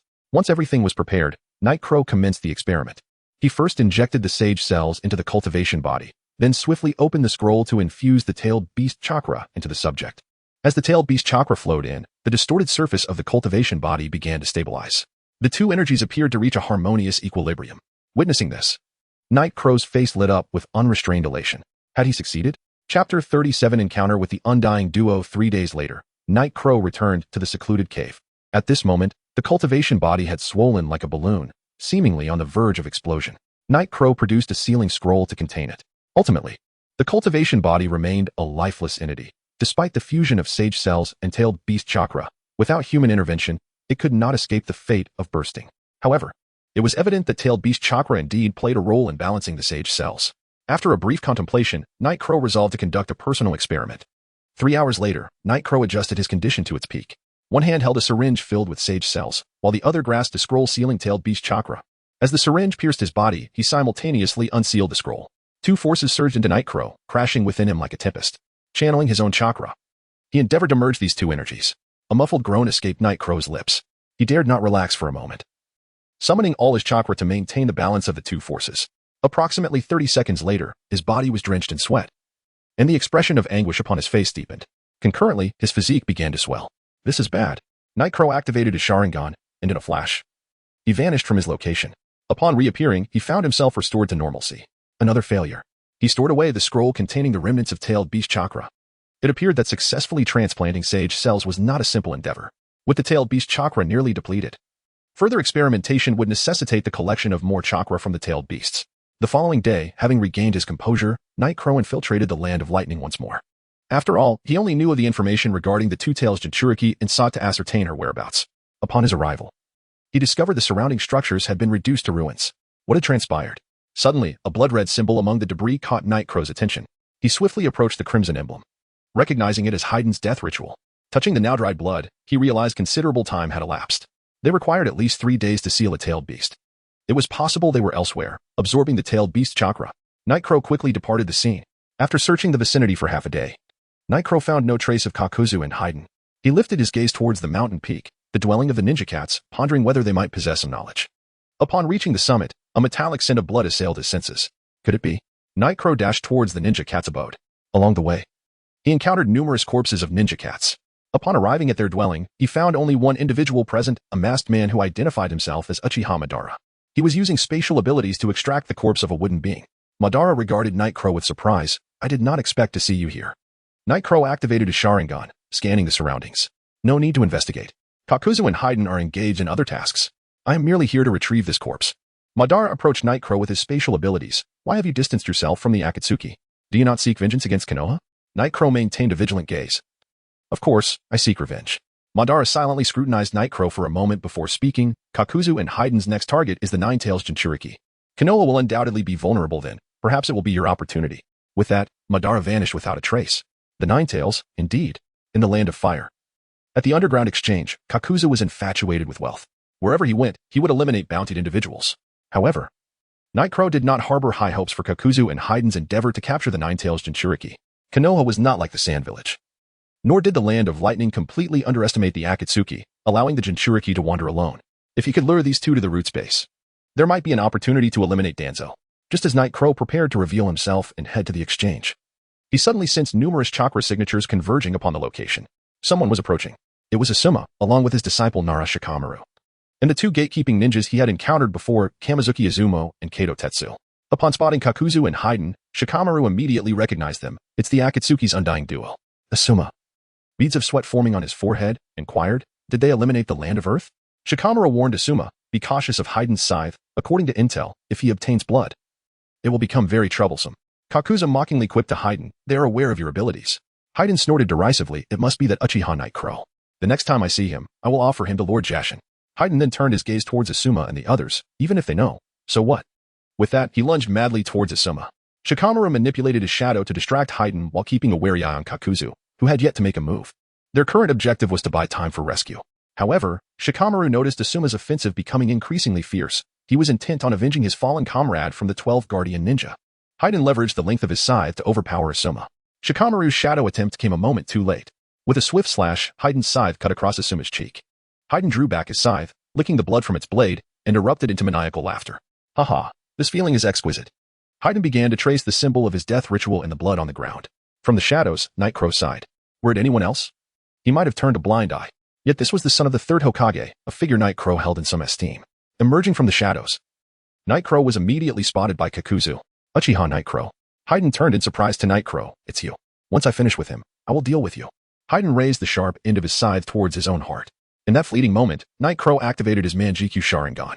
The next second, Haydn was sent flying by Nightcrow's kick. Upon leaving the circle of his death ritual, Haydn could no longer execute the curse. Nightcrow's arrival altered the atmosphere at the scene. Asuma frowned at Nightcrow, having discussed the reasons behind Nightcrow's defection with Shikamaru. He surmised it was likely due to personal grievances with the Konoha higher-ups, particularly Shimura Danzo. The fifth Hokage had been reluctant to classify Uchiha Nightcrow as a rogue ninja, but the pressure from the two advisors, compounded by Nightcrow's alignment with the Akatsuki, left the fifth Hokage with no grounds to dismiss their proposal. Shikamaru regarded Nightcrow. According to intel, Uchiha Nightcrow had severed ties with the Akatsuki. What did his appearance here signify? Was he a foe or an ally? Chapter 38. Capturing Haydn. Haydn turned to Kakuzu and inquired, "What shall we do now?" After a moment of contemplation, Kakuzu reached a decision. They are not our primary targets. We should not squander time here. Let us retreat. Initially intending to have some fun, Kakuzu lost all desire for amusement upon the appearance of Yukura, realizing that remaining could lead to his demise. Within the Akatsuki, aside from Pei, the only individual Kakuzu truly feared was Uchiha Yukura. Once the immortal duo departed, Yukura had no intention of lingering. Farewell, he stated before leaving the vicinity. Shikamaru sighed in relief as everyone had departed. He approached Asuma, asking, "Are you all right, sensei?" Asuma shook his head, replying, "I am fine." In the Hokage's office, Tsunade listened attentively to Asuma's report. The Akatsuki's target was the Nine-Tails Jinchuriki. They needed to be dealt with. Kakashi, you will lead the team. Asuma, take Team 10 and coordinate with the intelligence department to locate the immortal duo. Understood, Kakashi replied. Noticing Tsunade's silence regarding Uchiha Yukura, he inquired, "Should we send Ambu to pursue the rogue ninja, Uchiha Yukura?" Tsunade, her arms crossed, turned to Asuma. Was it Yukura who repelled Haydn at a critical moment? Asuma nodded, indicating that Yukura posed no immediate threat to Konoha. Their primary objective now was to eliminate the immortal duo. Kakashi, a seasoned jonin with extensive tracking experience, swiftly pinpointed the immortal duo's whereabouts, aided by Umbu's intelligence. However, their delay in extracting the Two-Tails chakra had cost them 3 days. Otherwise, even Kakashi would have struggled to locate Kakuzu and Haydn so quickly. Yukura observed the Konoha ninjas once again pursuing Kakuzu and Haydn. Kakashi leads the team this time. Have they come adequately prepared? Yet he mused whether the team was too small, as it consisted only of Kakashi and 4 members of Team 10. Yukura smiled, eager to see how they would confront Kakuzu and Haydn. As Yukura gazed at the surrounding herd of deer, he pondered the waste of Haydn's immortal body being buried here. With a flick of his wrist, he manifested a Susanoo skeletal form and began digging into the deep pit where Haydn lay buried. The remains of Haydn were severely damaged, yet he still clung to life, albeit at an excruciatingly slow rate of recovery. Haydn opened one good eye and asked, "Uchiha Yukura, what do you intend to do?" 4 black rods appeared in Yukura's hand, which he pierced through Haydn's limbs before stuffing him into a sack and carrying him away. With Kakuzu dead and Haydn captured, Yukura had no desire to linger in the land of fire and promptly returned to his experimental cave. Upon returning to the cave, Yukura released Haydn from the sack. He excavated a small chamber specifically for Haydn's confinement. The secret of Haydn's immortality was worthy of study. If he could master such a technique, his power would ascend to new heights. 10 days later, Haydn's injuries had nearly healed, yet his lost eye and arm had not regenerated. It appeared that this immortality technique merely granted him eternal life without the ability to regenerate. Haydn glared at Yukura fiercely, demanding, "Release me at once, or the Lord of Evil shall bring down divine retribution upon you." Yukura, with a smirk, replied, "Oh, where is this so-called Lord of Evil now?" Haydn retorted, "The Lord of Evil is omnipresent." Yukura lost interest in taunting Haydn and sternly commanded, "Reveal the secret of your immortality or perish." Haydn laughed heartily, "I cannot be killed." Pointing at Haydn's severed arm, Yukura threatened, "Then I shall slice you into pieces, sewing your feet to your head and your tongue to your backside." Haydn, visibly frightened, exclaimed, "I will tell you." 5 minutes later, Haydn divulged the secrets of his dark ritual. Yukura rested his chin on his hand, contemplating that one must sacrifice a villager to gain the Lord of Evil's recognition, with a remarkably low success rate. Haydn was the only success story in the dark cult's long history. It seemed that this dark technique was of little use. Yukura regarded Haydn, pondering how to deal with him. After much deliberation, he decided to confine Haydn for the time being. He might prove useful in the future. The notion of experimenting with Hashirama cells or Sage cells crossed Yukura's mind, but he dismissed it. If Haydn were to successfully merge with either, his power would dramatically increase, which would be quite troublesome. Yukura exited the small cave where Haydn was imprisoned and sealed the entrance with stones to prevent any disturbances. His primary objective remained the pursuit of tailed beast chakra. Reflecting on his previous experiments, Yakura speculated whether mixing different tailed beasts might enhance the success rate of merging sage cells. However, his reserves of one-tails and two-tails chakra were limited. For the past 2 years within the Akatsuki, he and Konan had been monitoring information regarding the four-tails and five-tails. On one occasion, Yakura had discovered the four-tails Jinchuriki but chose not to inform Konan. Perhaps he could venture to the Land of Earth in search of more leads. In the Land of Earth, a modest mountain temple stood, consisting of 3 small rooms. The temple's abbot was a young monk, barely 20. "What brings you to this temple?" "Sir?" he inquired, his demeanor respectful yet firm. Yakura produced a portrait and asked, "Do you know the whereabouts of this individual?" The young abbot studied the image and replied, "This red-haired wandering monk once visited our temple to discuss Buddhist scriptures with my master. However, my master passed away 6 months ago, and I am unaware of the red-haired monk's current whereabouts." With that, the abbot clasped his hands in prayer and closed his eyes, signaling the end of the conversation. As Yakura prepared to leave, he noticed a donation box at the side.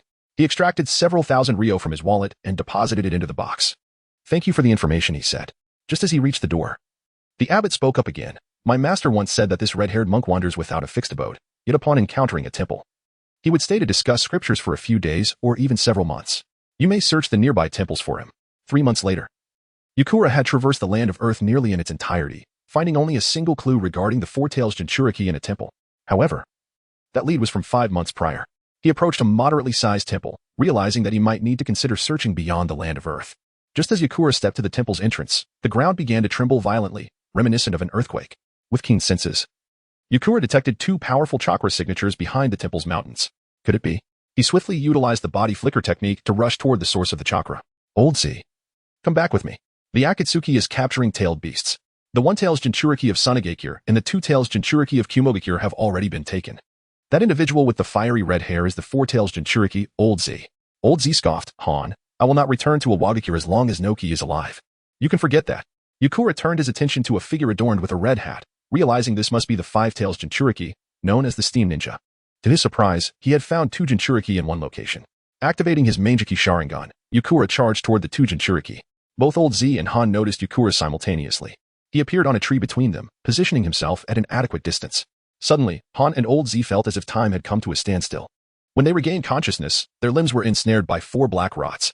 No matter how fervently they struggled, escape was futile. Night Crow's hands bore an inscription. As he simultaneously seized the abdomens of Lao Zi and Han, the tailed beast chakra was gradually extracted by Night Crow. Chapter 39, the three-tails Yayoi gazed contentedly at the 2 sealing scrolls in his hand. Han glanced at Yayoi's kaleidoscope Sharingan and inquired, "Are you Uchiha Itachi or Uchiha Yayo?" "Uchiha Yayo," he replied, retracting his black rod. "Let me remind you, you will be the next target of the Akatsuki. The leader of the Akatsuki is stronger than I am, so be prepared." Han watched as Yayoi departed. "Old Z, let us return." The old man said that once you're back, he will consider your decisions. Old Z did not rebut this time. "Understood, I will return after this discussion." Upon returning to the experimental cave, Yayoi suddenly felt as though he had forgotten something important. What could it be? "Never mind, if I can't remember. Then I won't think about it." 10 days later, Yaya emerged from the laboratory. Indeed, the chakra from different tailed beasts had fused together, yielding a result greater than the sum of its parts. The chakra from the four tails and the five tails had sustained the cultivated body for a full 10 days, while the chakra from the 2 tails had only lasted 3. It appeared necessary to gather more chakra from tailed beasts. I recall hearing during their idle chatter that Naruto once encountered the 6 tails host during a mission. However, Yayoi only caught a glimpse of their conversation. Unaware of the specific details of the task, it seemed a trip to Konoha is in order. Just as Yayoi prepared to leave, he noticed another laboratory blocked by stones. Oh no, I knew I had forgotten something. Haydn was still trapped inside, months had passed, and he wouldn't have starved to death, would he? Yayoi approached the laboratory and moved the stone door aside. Inside, Haydn startled Yayoi, resembling a withered corpse. Haydn, with his remaining eyes, glared at Yayoi and rasped, "You bastard." Yayoi stroked his chin. It had been over 3 months, and he had not succumbed to starvation. Yayoi provided Haydn with some water and food, then set a small mechanism above Haydn's head. It contained 100 soldier pills, with one dropping down automatically at noon each day. Be mindful of the time. If you miss one, you will go hungry for a day. Ignoring Haydn's murderous glare, Yayoi exited. The stone door thunderously closed behind him. Once again in Konoha, he noted the presence of barriers. However, as these barriers enveloped the entire village, their perceptive capabilities were somewhat limited. They might suffice against ordinary ninjas. Yayoi concealed his chakra, disguising himself as a mission employer to blend in. Strangers entering Konoha would be monitored by ninjas for a period. Only after confirming there were no suspicious activities would they depart. Disguised as a middle-aged man, Yaya wandered through Konoha, eventually losing the interest of the observing ninjas. Yayoi settled in a tea house. Past mission records were available. The proprietor presented the bill, 300 ryo. As Yayoi paid and exited the shop, he made his way to the mission records room, guarded by 2 chunin. Within were various minor mission records, devoid of Umbu presence. Yayoi activated his Sharingan, casting a genjutsu on the 2 ninjas and commanding them to search for records regarding the Six Tails host. 10 minutes later, Yayoi acquired the mission files. After memorizing their contents, he departed swiftly. 10 days later, in a coastal village of the Land of Fire, Yayoi held the scroll with satisfaction. The Six Tails host, named Fugaku, had cooperated well. Yayoi had not exerted much effort to obtain the chakra of the Six Tails. Now, it was time to test the effects of the 3 types of tailed beast chakra. However, he had depleted most of the sage cells he had cultivated over the years. To cultivate new sage cells, he would need to procure some secret medicine from Orochimaru. Moreover, the time for Orochimaru's reincarnation was drawing near. After obtaining the secret medicine, he would eliminate Orochimaru. At Orochimaru's base, Yayoi was surprised to find the once formidable figure now rendered weak. Yayoi-kun, what brings you here? I need the secret medicine. Certainly, but you must assist me with something in return. What is it? Capture the 3 tails Isabu. Isabu? Yayoi's interest peaked. Agreed. But I must first receive the secret medicine. Orochimaru's vertical pupil scrutinized Yayoi for a long while. Very well. He tossed Yayoi a small vial. This contained only 1/3 of the quantity given to Yayoi previously. Once the task is completed, I will provide you with the remainder of the medicine. Yayoi accepted the vial. No problem. In truth, the medicine was barely sufficient, as he no longer needed to conduct experiments as frequently as before. However, he was determined to obtain the chakra of the 3 tails. 3 days later, Yayoi followed Orochimaru's subordinates, including Honglian, to capture the 3 tails. One individual caught Yayoi's attention, Kabuto, who had previously served as a spy in Konoha. Sensing Yayoi's gaze, Kabuto glanced over. I heard from Lord Orochimaru that you were also researching Hashirama's cells? Yayoi replied without hesitation, indeed. Kabuto slowed his pace to walk alongside Yayoi. Lord Orochimaru has achieved remarkable research results using your cells. Perhaps we can exchange information regarding Hashirama's cells. Yayoi pondered for a moment. The sage cells were at a critical juncture, and their research could prove beneficial. Agreed. We shall discuss it in detail after this tailed beast capture. Honglian led the group to a lake. The 3 tails is right here. He turned to Yayoi. You will use your Sharingan to control the 3 tails, and I will seal it with my crystal release. Yayoi paid no heed to Honglian's arrogant tone. Understood. Honglian instructed the only child in the group, Yujito. Once you lure out the 3 tails, hide quickly, understood? Yujito nodded. Approaching the lake's edge, a peculiar chakra emanated from him. Yayoi couldn't help but glance at the child. Before long, the surface of the lake began to churn, and a colossal creature resembling a turtle emerged from the depths. This was Yayoi's first encounter with a wild-tailed beast. Seeing Yayoi still stunned, Honglian urged, what are you waiting for? Upon hearing this, Yayoi activated his kaleidoscope Sharingan. The 3 tails' eyes gradually turned blood red, eventually resting peacefully on the lake's surface. Honglian's heart swelled with joy as he prepared to seal it. To everyone's surprise, the 3 tails suddenly regained consciousness. Yayoi was momentarily taken aback as the genjutsu broke. Honglian shot a fierce glare at Yayoi. What are you doing? Just as Yayoi was about to explain, several Konoha ninjas appeared on the lake's surface, namely, Kakashi and his team. Yayoi frowned at Kakashi and the others. Time was of the essence. He activated his kaleidoscope Sharingan once more while forming a specific hand sign. The powerful genjutsu of the kaleidoscope Sharingan swiftly ensnared the 3 tails once again. Yayoi leaped onto the 3 tails' back, placing his hand adorned with the sign upon its carapace. As Yayoi extracted the 3 tails chakra, it began to thrash wildly, sending colossal waves crashing across the lake's surface. Kakashi and Honglian hesitated to approach amidst the chaos. Approximately a minute later, the 3 tails dove back into the depths of the lake, and Yayoi vanished from its back. Now possessing the chakra of the 3 tails, Yayoi was already 10 miles away. With the secret medicine in hand and unexpectedly acquiring the chakra of the 3 tails, it was time to deal with Orochimaru. Yayoi returned to Orochimaru's base once more. Chapter 40. Exchange. Orochimaru lay upon his sickbed, calmly observing the arrival of the Night Crow. Night Crow, you have come to kill me, haven't you? The Night Crow brandished a black rod. Without exchanging pleasantries, he thrust it towards Orochimaru. Suddenly, the Night Crow withdrew the rod and swiftly departed. In response, the sickbed-bound Orochimaru transformed into countless gigantic serpents, launching an assault on the Night Crow. The Night Crow quickly formed hand seals. The fire release, great fireball technique incinerated the advancing serpents into ashes. It appeared that Orochimaru had long anticipated the Night Crow's approach. At that moment, Orochimaru's voice echoed in the room. Night Crow, haha, take a look at the secret medicine in your ninja tool pouch. Could it be? The Night Crow retrieved a small vial of secret medicine from his pouch. The contents of the vial crystallized into a deep red hue, indicative of a technique from the Crimson Lotus. Before the Night Crow could react, the vial shattered into icy shards upon the ground. At that moment, Honglian and Yukushi Kabuto entered the room. The Night Crow paid them no heed. Orochimaru, I possess something that might pique your interest. The Night Crow produced a test tube containing a single droplet of green liquid. This is a healing elixir I have been researching. It may prove beneficial for your ailing body. Orochimaru paused, realizing that his reincarnation was imminent, yet his body was deteriorating. Kabuto, take this from me. Kabuto accepted the test tube from the Night Crow and exited the room. 5 minutes later, Orochimaru's excited voice resonated within the chamber. I never imagined you would utilize Hashirama's cells to create something so remarkable. The Night Crow departed from Orochimaru's lair, having exchanged for 3 vials of Orochimaru's secret medicine. Now, he possessed 2 additional types of tailed beast chakra. Eagerly, the Night Crow returned to his experimental cave. This experiment spanned a month. With the infusion of 4 types of chakra, the sage cells became increasingly stable. However, the chakra from the 1 tail and 2 tails was insufficient for conducting experiments involving all 6 tailed beast chakras. Furthermore, these 2-tailed beasts had already been absorbed by the outer path golem, rendering them inaccessible. What remained were the chakra from the 7 tails, 8 tails, and 9 tails. 3 months later, the Night Crow was taken aback to discover that the 7 tails Jinchuriki had been captured by Kakuzu and Haiden long ago. Nonetheless, the Night Crow found a summoning beast that had consumed the chakra of the 7 tails within the higher-ups of Takigakure. Although the amount of 7 tails chakra collected was limited, it sufficed for his needs. Currently, only the 8 tails and 9 tails remained. The 8 tails Jinchuriki was notably powerful, and with the 2 tails Jinchuriki already captured, the protection surrounding the 8 tails Jinchuriki must be exceedingly tight. The situation was similar with the 9 tails Jinchuriki.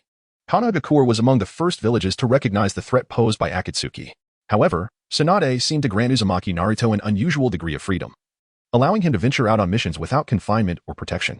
Outside Kanagakure, the Night Crow had left would release chakra on Naruto's body. As soon as Naruto exited the village, the Night Crow would be aware of it. 3 days later, the Night Crow opened his eyes. He has emerged, he stated, directing his gaze westward from Kanagakure. The Night Crow found himself in an inn. Half an hour later, he observed Naruto training by a waterfall. Chakra from the 9 tails slowly manifesting around him. Has he begun training for the power of the 9 tails? Only Yamato assisted him in his training. At this moment, it would not be overly difficult for the Night Crow to extract Naruto's chakra. However, he remained patient, curious about the extent of Naruto's mastery over the tailed beast chakra. 1 tail, 2 tails, 3 tails. He had reached his limit. Should Naruto unleash more chakra from the 9 tails, he would likely lose control and succumb to the beast's influence. Is this all he can achieve? Yamato was intently watching Naruto, ready to suppress the 9 tails chakra with would release should any signs of rampancy appear. The Night Crow felt there was no further need to observe.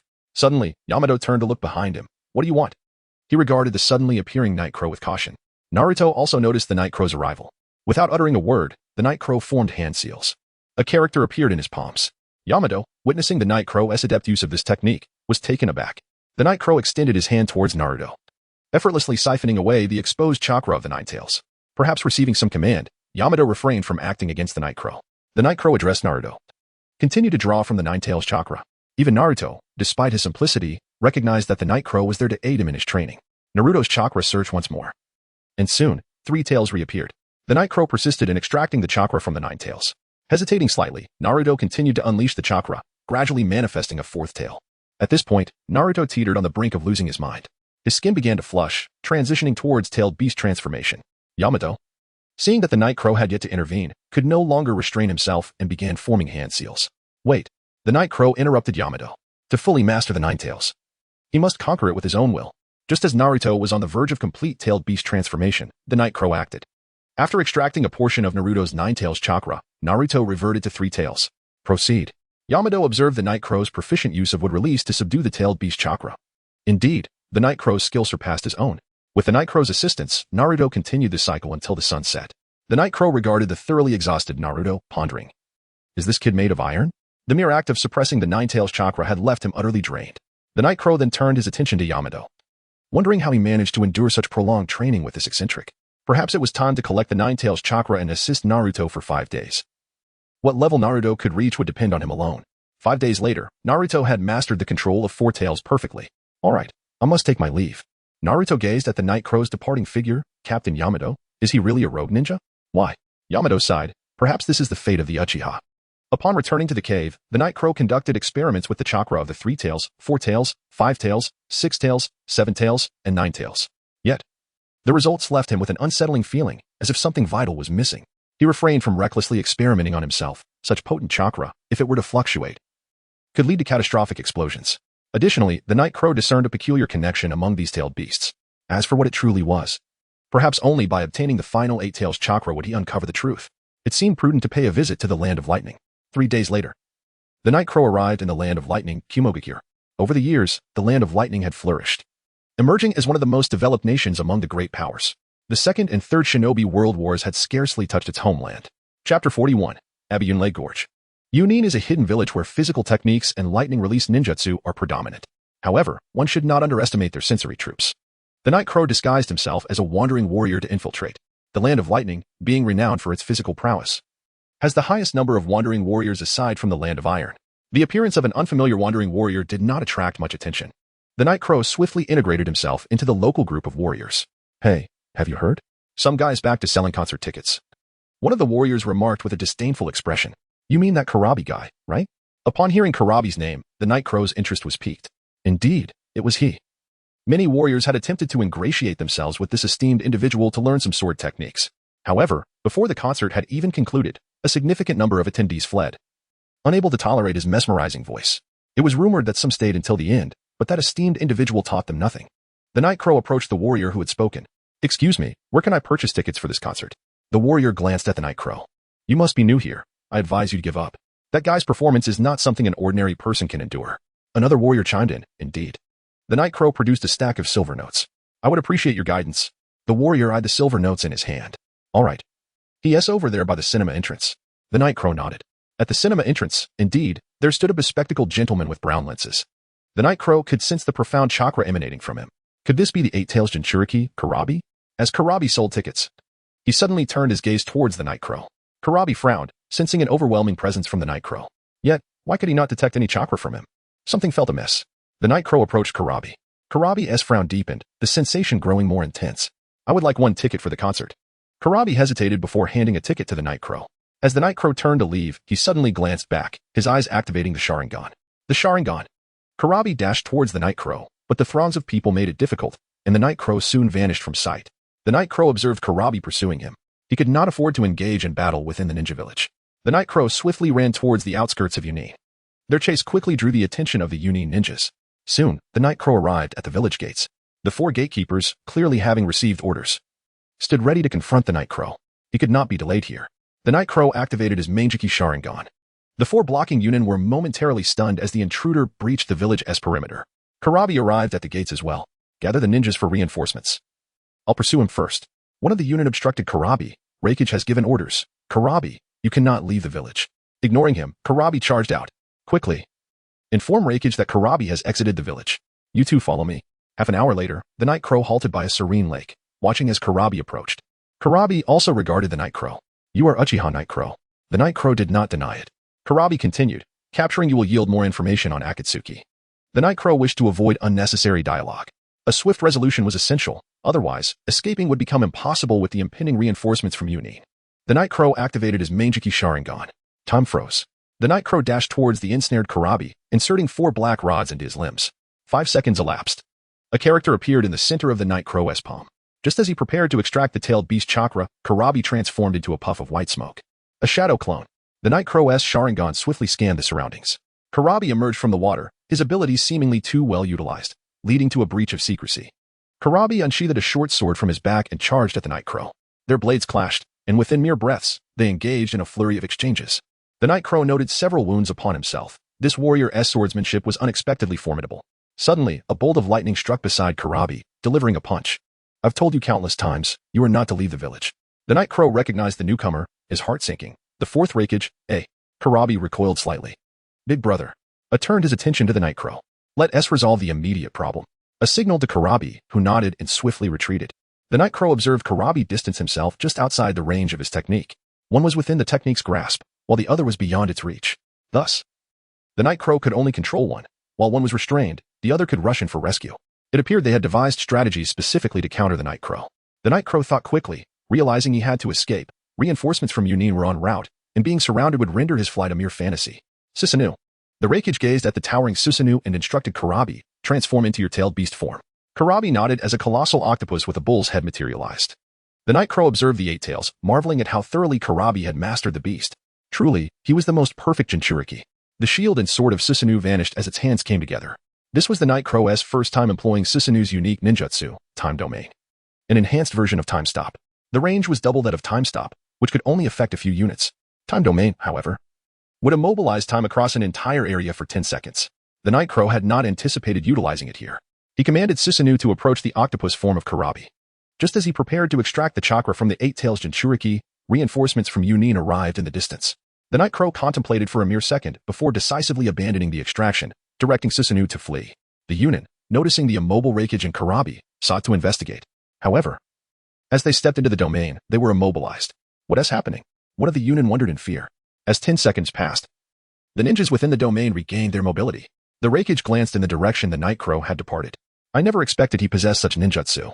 At this moment, Karabi also reverted to his human form. Big brother.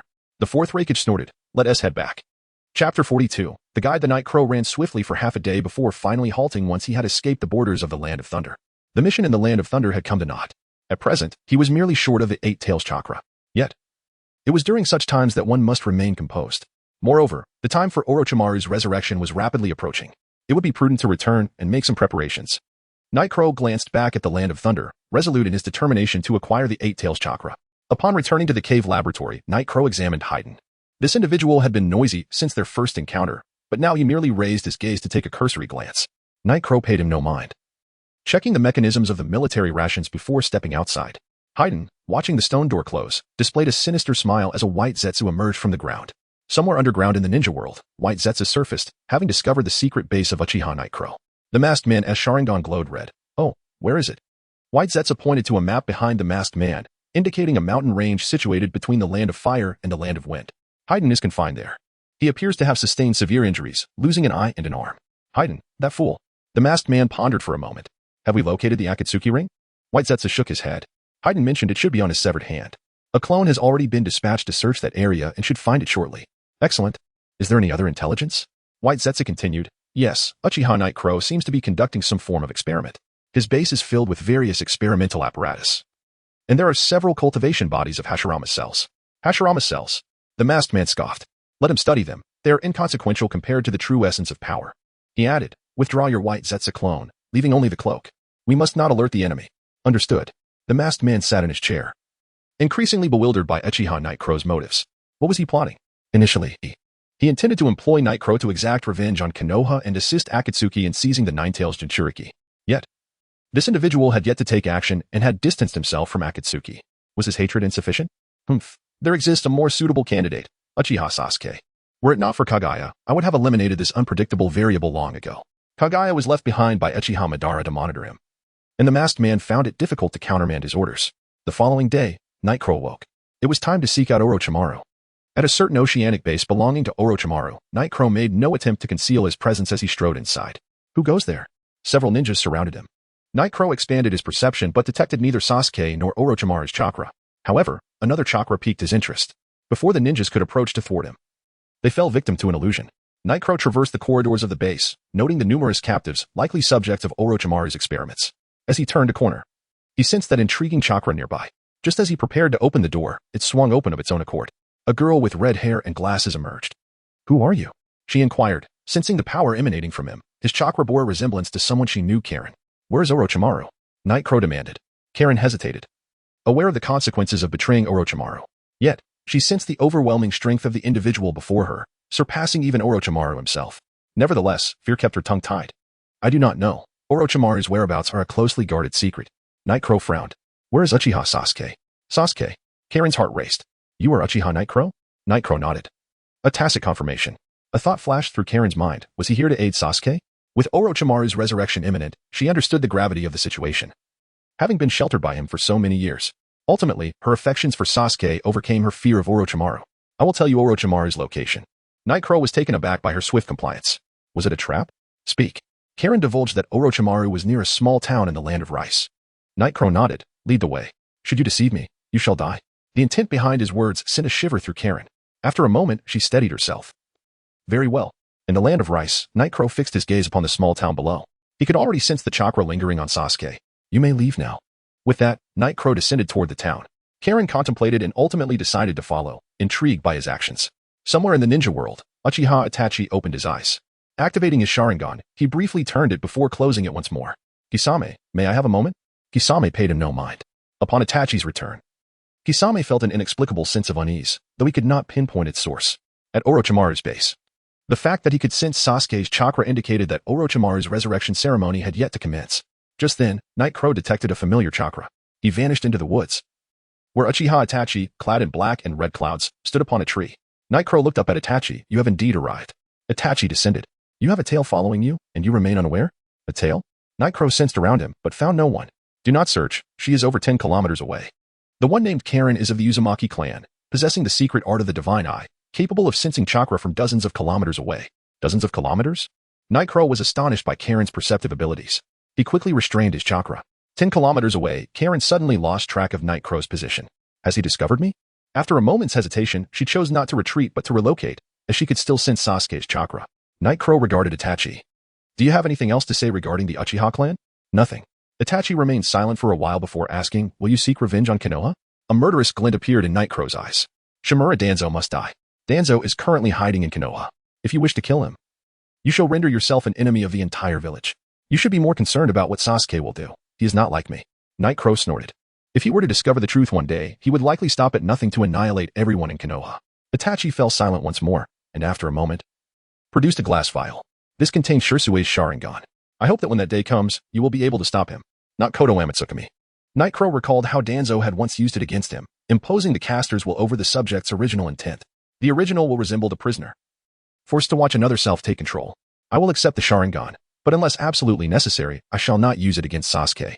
His life has been governed by your machinations. I do not wish for his future to be dictated by your choices."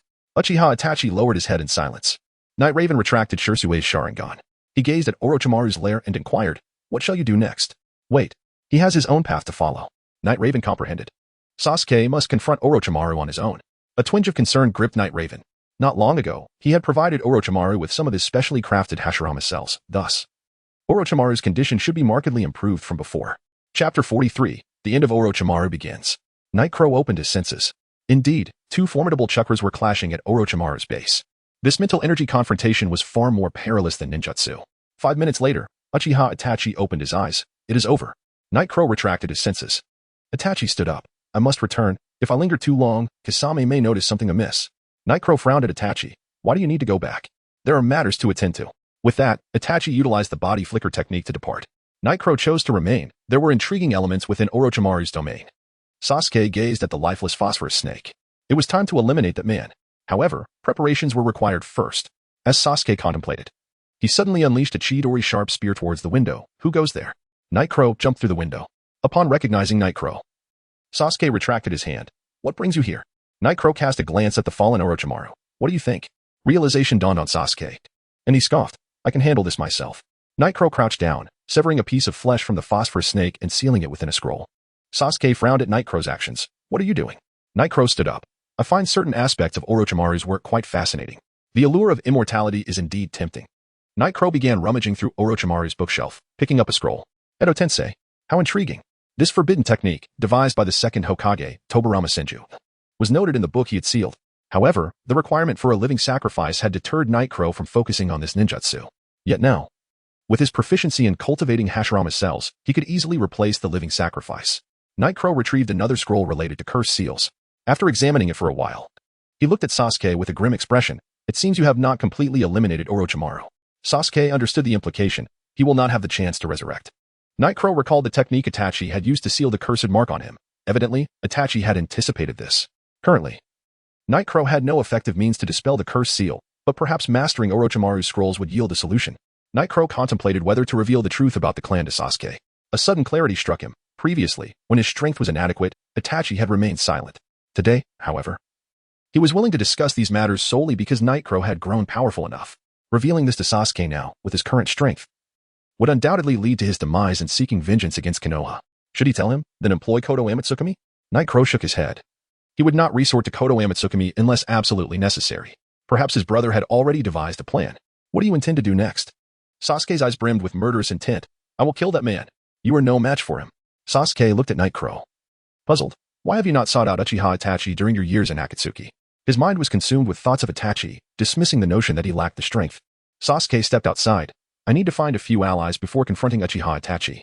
Night Crow watched Sasuke leave. "Very well, let Itachi deal with the headache." Night Crow had acquired numerous valuable items from Orochimaru. Edo Tensei, a ninjutsu developed based on summoning techniques. Utilizing a living sacrifice as a vessel and the deceased body as a medium, it summoned the soul of the deceased from the underworld. While the issue of living sacrifices was resolved, he still required portions of the deceased bodily tissues. In other words, grave robbing, though somewhat unethical.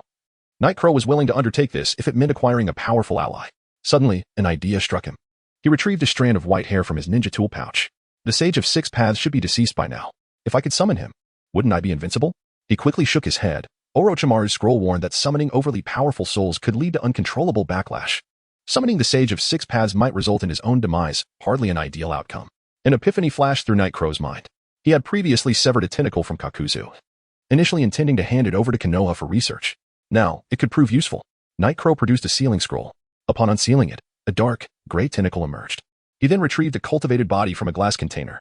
Nightcrow inscribed several symbols onto a talisman, infusing it with his chakra, which would serve to control the Edo Tensei body. After preparing, Nightcrow began forming hand seals. Edo Tensei, a spiritual light descended upon the cultivated body. The body began to twist violently, fragments enveloping it until it transformed into Kakuzu's likeness. Nightcrow was astonished that his first experiment succeeded. He placed the prepared control talisman into Kakuzu's head and activated the chakra within the talisman. Kakuzu slowly opened his eyes. Where is this? Upon seeing Nightcrow, he instinctively moved to attack, but Nightcrow seized control of his actions. Kakuzu realized the anomaly in his body. This is Orochimaru's Edo Tensei. He attempted to speak, but Nightcrow had completely dominated him, erasing his autonomy. There existed a semi-controlled state, wherein he could issue commands to the Edo Tensei individual, who would act independently. However, this approach had its drawbacks, such as revealing one's abilities to enemies. In a ninja battle, once an opponent's abilities are known, their efficacy diminishes significantly. Complete control obliterated the Edo Tensei individual's consciousness, reducing them to mere tools. A practice Nightcrow found distasteful, similar to Kodo Amatsukami or the Moon Eye plan proposed by the masked man. After studying for a while, Nightcrow dispelled the Edo Tensei, returning Kakuzu's soul to the underworld. Now, Nightcrow spent each day in the cave, delving into the materials obtained from Orochimaru. However, many of his experiments required living subjects, which could not be replaced by cultivated bodies. Among these, the Curse Seal was of particular interest to Nightcrow. Orochimaru had created the Curse Seal as a weakened version of sage arts due to his inability to master them. Could he, perhaps, cultivate sage arts? Orochimaru's scroll mentioned an individual named Jago. This person possessed a unique constitution, naturally capable of absorbing natural energy. It seemed imperative to locate this individual. Nightcrow approached a glass container, observing the piece of flesh severed from the phosphorus snake undergoing transformation. He dripped some nutrient solution into the container. Noting that fully cultivating Orochimaru's cells would take several more days, just enough time to search for Jago. Nightcrow also checked on the imprisoned Haiden, and after confirming his lack of abnormalities, left the cave. Half an hour after Nightcrow's departure, Haiden bit through the white Zetsu robe he wore. Soon after, White Zetsu emerged from the ground. As he left, Haiden nodded. Just as White Zetsu was about to infiltrate Nightcrow's laboratory for intelligence, Haiden called out to him, "When will you rescue me?" White Zetsu's somewhat comical voice replied, "Do not worry, you will be saved, but the time is not right yet." With that, he burrowed underground, heading towards Nightcrow's laboratory. Chapter 44, The elusive Orochimaru in the northern region of the Land of Fire, near the coastline, lies Orochimaru's northern stronghold on an uninhabited island. This particular location is favored by Orochimaru for its remoteness from resource-rich political centers, rendering it devoid of strategic significance and thus overlooked by the major ninja villages. Suddenly, a thunderous sound resonates across the island. Nightcrow hastens towards the source of the noise. At the northern base, Nightcrow surveys the structures below, realizing that the sound originated from this very place. At that moment, 4 individuals emerge. Leading the group is Sasuke Uchiha, accompanied by the previously encountered Karen, along with 2 unfamiliar figures, a youth wielding a large sword and another with vibrant orange hair. These must be the allies Sasuke mentioned. Karen possesses formidable sensory abilities that can expedite their search for Itachi Uchiha. Among the 2 unknowns, one is likely the person Nightcrow seeks, Jago. Sasuke regards Nightcrow with curiosity. "What brings you here?" Nightcrow disregards Sasuke's inquiry and addresses the others. "Which of you is Jago?" The trio turns their gaze towards Sasuke, surprising Nightcrow with the evident hierarchy within their ranks. "Sasuke, I require some of Jago's chakra," Nightcrow states. Sasuke frowns. Scrutinizing Nightcrow, "Are you researching cursed seals?" Nightcrow does not deny it. "Indeed. Apologies, but Jago is a crucial combat asset. Perhaps, after I eliminate Itachi Uchiha, I might consider granting you his chakra," Sasuke retorts, indicating his discontent with Nightcrow's intentions. Nightcrow, feeling the tension escalate, insists, "I must obtain Jago's chakra." The atmosphere becomes charged as both sides adopt combative stances. "Sasuke, you are aware of my abilities. Should I choose to take it by force, you cannot impede me. The chakra I seek is minimal and will not compromise his combat efficacy." Sasuke shakes his head once more. "No." After a brief silence, Nightcrow proposes, "I will accompany you to eliminate Itachi Uchiha. in exchange for J-Go's chakra. Sasuke studies Night Crow for a moment before conceding. Agreed. He gestures to J-Go, who steps forward. Night Crow produces a scroll, and J-Go places his hand upon it. J-Go undergoes a transformation akin to activating a cursed seal, but the surge of chakra is far more potent. 1 minute later, J-Go returns to his original form. Night Crow stows the scroll. That will suffice. Do you require assistance from others? Sasuke leads the way. No. 10 days pass. Their search has been sluggish. And Night Crow's laboratory continues to cultivate Orochimaru's cells. He is wary of potential complications, as Orochimaru is notorious for his myriad of schemes. Sasuke, I have other matters to attend to. This is a scroll that seals my chakra. Upon locating Itachi Uchiha, you can unseal it to summon me, Night Crow explains. Sasuke accepts the scroll. Understood. This specialized scroll can relay the user's location to a sensory ninja, and their team conveniently includes one, alleviating concerns of Night Crow absconding. After parting ways with Sasuke's team, Night Crow swiftly heads toward the experimental cave. Half a day later, he arrives at the cave, confronting the glass container housing Orochimaru's cells. To his astonishment, the cells have transformed into a small white snake. Intriguing. It has become a living creature. The experimental subjects cultivated from Hashirama's cells were merely lifeless. Uchiha Night Crow. The snake speaks, revealing itself to be Orochimaru. Indeed, it is quite difficult to eliminate you. Night Crow muses as the white serpent huffs disdainfully. I didn't expect you. Night Crow examines a fissure in the glass container with keen interest. It seems that had I delayed my return by just 2 days, you might have escaped. Orochimaru remains silent until he suddenly bursts forth from the container in a mist of blood. Has he committed suicide? The white phosphorus flesh he had previously retrieved must have infused Orochimaru with cursed seal chakra, enabling this resurrection. Orochimaru has likely implanted cursed seals within countless individuals. Whenever the host is weakened, he can seize control of their body and revive himself. 10 days later, while engaged in his work, Night Crow senses the scroll left with Sasuke has been unsealed. Have they found Itachi Uchiha? Night Crow willingly succumbs to the spatial transmission. Upon reappearing, he finds himself in a hilly terrain. Sasuke lies on the ground, next to a massive purple serpent that appears lifeless, Orochimaru's summoning beast, Manda. Night Crow inquires of Karen and the others what transpired. Karen succinctly explains the situation. Night Crow gazes at the area that has been leveled, recognizing it as the handiwork of Deidara. Remarkable. Who would have thought he possessed such potent ninjutsu? We must find a place to tend to Sasuke's injuries. With that, Night Crow hoists Sasuke onto his shoulder. Karen, incensed by Night Crow's brusque handling of Sasuke, exclaims, Hey, be gentler with Sasuke. Night Crow smirks at her concern. How has this love-struck individual survived under Orochimaru? The group finds lodging at a small town.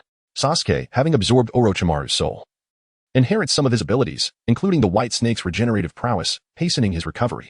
Meanwhile, J-Go and the others have been actively searching for the Akatsuki's hideouts. Karen returns. Breathless, I've discovered that Konoha's ninja have arrived in town, seemingly in pursuit of Sasuke. Night Crow furrows his brow. I am familiar with several Akatsuki hideouts. Allow me to lead you there. Sasuke, now nearly fully recovered, rises. Let us go. Before them lies an Akatsuki base. Sasuke abruptly halts. I will enter alone to investigate. Karen attempts to protest, but is interrupted by Sasuke. Wait here for me. Night Crow observes as Sasuke ventures inside. Karen, did you not sense any chakra within? Karen shakes her head. If Itachi Uchiha wishes to conceal his presence, she would be unable to detect him. 10 minutes pass before Karen suddenly rushes inside, followed closely by J-Go and Suigetsu. Night Crow senses Itachi's chakra but realizes it is not his true form, prompting him not to follow. A minute later, they emerge. Sasuke informs Night Crow, we must head to the Uchiha base in Konoha. He awaits me there. Night Crow ponders briefly before following suit. At the Uchiha base, a figure blocks their path, Kisame Hashigaki. Upon seeing Uchiha Night Crow among them, Kisame realizes the predicament he faces. Nevertheless, adhering to Itachi's instructions, he states, Sasuke may proceed, but the rest of you must remain. Sasuke glances back at Night Crow and the others before dashing forward. Wait for me here. As Night Crow witnesses Sasuke's departure, a thought strikes him. He strides toward Kisame, who raises his sword, Samahata, in defense. You cannot pass. Night Crow's icy gaze meets Kisame's. Those who stand in my way shall perish. Chapter 45. Sasuke's battle against Itachi. The eyes of Night Crow open to the Manjiki Sharingan. At that moment, White Zetsu appeared behind Kisame, summoned by the command of Uchiha Madara. Kisame then sheathed his sword, Samahata. As Night Crow entered, White Zetsu melded into the ground and vanished. Footsteps echoed. Both Uchiha Itachi and Uchiha Sasuke turned toward the source of the sound. It was Uchiha Night Crow. Itachi rose, asserting, this is my battle with Sasuke, do not interfere. Sasuke also glanced at Night Crow, awaiting his response. To Sasuke's surprise, Night Crow slowly nodded. Humph. Itachi, I am more than capable of defeating you alone. Sasuke removed his cloak. The tension of battle was palpable. Over the years, Sasuke had matured rapidly, holding his ground against Itachi. Night Crow remained furrowed in thought. Itachi, what do you intend to do? Soon, their combat escalated fiercely, spilling from the room onto the rooftop, with Night Crow following closely. At this moment, as Sasuke unleashed a massive fire technique, the drastic temperature change in the sky triggered a light rain. Thunder rumbled ominously. Suddenly, the thunder began to converge toward Sasuke's hand. Night Crow observed Sasuke commanding the lightning, harnessing the natural elements. "Sasuke, you have grown to this extent," Night Crow remarked. Glancing at Itachi, "Are you planning to utilize Susanoo?" High above, Sasuke wielded the lightning as a weapon, directing it at Itachi. Currents. The turbulent lightning surged toward Uchiha Itachi. The sheer force blinded Night Crow momentarily. He realized that such formidable lightning would be impossible to withstand without invoking the realm of time. As the lightning dissipated, amidst the ruins, Uchiha Itachi lay motionless. "How could this be?" Night Crow exclaimed in disbelief. In the next instant, the fallen Uchiha Itachi stood, activating his Susanoo. That previous strike had shattered Itachi's Susanoo. Meanwhile, Sasuke's chakra had been depleted. Reluctantly, he activated the curse mark on his body. This state of activation would surely provide Orochimaru with an opportunity. Night Crow looked toward Itachi, already guessing his intentions. He had experienced this once before. As anticipated, Orochimaru appeared. Surprisingly familiar with Itachi's Susanoo weapon. The gourd was indeed the seal for the legendary sword, Kitsuke's, while the other shield was the divine artifact, Yada Mirror. Ultimately, Orochimaru could not escape the fate of being sealed. Itachi, commanding Susanoo, advanced step by step toward Sasuke. With no chakra left, Sasuke resorted to explosive tags for his offense. Yet, his attempts proved futile against Itachi's Susanoo. Suddenly, Uchiha Itachi coughed up blood and collapsed before Sasuke. Night Crow rushed to Itachi's side, placing his hand on his neck. How could this happen? Night Crow sensed Itachi's body, discovering it riddled with wounds, teetering on the brink of death. Beside them, Uchiha Sasuke succumbed to unconsciousness due to chakra exhaustion. Night Crow injected a vial of his specially formulated Hashirama cells into Itachi's body, a remedy for healing. With the Hashirama cells' restorative power, he managed to pull Uchiha Itachi back from the clutches of death, granting him a faint breath of life. Night Crow cradled Uchiha Itachi in one arm while extending the other toward Sasuke. "You cannot take him." A hand emerged above Sasuke, pulling him into a vortex. Night Crow was a moment too late. It was the masked man. This individual knew the truth about the Uchiha clan and sought to manipulate Sasuke for his own ends. Night Crow resolved that as long as he could revive Uchiha Itachi, the masked man's plans would unravel. Night Crow returned to the experimental cave, laying Uchiha Itachi on a stone platform. Though Itachi still possessed a faint heartbeat, his life remained precarious. His body was laden with remnants of various medications, indicating he had long been aware of his condition, relying on drugs to sustain himself. Night Crow administered another dose of the injection into Itachi and Appo's body, remarking, "Whether you survive now depends on fate." 3 days passed. Night Crow sat before the stone platform, observing Uchiha Itachi and Appo's unresponsive body. Were it not for Night Crow and Appo's daily injection of specially formulated Hashirama cells, Itachi would have perished long ago. This was far from auspicious. Another 3 days went by. Night Crow routinely injected Itachi once more, but just after administering the dose, Itachi coughed up blood. "This is bad." Night Crow placed his hand on Itachi and Appo's upper lip. There was no breath. He then placed his hand over Itachi's heart, which had also ceased to beat. Ultimately, he could not bring him back. Night Crow sighed.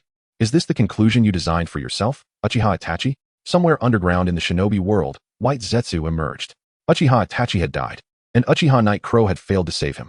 The masked man stood, declaring, "Excellent. It's time to meet Uchiha Sasuke and let him know all that his dear brother has done for him." Night Crow arrived at an Akatsuki stronghold, pondering that Sasuke should now be aware of the truth about their clan. He feared what Sasuke might become. He needed to find him quickly. As Night Crow navigated the corridors of the stronghold, he encountered a figure seated at the end, the mysterious masked man.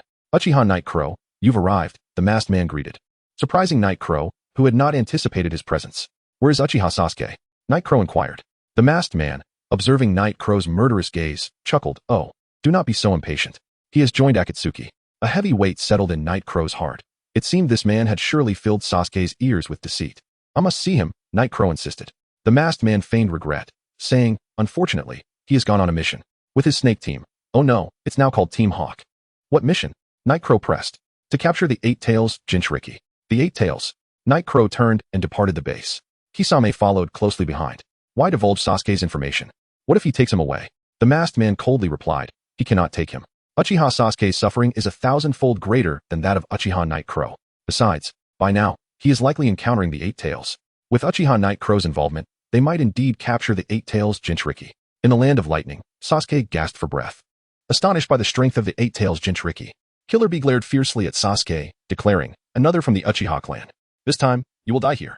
Chakra surged from Killer Bee, activating his tail beast transformation. In this form, Killer Bee and Appo's speed was astonishing, reaching Sasuke in the blink of an eye. A powerful elbow strike sent Sasuke flying hundreds of meters. Had it not been for Suigetsu's water manipulation technique softening the blow, Sasuke's life would have been forfeit. Before Sasuke could recover, Killer Bee charged again. As Sasuke braced for the oncoming assault, his Sharingan morphed into a new pattern, resembling a six-pointed star. The Manjiki Sharingan activated. Amaterasu. Black flames enveloped Killer Bee. Killer Bee realized that no matter what he tried, he could not extinguish the black flames. I can't oppose. Let this continue. I'll be burned alive. Little 8, help me. Understood. The Eight Tails, GY severed one of its octopus tentacles, replacing it with Killer Bee and Appo's original form, thus allowing him to evade the Amaterasu and Appo's relentless assault. Chapter 46. The reappearance of the Sage of Six Paths. Sasuke gazed at Killer Bee, floating upon the water and Appo's surface. Is it resolved? He inquired. Raiwu, take his body. We must leave promptly. Raiwu nodded and rushed over to retrieve Killer Bee's lifeless form. Just as he approached, a short blade suddenly hurtled towards him. Raiwu had no time to evade and could only shield himself with his arm. Fortunately, he had transformed into Sage mode just in time. In this state, the injury was negligible. Killer Bee emerged from the shadows, proclaiming, the Uchiha clan truly is a nuisance. Seeing Killer Bee unscathed, a wave of despair washed over Sasuke and his companions. How could this be?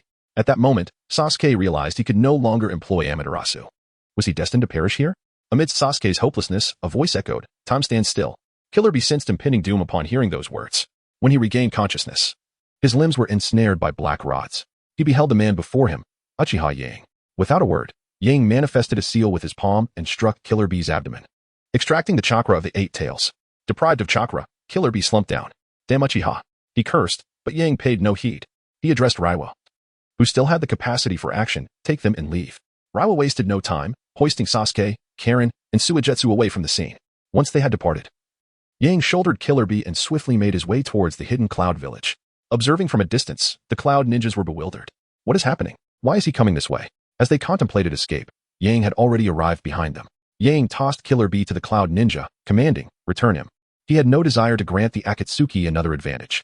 Though the two cloud shinobi were perplexed, it did not hinder them from retreating with Killer Bee. Once they had departed, Yang pursued the direction in which Raiwu had fled. Approximately half an hour later, Yang caught up with Raiwu. He took Sasuke from Raiwu's grasp, stating, follow me. Yang led them to his experimental cave. Upon their return, he examined the injuries of the three. After his assessment, Yang concluded that although they were gravely wounded, none were in mortal peril.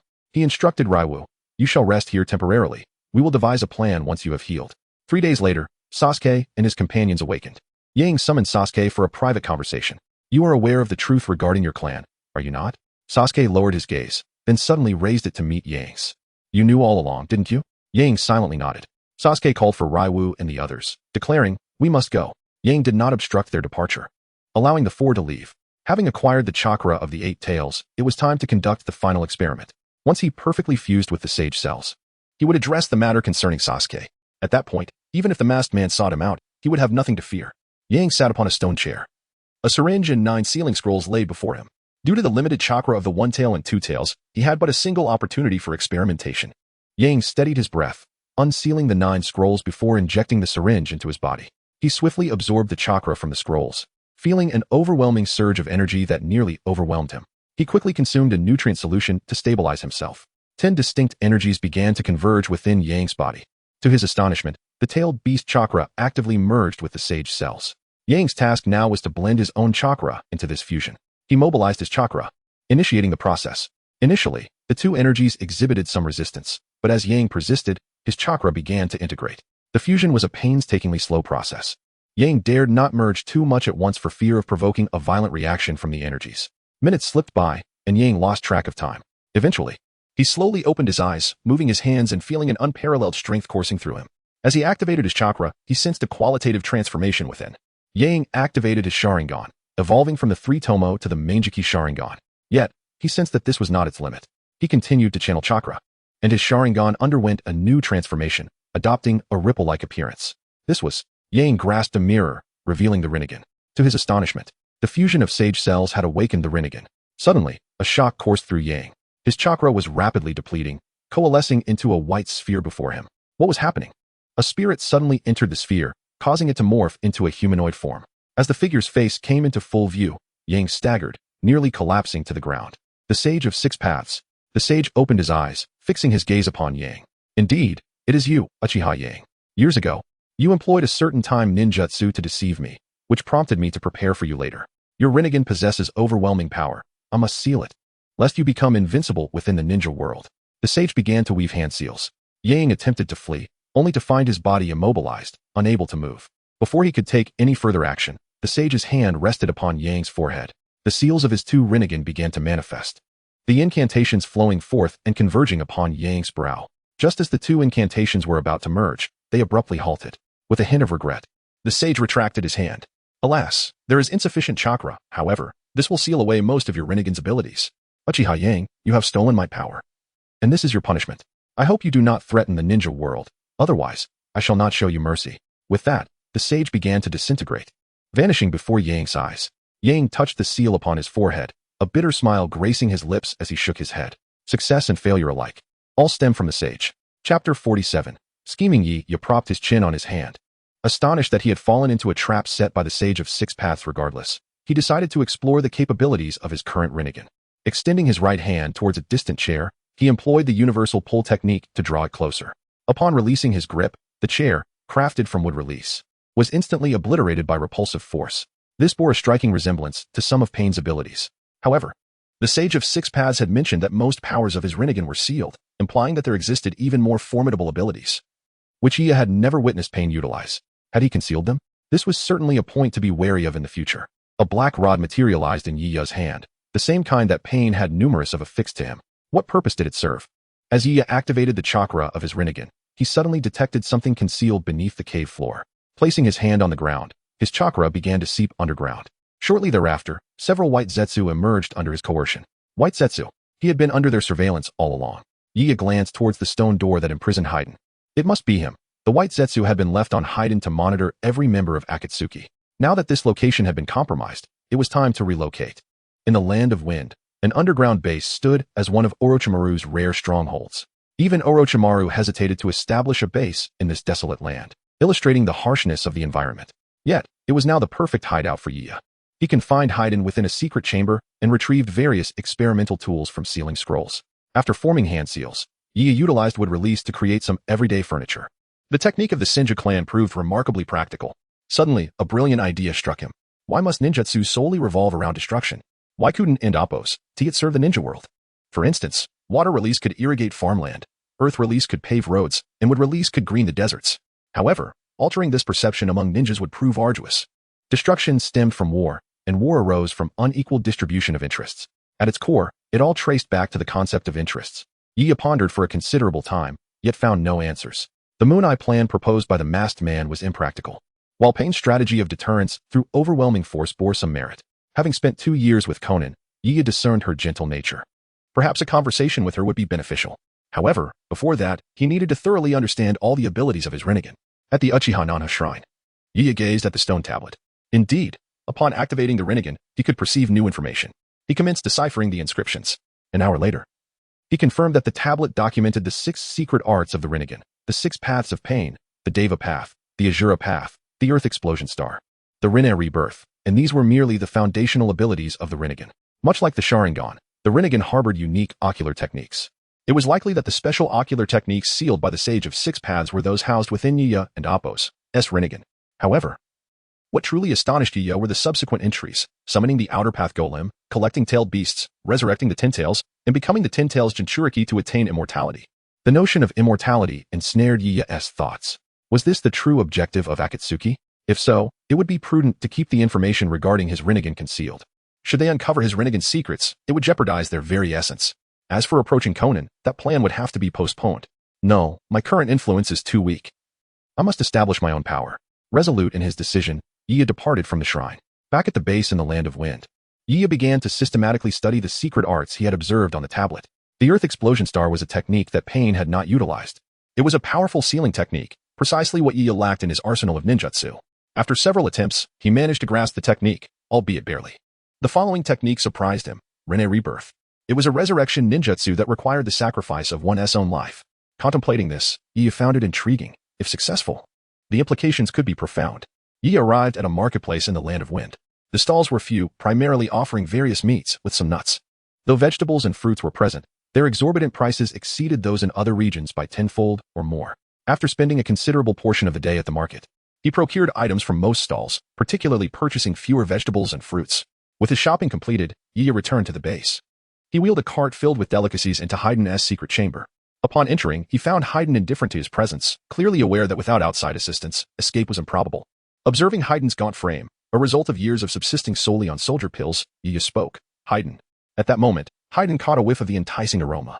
He lifted his gaze to the assortment of food Yiya had brought forth, swallowing hard. It had been ages since he had tasted such delectable fare. Yiya withdrew the black rods from his arm. These are all for you. Hayden paid no mind to Yiya's sudden kindness, seizing the food from the cart and devouring it greedily. In less than 10 minutes, he had polished off the entire cart's worth of food. With his eyes closed in satisfaction, he reclined there. Speak. What do you want from me? Yiya smiled but remained silent, producing 2 handcuffs fashioned from black rods and shackling Hayden. From that day forward, Yiya visited Hayden daily, bringing sumptuous meals. Initially, Hayden was indifferent. But as the days turned into weeks, the routine began to instill a sense of unease within him. Creak. The door to the chamber swung open. Hayden assumed it was Yiya delivering more food. This time, however, the cart was laden with bandages and disinfectant alcohol, covered by a white cloth that concealed something beneath. An ominous feeling washed over Hayden. What was Yiya planning?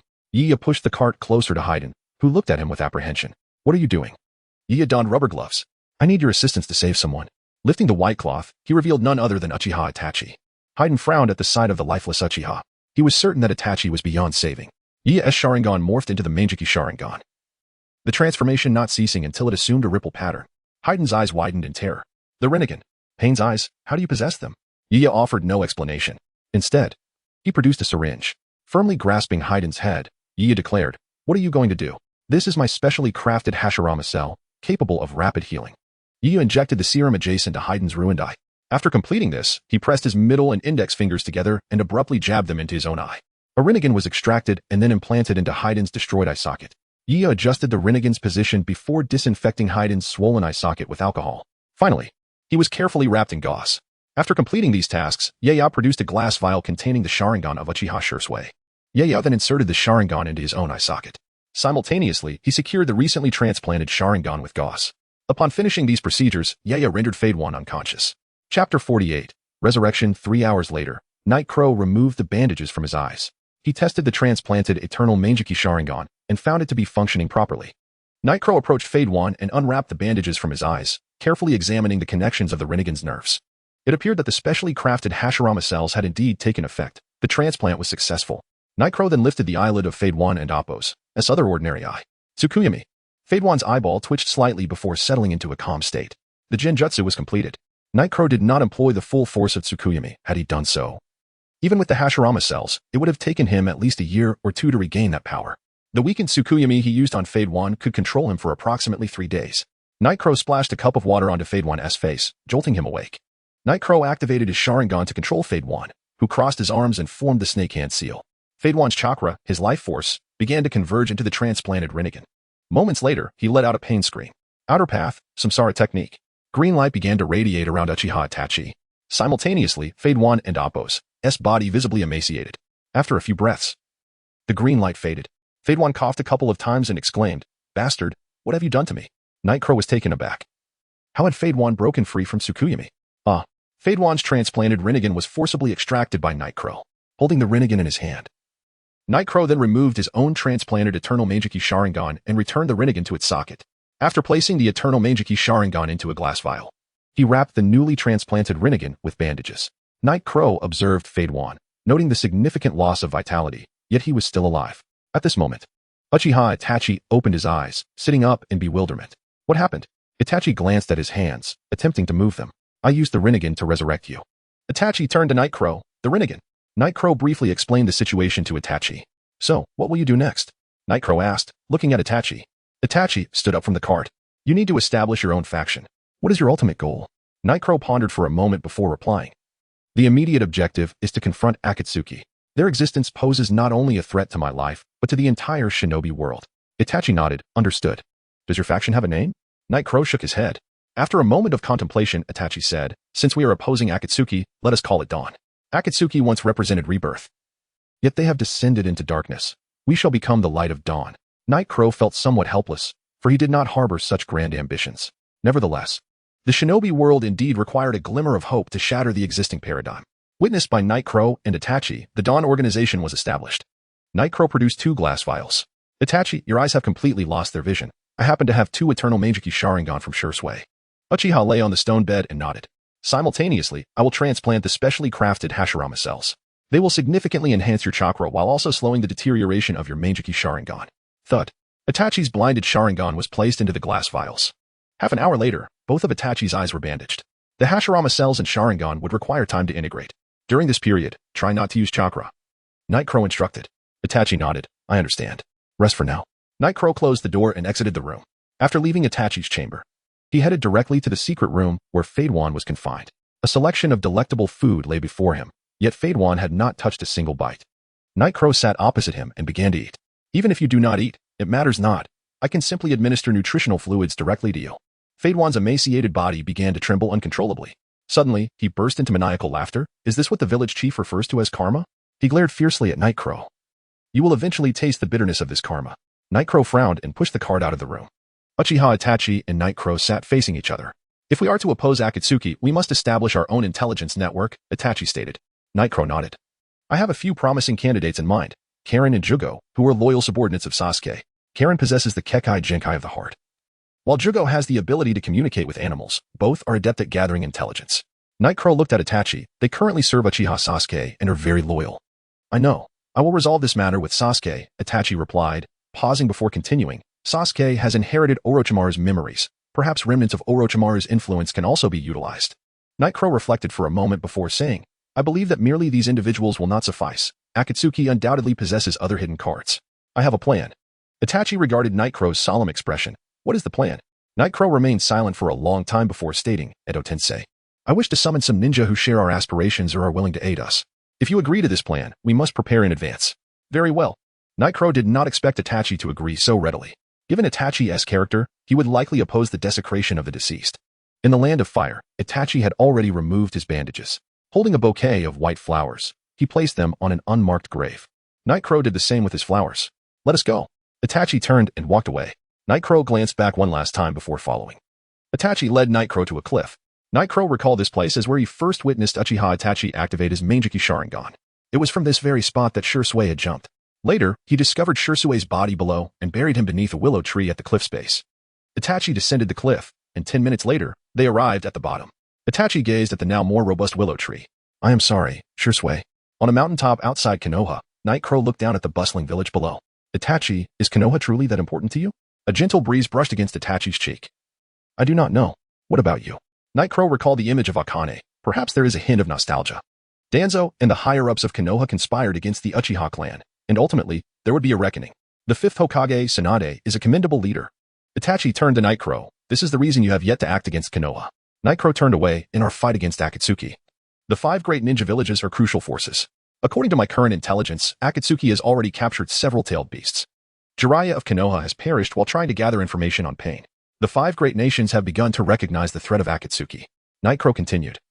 The 5 great nations will soon begin to unite. Do you wish to ally with the 5 great nations against Akatsuki? Night Crow shook his head. Both of us were once members of Akatsuki, and I have clashed multiple times with the 2 tails and 8 tails of the Land of Lightning. They likely view us as enemies now. However, I share a certain camaraderie with the 5th Hokage, and I intend to exchange the intelligence we possess for the information that Jiraiya has obtained from Pain. Night Crow needs to ascertain the extent of Pain's mastery over the Rinnegan. Chapter 49, Destruction of Konoha. Yagura and Itachi, adorned with straw hats, sat at a dumpling shop. Yagura glanced at Itachi's plate, which held merely half a skewer of dumplings. I never imagined you would have a penchant for sweets. Itachi simply nodded in acknowledgement. The wind chime at the entrance jingled, heralding the arrival of a customer. Boss, please pack these dumplings for me, called out a voice. Red Bean casually grabbed over 10 skewers. The owner, with a cheerful smile, presented a bag that will be a total of 19 skewers, just 1,200. This patron was a regular. The owner often extended discounts to her. Red Bean accepted the packaged dumplings. Suddenly, her keen senses urged her to turn towards a corner table. There, she noticed a solitary half skewer of dumplings. Was it merely an illusion? After paying, Red Bean exited the shop. Upon reaching her doorstep, she realized only half of the dumplings remained in her bag. Just as she was about to open the door, a familiar voice rang out. Did I not tell you to eat fewer dumplings? With a thud, the dumplings slipped from Red Bean's grasp, scattering across the ground. You, how did you return? Upon seeing the figure beside Yagura, Red Bean's demeanor shifted to one of wariness. Uchiha Itachi. I thought you were dead, she exclaimed, furrowing her brow. How could Yagura be with Uchiha Itachi, who should have perished at the hands of Uchiha Sasuke? The mysteries surrounding this were abundant. Red Bean. I must meet the 5th Hokage to exchange the intelligence I obtained from Jiraiya regarding pain. Yagura produced a scroll. This contains part of the Akatsuki's intelligence. In the Hokage's office, Tsunade perused the information Red Bean had provided. Bring in the next person. An Umbu member entered, Lady Tsunade. Summon Yamato and Narashikaku. Yes. After the Umbu departed, Tsunade turned to Red Bean. This matter must remain confidential. Neither Danzo nor the 2 advisors must learn of it. Red Bean nodded in agreement. Approximately 10 minutes later, Yamato and Narashikaku arrived at the Hokage's office. Tsunade handed them the scroll. Take a look. This is intelligence sent by Uchiha Yagura. It contains information on some of Akatsuki's bases and their plans regarding the Moon Eye. After reviewing, Yamato passed it to Narashikaku.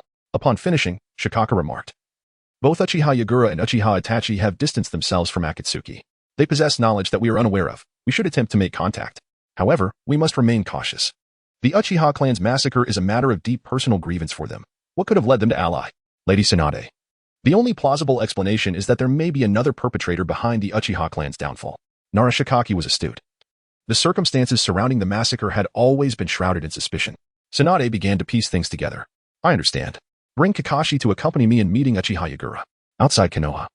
At a rest stop, Tsunade and Kakashi approached. Kakashi regarded the 2 perilous individuals. Lady Tsunade, if anything goes awry, you must escape first. I will hold them off. The village's Umbu are nearby and can provide reinforcements swiftly. Tsunade nodded in understanding. They halted 10 meters apart. Lady Tsunade, I summoned you here to exchange information regarding pain. Yagura declared, tossing a scroll. This contains all the intelligence Itachi and I have on Akatsuki's bases. Tsunade accepted the scroll and handed it to Kakashi, who opened it for inspection. After a moment, Kakashi nodded to Tsunade. Everything is in order. Tsunade then produced another scroll and tossed it to Yagura. Upon opening it, Yagura reviewed its contents. Was it merely the 6 paths of pain that had been utilized? He felt a pang of regret. Jiraiya's sacrifice had yielded only this information. Lady Tsunade, Akatsuki is also my enemy. I hope for future opportunities for collaboration. Farewell. With that, Yagura and Itachi vanished from sight. 10 days later, Yagura and Itachi emerged from an Akatsuki base. Not here. They ventured to a nearby small town. Yagura observed the bustling food stalls. Let us indulge in some food first. Agreed. They settled at a roadside stall. As they awaited their meal, a heavily laden cart passed by. Itachi noticed the anomaly. This small town was not a commercial thoroughfare. Yagura inquired of the stall owner, Sir, where are these goods headed? They appear to be construction materials. Is someone undertaking repairs? The owner sighed. A couple of days ago, Konoha was assaulted by that group. What was it called? Ah, Akatsuki. They devastated much of the village. All of this is being sent there. Yagura and Itachi exchanged glances. Here is the payment for the meal. The owner watched as the 2 vanished, muttering they left before the food even arrived. Within Konoha, Yagura received information from Red Bean. Much of the village now lay in ruins, undergoing reconstruction. The 5th Hokage, Tsunade, was gravely injured. Acting Hokage Danzo had traveled to the Land of Iron for the 5 Kage Summit. However, this pain, known as Nagato, was a descendant of the Uzumaki clan. His Rinnegan was not his own, allowing him only to use its basic abilities. Who, then, was the true master of the Rinnegan? Nagato's body had been taken by Konan. A pity. Yet, he had no time to search for Nagato's remains. Danzo, along with his trusted aides, was in the Land of Iron. This was the optimal moment to eliminate him. Yagura held little faith in the success of their 5 Kage Summit. Several villages had histories of conflict. The stubbornness of its Tsuchikage, the volatility of the Reikage, and Danzo's hawkish tendencies rendered cooperation among them a fantastical notion. This time, Danzo, you shall surely meet your end.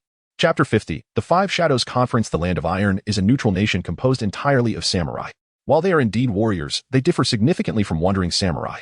The samurai of the Land of Iron possess the ability to refine chakra, and the more skilled among them can infuse chakra into their weapons, thereby enhancing their power and speed.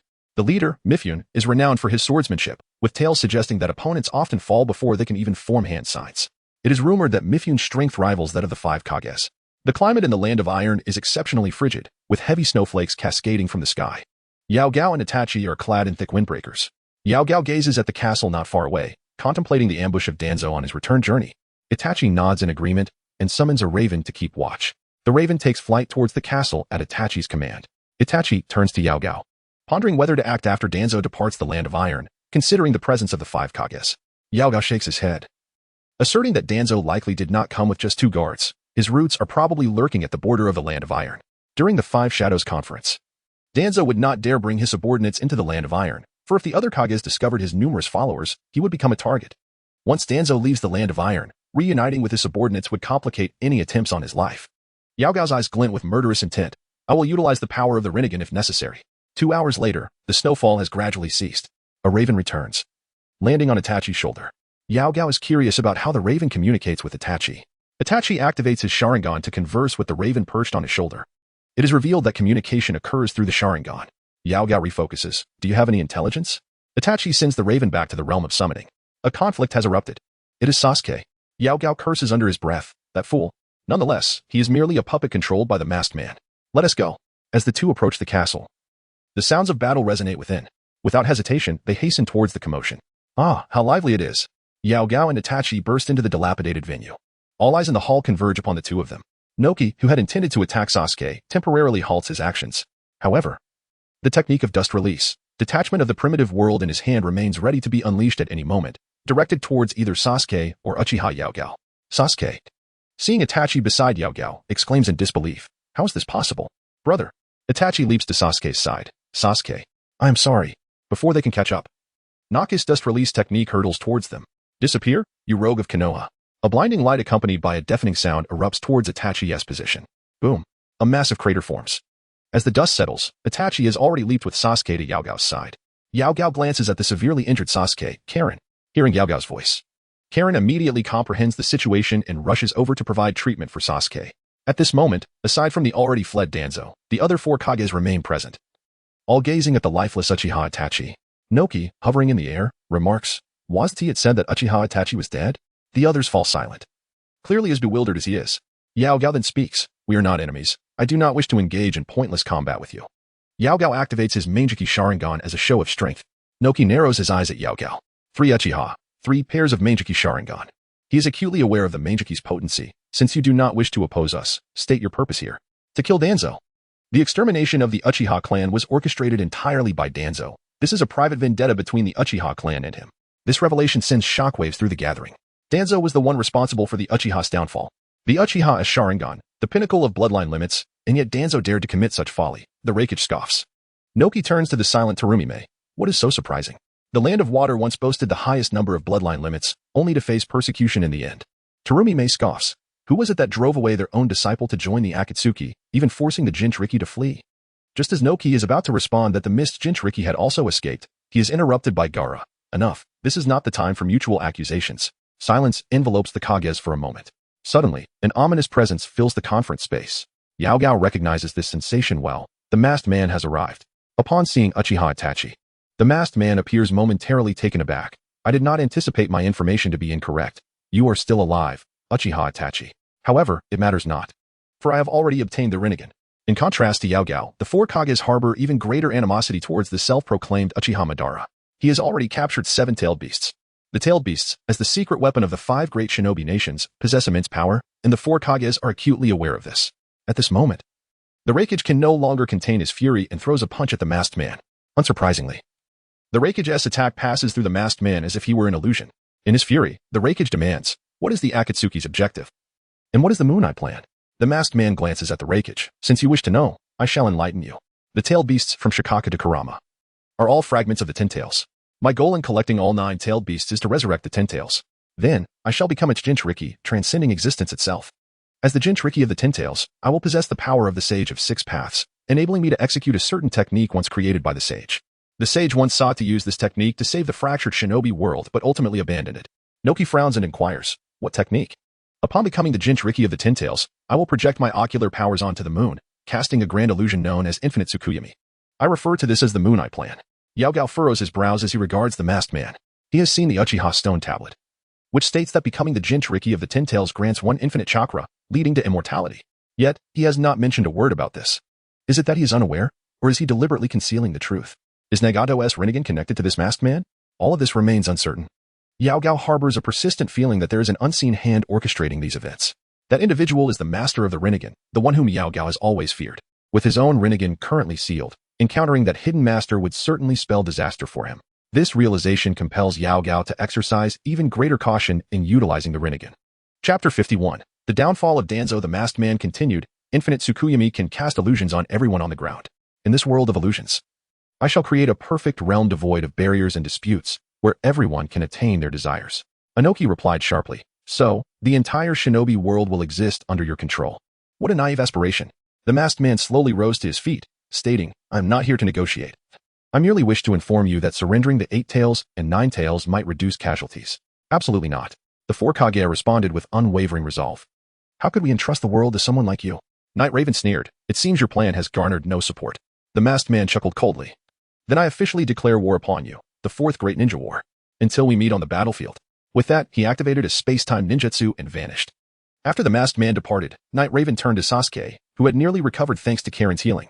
"I apologize for the situation regarding Sasuke. I shall also participate in this ninja war." The 4 Kage simultaneously glanced at Night Raven. "So, you are on the side of Akatsuki?" Night Raven waved his hand dismissively. "Do not be alarmed. I will join the Ninja Alliance to combat Uchiha Madara. Now, I must pursue Danzo. Do you have any objections?" Inoki snorted. "That coward employs illusions during negotiations. Do as you wish." The other 3 Kage remained silent, evidently acquiescing to Inoki's words. Then, until the gathering of the Ninja Alliance. "Karin, can you sense Danzo's location?" Sasuke asked, though his gaze never strayed from Itachi. Karin closed her eyes, activating her sensory abilities. After about 10 seconds, she announced, "Found him. Southeast, 30 miles away, nearing the border of the Land of Iron." Night Raven's eyes glinted with determination. "Excellent. Let us hasten our pace." The 4 of them adjusted their direction, swiftly advancing southeast. The trees around them blurred as they sped past. Night Raven suddenly quickened his pace, declaring, "I'll go ahead. You all catch up." After implanting sage cells, Night Raven had not only awakened his Rinnegan but also significantly enhanced his chakra reserves, allowing him to draw upon more chakra for their journey. Once Night Raven departed, Sasuke inquired again, "Brother, what is truly happening?" Itachi, while moving, replied, "Now is not the time for details. Suffice it to say, Uchiha Night Raven saved me." Sasuke pressed on. "Then what about your eyes?" Itachi paused before responding. "My eyes have gone blind due to overuse. This is Shursui's Sharingan. Uchiha Shursui, renowned for his unparalleled genjutsu, Kodo Amatsukami." Itachi glanced back at Sasuke. "Night Raven has founded an organization named Dawn, and I have joined it." "Dawn?" Sasuke murmured softly. 10 minutes later, Night Raven caught up to Danzo. Puzzled, he noted that Danzo had not made any moves during that time. What is he doing? It wasn't until Night Raven approached that he discovered the reason. The masked man had obstructed his path. "You've finally arrived," the masked man remarked. "Now my task is complete." With that, he vanished using his space abilities. Danzo cursed inwardly upon seeing Night Raven arrive. F and Shino had been absorbed into a different space to delay the masked man. Night Raven sensed the surroundings and found no trace of Danzo's 2 guards. The masked man aimed to eliminate Danzo through Night Raven's hands. However, this was inconsequential. Night Raven was instead grateful for the masked man's interference. He turned to Danzo. "It is time for us to reach a conclusion." At that moment, Danzo had unsealed the arm bearing his Sharingan. His heart sank in a one-on-one encounter. He was no match for Night Raven. He needed to find a way to rendezvous with the root at the border of the Land of Iron. Danzo formed hand seals. Wind release, vacuum sphere. A massive gust of wind surged toward Night Raven, who manifested the skeletal form of Susanoo. The wind struck the Susanoo without leaving a trace. Danzo unleashed another wind release technique, retreating as he fought. Night Raven's Mangeki Sharingan spun rapidly. Time stop. Danzo was taken aback. This distance should have been beyond the range of his technique. Before he could ponder further, time froze around him. With the infusion of sage cells, Night Raven's abilities had been greatly enhanced. The range of his time-stopping technique had more than doubled. A black rod pierced Danzo's thigh, a creation of Night Raven's Rinnegan, far surpassing the binding power of previous rods. With just this single rod, Danzo found himself unable to move. Night Raven approached Danzo. "The hatred of our clan will be avenged today." Night Raven gently placed his hand on Danzo's right arm. Fear flickered in Danzo's eyes. "No, you can't do this. I am the acting Hokage." "No." Under the interference of Night Raven's chakra, Danzo's Hashirama cells began to go berserk. His right arm, filled with Hashirama cells, began to petrify. Danzo's gaze hardened. "If I am to die, then we shall die together." For symbol seal. The sealing incantations manifested around Danzo's body. Night Raven's eyes filled with derision as his Mangeki Sharingan retracted, replaced by a ripple pattern. "How is this possible?" Rinnegan. Night Raven raised his arm, ninjutsu absorption. Danzo's 4-symbol seal was completely absorbed. In a fit of rage and despair, Danzo transformed into a towering tree. A few minutes later, Itachi arrived with Sasuke and Karin. "Where is Danzo?" Sasuke asked. Night Raven pointed to the large tree on the bridge. "He has departed for the afterlife. However, he still has his uses." Night Raven approached the base of the tree, retrieving a handkerchief to collect the blood on the ground. Once finished, he turned to Sasuke. "I have now established Dawn and formally invite you and your team to join." Sasuke glanced at Itachi. "Very well, but I must consult my teammates first." He then turned to Karin. "Karin, do you wish to join?" Karin, gazing dreamily at Sasuke, felt a warm nostalgia wash over her. Sasuke frowned and called out again, "Karin." Only then did she respond, "Wherever Sasuke goes, I shall follow. I will join." Night Raven then inquired, "What about Yugo and Suigetsu?" Before Sasuke could reply, Karen interjected. I can sense their chakra. They will arrive here in about 10 minutes. Excellent. Night Raven nodded, then looked at Sasuke. Your first mission will be to consolidate the remnants of Orochimaru's forces. We need to establish our own intelligence network. Sasuke nodded. I know the locations of all Orochimaru's hideouts. I will bring them under control swiftly. Night Raven had no doubts about this. Sasuke had once been Orochimaru's vessel and had since slain him, thus earning considerable prestige among Orochimaru's followers. All right, we have a little over 10 minutes. Sasuke, Itachi, make the most of this time to converse. The days ahead will be quite busy. Night Raven called out to Karen and walked away, giving them space to speak privately. Chapter 52, Transplantation at Dawn's base. Orochimaru's remaining forces have nearly gathered. Night Crow turned to Karen. Select individuals with sensory abilities to handle intelligence operations. Uchiha Madara's audacious challenge to the 5 great nations must have hidden trump cards, which would not be easily concealed. Night Crow then addressed SH-Go, Suigetsu. Choose ninjas with a rank of CH Nin or above for restructuring and training. Finally, he looked at Itachi. Engage in discussions with the 5 nations regarding a collaborative battle plan. Uchiha Sasuke, noticing that Night Crow had named everyone but him, inquired, what about me? Night Crow glanced at him. You have more pressing matters to attend to. Come with me. Sasuke looked at Itachi, who nodded in agreement. Night Crow led Sasuke to a laboratory, where Sasuke questioned the purpose of their visit. Night Crow sat down, stating, Your Sharingan is nearing blindness, isn't it? Sasuke frowned at Night Crow. So what? The Mangekyou Sharingan can still evolve into the eternal Mangekyou, which does not suffer blindness. Night Crow produced a glass vial. This contains Itachi's discarded Sharingan. Sasuke paused for a moment. I understand. He approached the bed and lay down. Let us begin as soon as possible. Very well. Half an hour later. Sasuke lay on the bed with his eyes bandaged. For the next half-month, you must refrain from using chakra excessively. Understood? Sasuke nodded in compliance. At the entrance of Konoha, the Hokage granted him entry. The guarding ninja acknowledged him. Night Crow followed the Umbu into the village. As he walked through the streets, he surveyed the reconstructed Konoha. The essence of these buildings. Wood release. 80% of the structures along the street were constructed using wood release techniques. Is it Yamato? He has truly worked hard. Night Crow began to formulate some plans. Soon, the Umbu escorted Night Crow to the Hokage's office. Tsunade had recovered from her severe injuries. She looked at Night Crow with a mix of surprise and nostalgia, not expecting to meet him again in such a manner. Lady Tsunade, Night Crow greeted respectfully. Please, take a seat. Night Crow sat in one of the chairs on the side of the office. I have 2 matters to discuss. The first concerns detailed intelligence on the Akatsuki, which Itachi and I have compiled. I will deliver Konoha's portion, while Itachi will relay the others to the various ninja villages. Tsunade accepted the scroll from Night Crow. What is the second matter? The second matter is highly confidential. Tsunade glanced at Yumeka Inoichi and Nara Shikaku. Must they not know? Night Crow nodded. The fewer who know, the better. Tsunade, being decisive, instructed the 2. Inoichi, Shikaku, please step outside. As they exited the office and closed the door, Night Crow turned back to Tsunade. I wonder if you are aware of the reanimation jutsu recorded in the Book of Seals. Tsunade, hands clasped under her chin, replied, What are you planning? I acquired Orochimaru's modified reanimation technique and successfully reanimated ninjas. Tsunade abruptly rose in anger, that blasphemous ninjutsu that harms the living. The second Hokage designated it as a forbidden technique long ago. Night Crow remained unperturbed. If that is the case, why did the second Hokage not destroy the reanimation jutsu outright, but instead record it in the Book of Seals? Hearing his words, Tsunade returned to her seat, regardless. I will not allow this technique to be used in warfare. This impending ninja world war is a struggle to protect the ninja realm. Employing such a method that harms lives is utterly misguided. Night Crow understood Tsunade's concerns. As for live sacrifices, I can substitute them with cultivation bodies derived from the first Hokage's cells. However, I also recognize that the ability to summon the deceased will incite anger and fear, as those individuals were once comrades and loved ones. Thus, I require the support of the 5 Kage to agree to my use of reanimation in critical situations, allowing me to resurrect ninjas from various villages who could alter the course of battle. Tsunade pondered Night Crow's proposal. It indeed presented a formidable trump card. This matter requires discussion with the other 4 Kage. Night Crow nodded. It needs to be expedited, so they can prepare the bodies of the deceased in advance. And we shall consider whether to grant me permission based on the shifting tide of battle. Understood. Having received Tsunade's agreement, Night Crow stood to leave. But she called out to him. Wait a moment.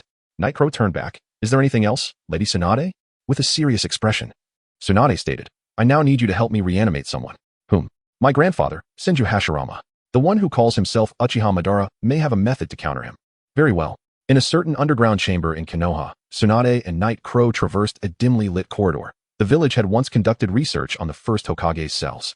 However, all the volunteers for the experiments had perished, forcing the village's higher-ups to urgently halt the research and seal away all findings related to the first Hokage's cells. Hashirama's remains had also been sealed within. As they conversed, they reached the end of the corridor. Tsunade produced 3 keys and inserted them into the lock, slowly opening a heavy iron door. A faint musty odor wafted from within. They entered the chamber, which housed a coffin at its center. Nightcrow opened it and retrieved a section of the skeleton inside. There are specialized experimental chambers here. The technique should be performed within one of them. Tsunade indicated towards several sealed doors ahead. Nightcrow nodded in agreement. Inside the chamber, Nightcrow unfurled a scroll. Upon breaking the seal, a cultivation body derived from the first Hokage's cells was revealed. Nightcrow placed the cultivation body on the experimental table and then placed the previously retrieved Hashirama's bone atop it. Nightcrow formed hand seals. The reanimation technique commenced, and the cultivation body began to writhe. Countless fragments began to crawl over the body, but midway through, the process halted, and the fragments vanished completely. Tsunade looked at Nightcrow in confusion. What just happened? Nightcrow stood up. The spirit of the first Hokage was not summoned. There are 2 possibilities. Either the first Hokage's soul has dissipated and cannot be summoned, or it is trapped somewhere. Suddenly, Tsunade recalled something, the Shinigami sealing technique. When Master Hiruzen fought Orochimaru, he sealed the first and second Hokage, along with Orochimaru's hands, within the belly of the Shinigami. This seems to be the case. Is there anyone capable of breaking this seal? Tsunade shook her head. That is a sealing technique from the Uzumaki clan. If Jiraiya had not perished, he would likely have been able to. The Uzumaki clan. My subordinate Karen is from the Uzumaki clan. I will inquire with her and provide you with an answer in 2 days. Good. Chapter 53. The resurrection of Orochimaru at the Dawn base upon Nightcrow's return. He promptly summoned Karen. Karen, as a member of the Uzumaki clan, are you familiar with the Reaper Death Seal? The Reaper Death Seal? The technique that seals Orochimaru's hands? Nightcrow nodded in affirmation. Karen shook her head vigorously. My mother and I are estranged members of the clan. We have not inherited the sealing techniques of the Uzumaki. At that moment, a blindfolded Sasuke emerged. I am aware of this technique. Orochimaru studied it.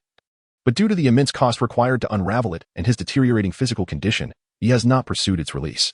Originally, Orochimaru intended to possess me before attempting to break the seal. Nightcrow pondered. So, Orochimaru knows how to undo this jutsu. However, his soul is currently in a peculiar state. I attempted to use the Edo Tensei to revive him, but it was unsuccessful. Karen, has anyone among Orochimaru's remnants been marked with the Heaven's Curse seal? No, Karen replied after a brief pause. The success rate of the Heaven's Curse seal is extremely low. As far as I know, only the escaped Girin and the one in Konoha, Mitarashi Anko, bear the Heaven's Curse seal. Nightcrow inquired, can we locate Girin? I am uncertain of the risks involved in resurrecting Orochimaru with Anko's seal, and I would prefer not to use it. Karen shook her head. No. Orochimaru once sent someone to investigate, but there were no results. I understand. With the Ninja World War impending, I do not have the luxury of time to seek out Girin. It seems I must find Anko instead. 2 days later, Nightcrow returned to Konoha. In the Hokage's office, Nightcrow explained the situation to Tsunade. To resurrect Orochimaru? He is an exceedingly dangerous individual. Are you confident in your ability to control him? Rest assured, I will merely draw his chakra from Anko's curse seal. The chakra he left behind is minimal and poses little threat. After much contemplation, Tsunade reluctantly agreed to Nightcrow's plan to resurrect Orochimaru. I will summon Anko. Tsunade-san, allow me to fetch her. It has been a long time since I last saw her. Tsunade recalled the special relationship between Nightcrow and Anko very well. Anko's residence had been one of the few places untouched during Pain's invasion. The area near Konoha prison was relatively secluded, thus remaining unscathed was understandable. Knock, knock. Moments later, the door swung open. Anko was taken aback upon seeing Nightcrow. You've come. Her calm demeanor surprised Nightcrow. Yes. Anko ushered Nightcrow into her home, and they settled on the sofa. I heard you visited the village a couple of days ago. Indeed. Nightcrow and Appo's current status left Anko uncertain about how to interact with him. I have come seeking your assistance. Anko looked up at Nightcrow. For what purpose? To resurrect Orochimaru. The mention of Orochimaru ignited anger and confusion in Anko's eyes. Why? Nightcrow continued. Orochimaru plays a significant role in this upcoming ninja war, and I need information from him. I have secured Tsunade's consent for his resurrection. Let us proceed. Tsunade is awaiting us. Anko nodded in agreement and followed Nightcrow outside. In the Konoha secret chamber, Nightcrow retrieved a piece of white phosphorus from the sealing scroll and placed it upon the curse seal on Anko's neck. He formed hand seals. Released the evil sealing technique. A white serpent emerged from Anko's curse seal, and from its mouth, Orochimaru was expelled. Orochimaru, now revived, gazed at Nightcrow and Tsunade. It is you. Why have you summoned me? Nightcrow wasted no time. I need you to undo the Reaper Death Seal. Orochimaru chuckled ominously. You wish to release the souls of the former Hokages. Tsunade seized Orochimaru by the collar. Enough of your chatter. Can you do it? Orochimaru regarded Tsunade. You remain as impetuous as ever. Enough with the lectures, Orochimaru. He turned to Nightcrow. I can indeed undo the Reaper Death Seal, but in my current state, it is impossible. I require ample chakra. Nightcrow scrutinized Orochimaru. I only need the method to break the seal. Orochimaru smirked. You cannot perform the Reaper Death Seal. Only I can. Nightcrow was unconvinced. What you must do now is disclose the method to lift the seal. How I proceed is not your concern. Orochimaru's serpentine eyes glimmered coldly. I can share this with you. The Reaper Death Seal involves sacrificing one's own soul to summon the Shinigami, who then consumes both your soul and that of your enemy. To undo the Reaper Death Seal, one must first locate the Shinigami mask hidden in the Uzumaki clan shrine. Then use one's own soul as bait to summon the Shinigami, allowing it to possess you before cutting open your abdomen to let your soul escape. Orochimaru fixed his gaze on Nightcrow. That is the method. After a moment of contemplation, Nightcrow asked, how much chakra do you need? Approximately half of what I possessed in life. I can provide you with chakra, but if I discover you are deceiving me, I will ensure your suffering is unparalleled. Orochimaru waved dismissively. Suit yourself. Nightcrow produced a pair of handcuffs crafted from black rods and secured Orochimaru. Tsunade, please escort Orochimaru out first. Tsunade summoned two Umbu. Take him away. Nightcrow glanced back at the door Tsunade had closed. He turned to Enko, who, drawn from the curse seal, was undoubtedly feeling discomfort. As she was not a perfect host for the Heaven's Curse Seal, Nightcrow placed his hand on the curse seal on her neck, channeling chakra to help suppress its power. Are you all right? Enko stood. I'm fine. Nightcrow paused for a moment. After this ninja war concludes, I will provide you with a definitive answer. So until then, you must take care of yourself. Understood? Enko's eyes glistened with unshed tears since Nightcrow's defection. Her heart had been in turmoil, torn between her village and the one she loved.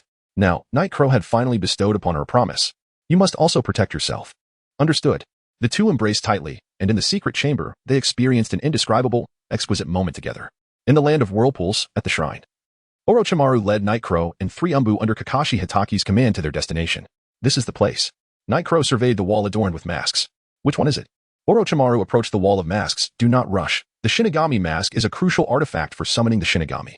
This wall bears a seal placed by the Uzumaki clan. If we choose incorrectly, the seal will activate and take away the genuine Shinigami mask. Finding it again would prove exceedingly difficult. Orochimaru summoned a summoning serpent. We must rely on it to locate the Shinigami mask. He patted the serpent's head. Go forth. Chapter 54 Proposal. The Great Serpent, a manifestation of the spirit world, coiled around numerous masks, occasionally flicking its tongue. Eventually, it fixated on a malevolent mask. The serpent entwined the mask and presented it to Orochimaru. Upon receiving the mask, Orochimaru declared, this is the one. Let us return to Konoha. Nightcrow led Kakashi and the others back to the village. In a hidden chamber beneath Konoha, several squads of A and B ninjas stood guard outside. Nightcrow placed his hand on Orochimaru's back, channeling chakra into him. The moment he began, Orochimaru felt a sudden shock. Uchiha Nightcrow possessed an astonishing amount of chakra, a feat Orochimaru deemed impossible. The chakra of a ninja is typically constrained by their physical form. And while there may be variances in later stages of training, the differences are not substantial. Yet, Nightcrow's chakra was extraordinary, surpassing even that of the Uzumaki clan. The cells of Hashirama could not possibly augment his chakra to such an extent. It appeared that Nightcrow harbored a secret unknown to others. As Orochimaru pondered this revelation, Nightcrow completed the chakra transmission. Very well, let us commence. Orochimaru donned the mask of the Shinigami and began an eerie dance. A strange chakra enveloped him, accompanied by a pain groan. A spectral figure of the Shinigami descended upon Orochimaru. The Shinigami wielded a cursed blade, inflicting a wound upon Orochimaru's abdomen. Simultaneously, the Shinigami's own body was slashed open, releasing 5 ethereal spirits. One spirit entered Orochimaru's body, restoring his sealed hands, while the remaining 4 hovered in the air.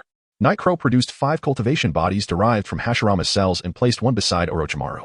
Now possessed by the Shinigami, Orochimaru realized that his only escape lay in relinquishing his corporeal form and transferring his soul to the cultivation body prepared by Nightcrow. Upon entering the body, Orochimaru utilized his unique white phosphorus technique to assume its appearance. However, he soon sensed something amiss. This body had been tampered with by Nightcrow, trapping Orochimaru's soul within. Disregarding Orochimaru, Nightcrow focused on the 4 hovering spirits. He formed hand seals, invoking the impure world reincarnation without the need for the deceased physical remains. As the spirits were already present, with a single incantation, the 4 spirits entered their respective cultivation bodies. The first Hokage, Hashirama Senju, the second Hokage, Tobirama Senju, the third Hokage, Hiruzen Sarutobi, and the fourth Hokage, Minato Namikaze. Tsunade contemplated the potential summoning of the other 3 Hokages and the disturbance it might cause at their resting places. Thus, she resolved to have Nightcrow temporarily seal the spirits of the other 3 Hokages within cultivation bodies. Should their assistance prove unnecessary after the conflict, their spirits could be returned to the afterlife. Nightcrow conjured 3 wooden coffins to seal the remaining Hokages. After completing this task, he awakened the consciousness of Hashirama Senju. Hashirama slowly opened his eyes and gazed at his own body. Is that you, Orochimaru's descendant? Tsunade's eyes glistened with emotion. Grandfather. Hashirama looked up at her. Ah, you were little Tsunade? She nodded in affirmation. Hashirama turned towards Orochimaru. It was this scoundrel who summoned me, was it not? No, grandfather. There is another reason for your summoning. Tsunade briefly explained the situation. Hashirama's gaze shifted to Night Crow. You possess my chakra. Night Crow nodded in response. With a sigh, Hashirama remarked, very well, let us address the matter at hand. Tsunade, you mentioned that Uchiha Madara has initiated the fourth great ninja war. I cannot believe he deceived us with his feigned death. Hashirama took a seat. However, I am unfamiliar with this moon eye plan you speak of.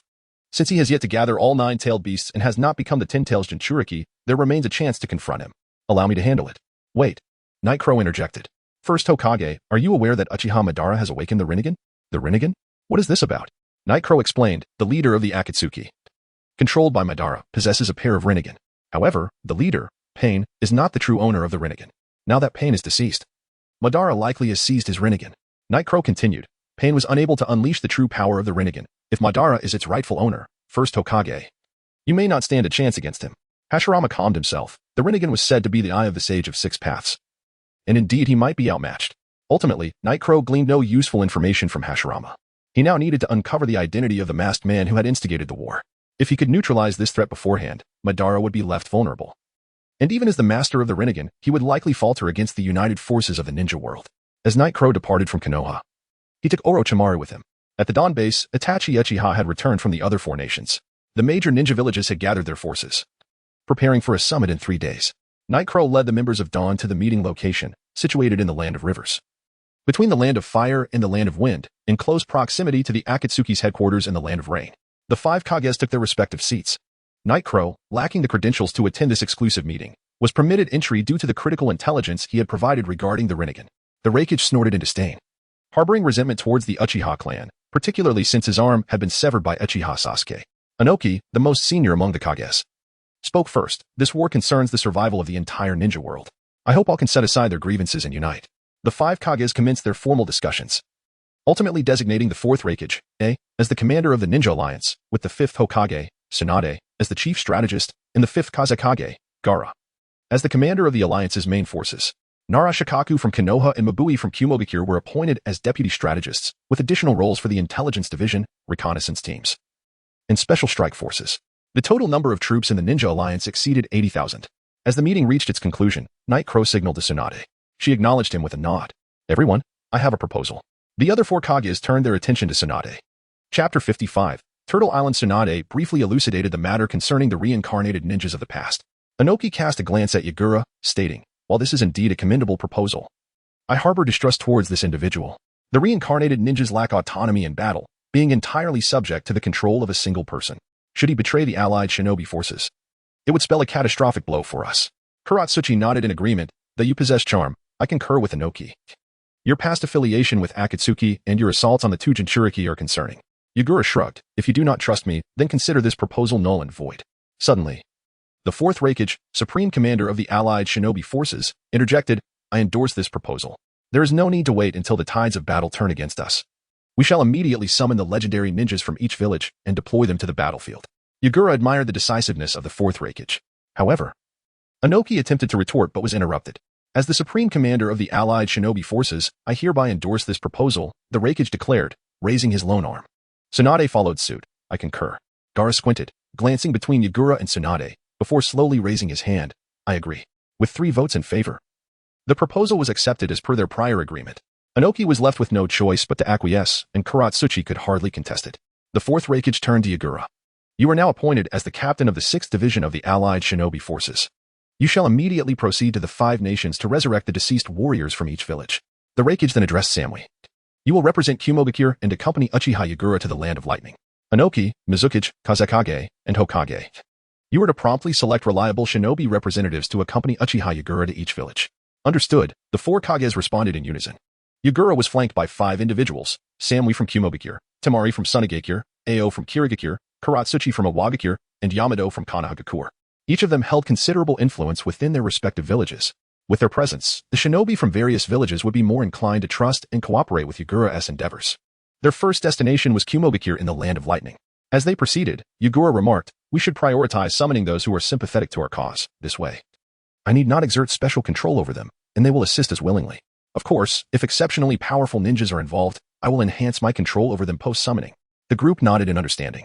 Without concern for chakra consumption, they traveled at an astonishing pace, arriving at Kumogakure within a day. Under Samui's guidance, Yagura swiftly summoned a batch of ninjas. Unfortunately, several attempts failed, and many of the summoned ninjas did not possess the strength recorded in the scrolls. The reasons for which remained unclear to Yagura. Ultimately, Yagura retained 16 Jounin-level ninjas from Kumogakure. He instructed Samui, "Take these individuals back to the allied shinobi forces and await my return. Now, let us proceed to the next village." "Wait," Samui pondered before adding. "There are two individuals who might be worth summoning, although they once betrayed Kumogakure." Yagura, pressed for time, inquired, "Who are they?" "Jinkyu and Jinkyu," Samui replied. "Ah. Those are the two ninjas who killed the second Hokage," Yagura mused. "Very well, lead the way." Samui guided Yagura to a cemetery. "This is the place." Without delay, Yagura activated his Susanoo skeletal form and began to excavate. After a brief period, he unearthed the remains of Jinkyu and Jinkyu. Removing two cultivation bodies from his scroll, he placed the remains upon them and began the hand seals for the summoning technique. Reanimation. Yet, the attempt failed. "Are you certain about these remains?" Yagura questioned, to which Samui affirmed, "Absolutely." Sighing, Yagura conceded, "Very well, let us head to the Land of Earth." The group set sail towards the Land of Earth aboard a specially designed Kumogakure vessel, powered by chakra. Samui selected Tinshunin to remain in Kumogakure to operate the ship, with 5 individuals taking turns at the helm. 5 hours later, Yagura frowned at the vessel's sluggish pace. Despite rotating shifts, the Tinshunin were showing signs of fatigue, having only covered a third of the journey to the Land of Earth. Approaching the control panel, a circular disc made of chakra-conducting metal, Yagura placed his hand upon it, channeling his vast chakra into the vessel. With Yagura's contribution, the ship's speed increased manifold. 10 minutes later, he guided the vessel to a small island, instructing the Tinshunin, "You may disembark here." Clearly viewing them as a burden, one of the Chunin attempted to reason with Yagura, only to be halted by his comrades. After casting the Tinshunin ashore, the vessel surged forward with renewed speed. An hour later, they had covered half the distance to the Land of Earth. Akatsuki and Temari exchanged astonished glances, surprised by the sheer volume of chakra Yagura possessed. As Yagura meticulously maneuvered the ship, he suddenly sensed an immense chakra presence ahead. "What is that?" he pondered, recalling tales of deep-sea monsters. To circumvent the threat would require an extra quarter of the journey. "Prepare for battle," Yagura instructed the others. Upon hearing his warning, Akatsuki and the others promptly rose. Yamato, a sensor-type ninja, detected the anomaly ahead. "What is that?" Yagura shook his head. "I do not know." Approximately 10 minutes later, they beheld a moving island. Akatsuki exclaimed, "I recognize that. It is Turtle Island from Kumogakure. They once used this giant turtle to transport an entire squad of shinobi to ambush the Land of Earth." A turtle, Yagura mused, astonished by the size of the creature. According to the Reikage, the 8 tails and 9 tails were concealed upon this very island. The turtle indeed provided ample cover. However, the notion of housing both the 8 tails and 9 tails together seemed foolish to Yagura, should this location be discovered by the masked man. The efforts of the allied shinobi forces would be rendered futile. Nonetheless, the Reikage remained steadfast in his judgment and had no intention of disregarding Yagura's counsel. Now that they had encountered it, Yagura contemplated forcibly taking one of the Jinchuriki. Yet, he dismissed the idea. To act against a Jinchuriki would essentially declare war on the 5 great nations. However, inaction was not an option. Yagura urged the vessel toward Turtle Island. As they drew nearer, he turned to Yamato. "Can you establish contact with anyone on the island?" Yamato replied, "I can attempt to." "Good." With that, Yamato closed his eyes, endeavoring to connect with those on Turtle Island. Chapter 56. Discovery. As Naruto and Killer Bee engaged in their training, a voice suddenly resonated within their minds. "I am Yamashiro Kaichi." Naruto, elated to hear Kaichi's voice, greeted him warmly. "Uncle Kaichi, it's Naruto." Killer Bee also responded within his consciousness, "Killer Bee." Yamashiro Kaichi turned his gaze toward Yagura. "We've made contact. It is the 8 tails Jinchuriki, Killer Bee, and Uzumaki Naruto."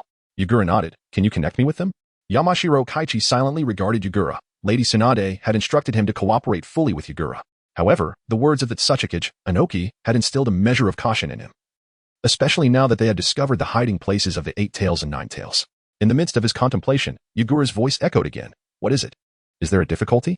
Yamashiro Kaichi looked toward Yagura. "I would like to understand your intentions for contacting them." Yagura furrowed his brow. It seemed he had yet to earn their complete trust. Nonetheless, this was not the time for such concerns. The 8 tails and 9 tails were pivotal to this war. This was an apocalyptic battle, and we must proceed with utmost caution. I will leave my chakra summoning scroll here, as a precaution against unforeseen circumstances. Yamashiro Kaichi was taken aback. The summoning scroll was a privilege reserved for those he trusted. Possessing another's chakra summoning scroll allowed one to extract information about the scroll's owner from their chakra, even pinpointing their location. Yagura's willingness to leave the summoning scroll alleviated Kaichi's doubts. "Very well, I will connect you with them." Yamashiro Kaichi placed his hand on Yagura's forehead. A wave of energy surged into Yagura and Appo's mind. "I am Uchiha Yagura, captain of the Ninja Alliance and Appo's 6th Squad." Naruto, having a favorable impression of Yagura, immediately introduced himself. "I am Uzumaki Naruto. But how did you come to be here? Are you here to protect us?" No. I was en route from the land of lightning to the land of earth on a top-secret mission and happened to pass through here. Naruto. Open the barrier of Turtle Island and allow me entry. I need to leave my chakra summoning scroll there. Naruto scratched his head. What is a chakra summoning scroll? Killer Bee began to explain to Naruto. After a lengthy explanation, Naruto scratched his head again. So what does that mean? A sense of helplessness arose within Killer Bee. He ignored Naruto and addressed Yagura. The key to the barrier isn't with me. I need to consult the defense squad stationed here. Please wait a moment. That is fine. Yamashiro Kaichi withdrew his hand from Yagura's head. Yagura instructed those on the ship. Wait here for 10 minutes. Killer Bee detached from the connection. Despite his lingering animosity towards Uchiha Yagura, who had once bested him in combat, he acknowledged that Yagura had chosen to return him to Kumogakure rather than capture him. Killer Bee turned to Naruto. Go notify them. 10 minutes later, the barrier of Turtle Island was lifted. Yagura, accompanied by several others, ascended onto the island. Upon arrival, Yagura recognized a few familiar faces, Might Guy, Yamato, and Irika, who seemed to be Naruto's teacher from the Ninja Academy. Without wasting time, Yagura produced a scroll, placed his hand upon it, and infused it with his chakra. After contemplation, he ultimately decided to entrust the scroll to Might Guy. Guy-senpai, this is my summoning scroll. Open it in times of necessity, and I shall be summoned here. Guy accepted the scroll and solemnly nodded at Yagura. All right, let us depart. In the land of Earth. Under the guidance of Akatsuki, Yagura began the process of Edo Tensei reanimation. However, the outcomes were far from satisfactory, particularly with many renowned ninjas failing to be successfully reanimated. This led Yagura to question whether there was a flaw in his Edo Tensei technique, causing the numerous failures. No, Yagura pondered. This had also occurred in Kumogakure, where many notable ninjas had similarly failed to be reanimated. Yet, those hidden figures of power had been successfully summoned. It was not a defect in his technique that resulted in failure, but rather, someone had reanimated them before him. Oh no, it must be Uchiha Madara. Yagura turned to Akatsuki, which famed ninjas remain in the land of Earth. Akatsuki replied, only the second Tsuchikage, Mu, remains. Yagura pressed on. Can we confirm that it is indeed the body of the second Tsuchikage? Akatsuki nodded. Lord Mu's body was personally handled by the old man. It cannot be mistaken. Yagura, filled with urgency, insisted, take me there immediately, hurry. Akatsuki, somewhat perplexed, nevertheless complied with the old man's orders. Let us go. The tomb of the second Tsuchikage, Mu. Guided by Akatsuki, Yagura entered the tomb. Upon opening the tomb, he did not hasten to retrieve Mu's remains. Instead, he meticulously observed. Indeed, a segment of Mu's left pinky bone was missing. Yagura turned to Akatsuki and inquired, is the left pinky of the second Tsuchikage missing? Akatsuki scratched his head. Such a personal matter, how would I know? Perhaps my family as elder would know. Yagura turned back and extracted a portion of the second Tsuchikage's remains from the coffin. The Edo Tensei cultivation did not respond at all. The Edo Tensei failed. Yagura addressed the others, immediately proceed to the Land of Earth S Alliance Division and contact headquarters. I have crucial intelligence to report. Yamashiro Kaichi surmised what was afoot from Yagura's actions. Captain Yagura, is the failure of Edo Tensei not due to the technique itself, but because someone had preemptively reanimated these individuals?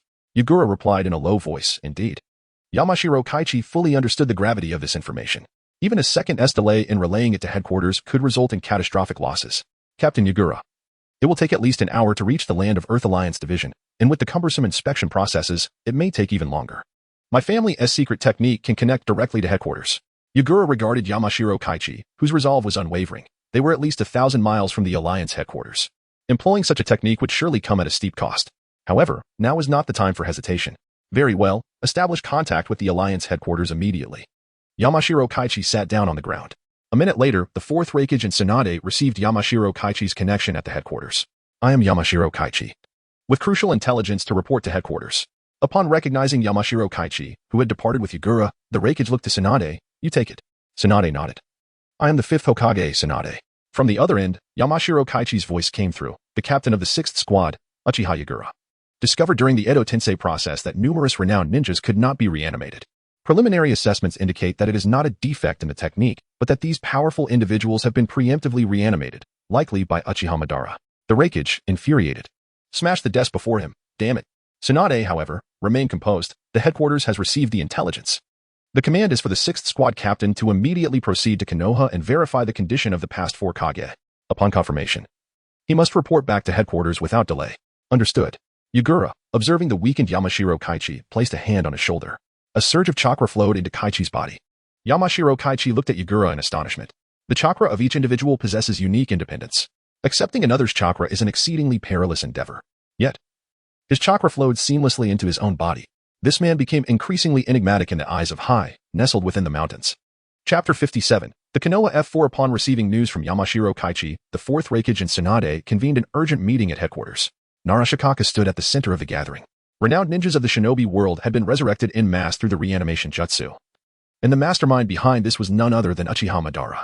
The first order of business was to have Team 6 Captain, Uchiha Yagura, verify which ninjas had been resurrected.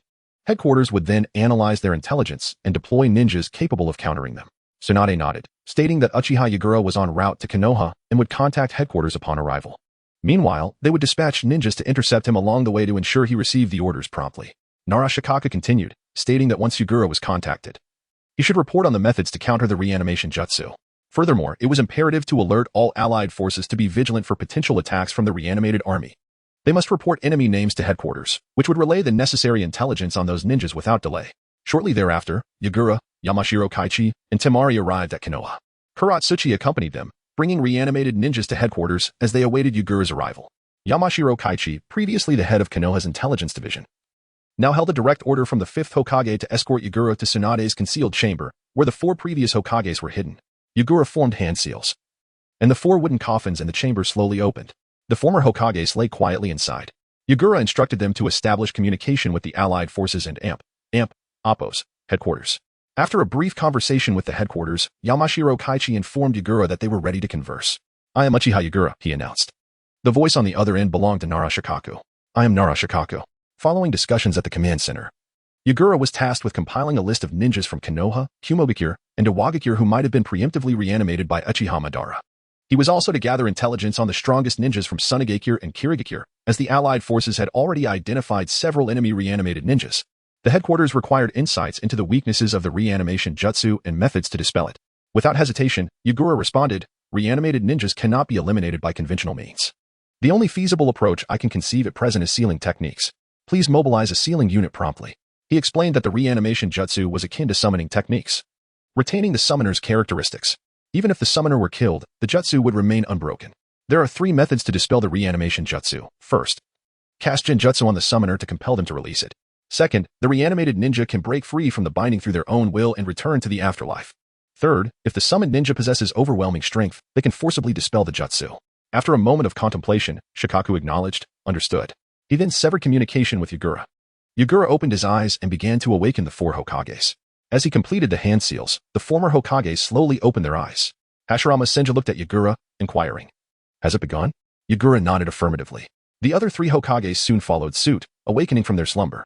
The 3rd Hokage examined his surroundings, noting, "This is Orochimaru and Appo's reanimation jutsu." He searched for any sign of Orochimaru, who was currently engaged in battle with Itachi under Yagura's orders. The 3rd Hokage turned to Yagura. "You are Uchiha Yagura." Upon hearing the name Uchiha, the 2nd Hokage erupted with a terrifying aura. "Tobirama." Hashirama unleashed an even greater presence. The 2nd Hokage glanced at his elder brother. "Brother, he has not restrained our movements. Did you not notice?" The 2nd Hokage found this peculiar. At that moment, Yamashiro Kaichi stepped forward to explain the situation to the former Hokages. The 2nd Hokage opened his eyes. "Indeed, I sense a large gathering of ninjas." The 4th Hokage, Minato Namikaze, also awoke, stating, "As you mentioned, Naruto and the 8 Tails Jinchuriki are being protected. However, I sense the 9 Tails chakra within Naruto moving towards the allied forces and Appo's location." "What?" Yagura began to sense the chakra scroll he had left on Turtle Island. Indeed, at that moment, Guy was also heading towards the allied forces with the chakra scroll. However, he had not yet opened the scroll, indicating that neither the 8 Tails nor the 9 Tails had sustained fatal injuries. 4th Hokage, I implore you to assist the 8 Tails and 9 Tails in reaching the allied forces safely. 1st and 3rd Hokage, please proceed to headquarters to await further orders. Yagura then turned to Tobirama Senju. 2nd Hokage, I request that you accompany me. I need to gather intelligence on the remaining reanimated ninjas from the 3 other ninja villages. And your Flying Thunder God technique will be invaluable. The 2nd Hokage scoffed, clearly displeased with Yagura's command, yet he did not refuse. Yagura addressed Yamashiro Kaichi. "You and I will handle the intelligence gathering for the remaining 2 villages. Please contact headquarters and instruct the Mizukage and Kazekage to prepare their villages for assistance." Temari and Kankuro returned to headquarters to report. Temari and Kankuro nodded in agreement. "All right, 2nd Hokage, let us begin collecting intelligence on Konoha and Appo's ninjas." Half an hour later, Yagura had completed the intelligence collection for Konoha. The 2nd Hokage placed a hand on Yagura's shoulder, and they vanished from Konoha, reappearing amidst swirling sands. The Sand Ninja had evidently received word from Gaara, as 2 Chunin were waiting at the entrance. Yagura addressed them urgently, "Time is of the essence. Please guide me to the graves of the Sand Ninja predecessors. The two Chunin exchanged glances and nodded, understood. 2 hours later, under the guidance of the two Chunin, Yagura gathered most of the intelligence on Sand Ninja. The news was disheartening. Like the other villages, many strong ninjas had been summoned ahead of time, including their fourth Kazekage, Rashi. At this juncture, the second Hokage suddenly released chakra, declaring, "That is Uchiha Madara's chakra." Yagura felt a sinking sensation. Second Hokage, please expedite the collection of information on the Mist Village's ninjas. The second Hokage was equally anxious, but with his elder brother Hashirama present, he felt assured of a brief respite. Thus, although he was pressed for time, he did not rush to the battlefield. Let us proceed to the Mist Village.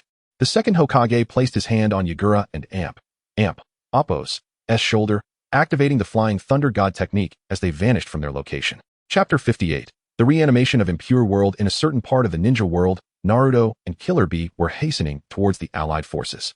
Suddenly, Naruto sensed an unfamiliar presence. A figure obstructed their path. It was Nagato.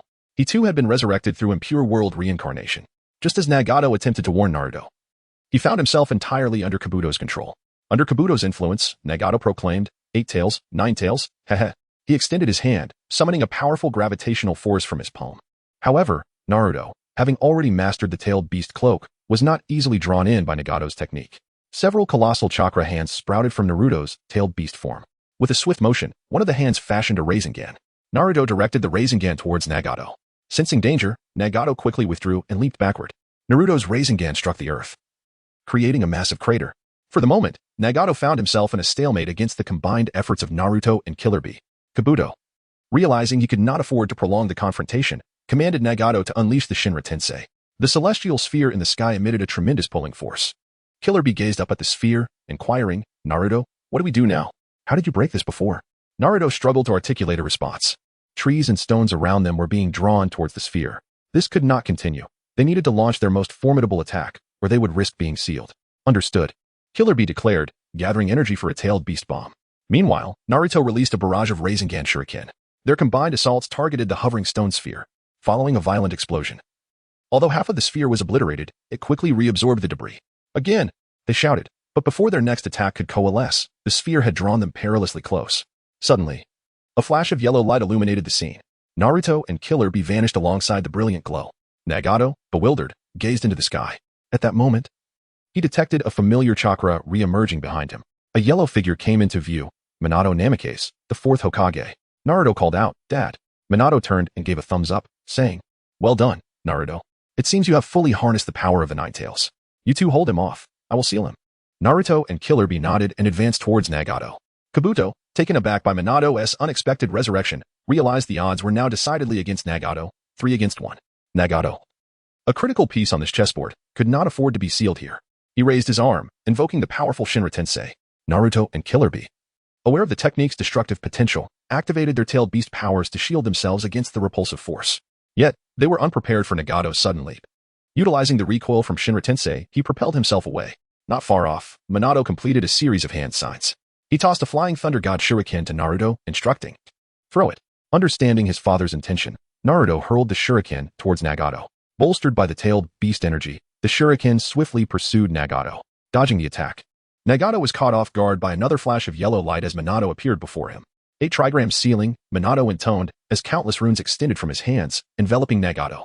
Producing a sealing scroll, Minato captured the ensnared Nagato within. Naruto and Killer Bee rushed over, astonished at how effortlessly they had subdued Nagato. Minato addressed Naruto. "I have sensed the location of the reanimation caster. I must go confront him. You two should head to the Allied Forces headquarters immediately." Before Naruto could voice a protest, Minato vanished. Meanwhile, Itachi and Orochimaru approached a mountainside, accompanied by an impure world reincarnated ninja from the land of Earth.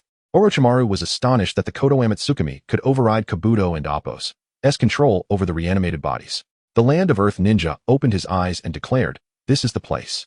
Itachi summoned a Susanoo, creating an opening in the mountainside. Inside, they discovered a hidden chamber. Kabuto, concealed within the cave, heard the commotion outside. He sensed their presence and immediately recognized Itachi's chakra. "Uchiha Itachi. So this chakra belongs to Lord Orochimaru," he exclaimed. As Itachi entered the cave, Kabuto rose to confront him. "Impressive, Uchiha Itachi. You found my hiding spot. Lord Orochimaru, have you now allied with the ninja coalition?" Kabuto inquired. Orochimaru regarded Kabuto with intrigue. "I never imagined you would grow to this extent, Kabuto. I am but a shell devoid of chakra now. My allegiance matters not." Kabuto chuckled. Then let me see who is truly stronger between you and Itachi. Itachi approached Kabuto, demanding, "Why did you assist Akatsuki? What is your motive?" Kabuto laughed softly. "Do you not find this world dull? My entire life has been manipulated by others. I find such a world utterly deplorable. Do you not?" Itachi gazed at Kabuto, stating resolutely, "Regardless of your reasons, I will force you to release the impure world reincarnation today." With that, Itachi activated his Sharingan. Kabuto smirked. "You think you can cast Genjutsu on me? Huh." A thin membrane sprouted over Kabuto and Appo's eyes, the ocular film of a serpent that could nullify Itachi and Appo's visual illusions. Itachi attempted his Genjutsu, but the chakra could not penetrate Kabuto's defenses. Kabuto shed his cloak, revealing a half-man, half-snake monstrosity, his sage mode from the Riichi cave. "Lord Orochimaru, I have mastered the sage arts you devoted your life to studying. I have surpassed you, ha ha ha." Itachi, adorned in crimson Susanoo armor, summoned the Yata mirror. Kabuto, akin to a serpent, lunged to the cave's apex, evading Itachi's strike. Itachi frowned, taken aback by Kabuto's speed. Was this the power of sage arts? Before he could ponder further, Kabuto unleashed his ninjutsu. Sage art, white serpent technique. A crimson dragon erupted from Kabuto's mouth, encircling a black sphere suspended in midair. The dragon spiraled frantically around the sphere before ultimately piercing into it. Itachi sensed the ominous energy within the black sphere, warning, "Be careful." Just as the sphere was on the verge of detonating, a flash of yellow light appeared. Minato Namikaze manifested before Itachi, forming hand seals. The surrounding space bore the marks of the Flying Thunder God technique. The black sphere, along with the surrounding area, was swiftly transported away by the sealing symbols. The fourth Hokage, Minato Namikaze. Kabuto was stunned that Minato, who had just dealt with Nagato, had now tracked him down. Chapter 59, Confrontation with Uchiha Madara. Itachi gazed at the fourth Hokage, Minato Namikaze. With his presence, dealing with Sage Kabuto would be manageable, no matter how swift Kabuto was. He could not surpass the speed of the Flying Thunder God technique. Approaching Minato, Itachi spoke softly, "Lord Fourth, at the opportune moment, please deliver Orochimaru to Kabuto." Once Kabuto absorbed Orochimaru's chakra, should Orochimaru extract his chakra from Kabuto's body, the imbalance would render Kabuto incapable of quickly regaining his equilibrium, leading to a loss of control over Sage Mode and preventing him from re-entering it in a short span. Minato turned his gaze towards Orochimaru, questioning his reliability. There are restrictions left by Night Crow within him. As long as he assists in resolving Kabuto, Night Crow will grant him freedom. Minato nodded, handing Itachi several Flying Thunder God shurikens. "You must ensure these shurikens are thrown near him." "Understood." Itachi retrieved a few ordinary shurikens and mixed them with the Flying Thunder God shurikens. As Kabuto observed the incoming shurikens, he scoffed. "No matter how skilled your throwing technique is, it is futile against absolute power." He effortlessly dodged Itachi's assault. Suddenly, a uniquely shaped shuriken flew towards him, and he sidestepped it. Before he could relish his evasion, Minato appeared before him with Orochimaru. Orochimaru extended his hand towards Kabuto, his chakra uncontrollably drawn away. "How is this possible?" Kabuto exclaimed as the natural energy within him began to spiral out of control. Realizing the imminent danger, he swiftly expelled the natural energy from his body, exiting Sage Mode. With a cold glare, Kabuto addressed Minato, "Even without Orochimaru's chakra, you remain no match for me." Forming hand signs, he began to recalibrate the balance between natural energy and his chakra. However, he overlooked the fact that the snake-like ocular membrane covering his eyelids had also receded upon exiting Sage Mode. Seizing the moment, Itachi activated his Manjiki Sharingan, Kodo Amatsukami. An invading chakra infiltrated Kabuto and Appo's mind. How can this be? Kabuto slowly closed his eyes. Itachi approached him, manipulating him to form seals. "Edo Tensei, release." Now, under Itachi and Appo's influence, Kabuto's will have been altered. Upon awakening, he would become a member of the allied shinobi forces. Itachi glanced at Orochimaru, who had reclaimed his chakra. Whether the restrictions left by Night Crow still held was uncertain. Orochimaru, sensing Itachi's gaze, reassured him, "Rest assured, the bindings of Uchiha Night Crow remain intact. And I currently have no desire to oppose you." Itachi dismissed Orochimaru's concerns. Even if he fled, with his current strength, he would face only minor troubles. "Lord Fourth, take me to the battlefield of the ninja world." "Very well." Upon returning from the Land of Water, Night Crow and the second Hokage arrived at the battlefield. Observing the souls of the reanimated ninjas returning to the Pure Land, Night Crow noted the lifting of Edo Tensei. The second Hokage furrowed his brow, sensing the ongoing battle near Senja-Hashirama. Uchiha Madara's chakra had not dissipated. Originally intending to support Naruto by impersonating Tobi, it seemed imperative to address the situation with reanimated Uchiha Madara first. Second Hokage, Senju Tobarama remarked, having greatly revised his perception of Night Crow through their collaboration. "Understood." Placing a hand on Night Crow's shoulder, he activated the Flying Thunder God technique. The current 5 Kage, along with the first Hokage and several reanimated shinobi from the 5 great nations, found themselves outmatched by Uchiha Madara. The reanimated ninjas, including the first Hokage, were ensnared by Madara's yin-yang release. The five Kage were similarly battered. The arrival of Uchiha Night Crow and Senju Tobirama drew the attention of all present. Night Crow set his sights on Uchiha Madara, recognizing him as the true Uchiha Madara. That pair of Rinnegan was indeed his. Tsunade called out to Night Crow from behind. Over here, Night Crow approached the gravely weakened Tsunade, a slug hopping onto his shoulder.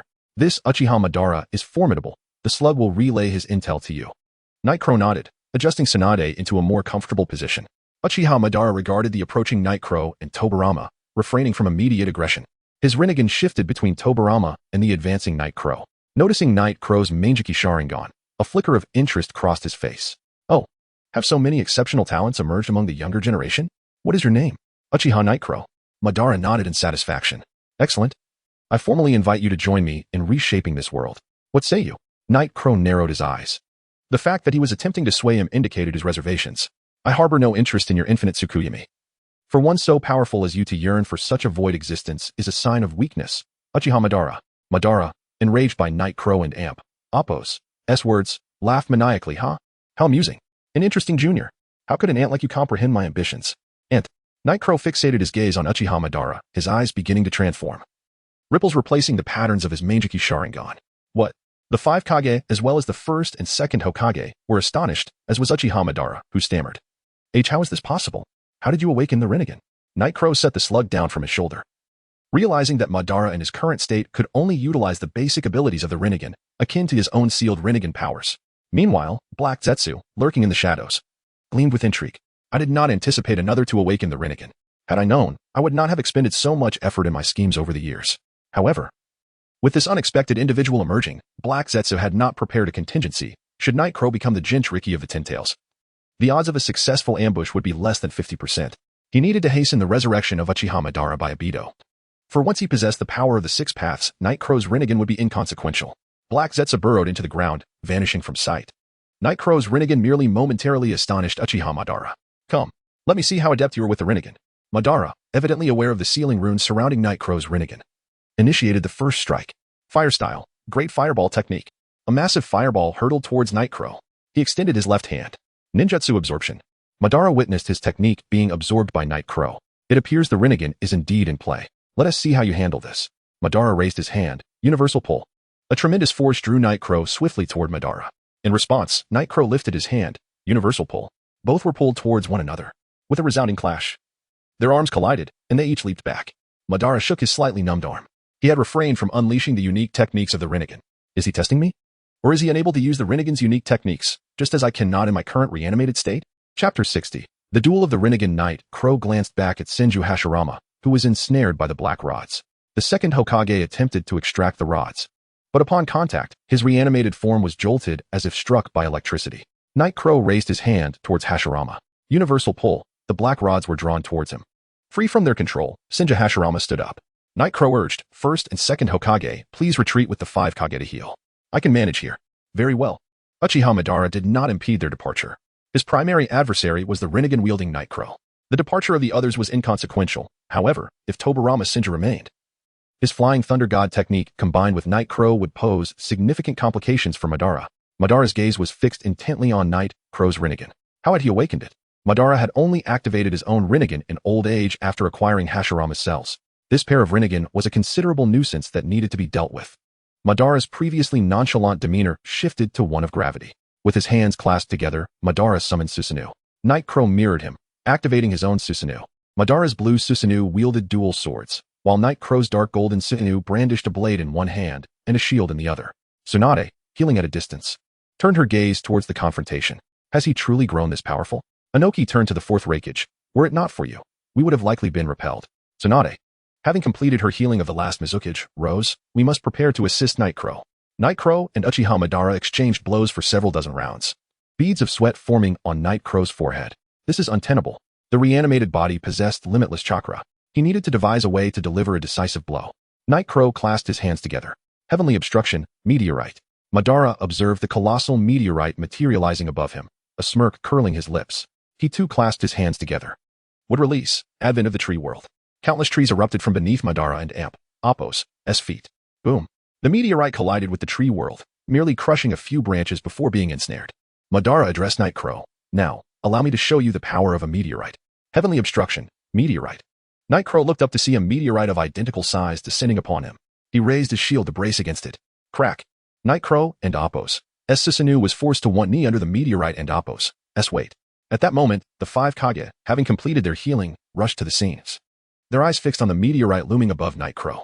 Inoki was the first to soar beneath the meteorite, looking at Night Crow, who was gritting his teeth within Susanoo. Let us strike together. Inoki placed his hands upon the meteorite. Super light heavy rock technique. Night Crow felt the pressure above him dissipate and summoned all his strength to rise. Madara and Appo's playful smile widened. Then let us have another. Heavenly obstruction, meteorite. Another meteorite was conjured by Madara, stacking upon the first. Boom. Night Crow and Appo's Susanoo was forced to kneel, its legs pinned to the ground. Night Crow glanced at Madara. Though they both possessed Rinnegan, Madara was vastly superior. Night Crow shouted to Inoki, who was still attempting to assist him, leave now. But Inoki protested, how could I possibly retreat? I have a means to escape. Do not hinder me here. Quickly, I cannot hold out much longer.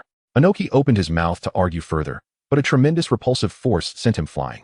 Once confirmed that the five Kage had retreated, Night Crow began to channel all his chakra. Super godly push. A tremendous repulsion radiated from Night Crow, shattering even the two meteorites pressing down upon him. Madara crossed his arms, addressing Night Crow. You are out of chakra now, are you not? At that moment, Night Crow had exhausted all his trump cards. He gazed at Madara with a hint of despair. Madara wielded Susanoo's chakra blade, declaring, I shall take your eyes. Just as Madara's blade was about to descend, a familiar voice echoed from afar. Yasaka Magatama. Clang. Madara was forced back 2 steps by the attack. Simultaneously, 2 Susanoo, one purple and one red, rushed to the scene. The purple Susanoo notched chakra arrows, unleashing 2 shots in rapid succession. Madara sensed the formidable power of these arrows and chose to withdraw, retreating 100 meters away. Suddenly, Madara's attention shifted towards the chakra of Obito, noting the active presence of the 8 tails and 9 tails. This fool has activated the 10 tails ahead of time.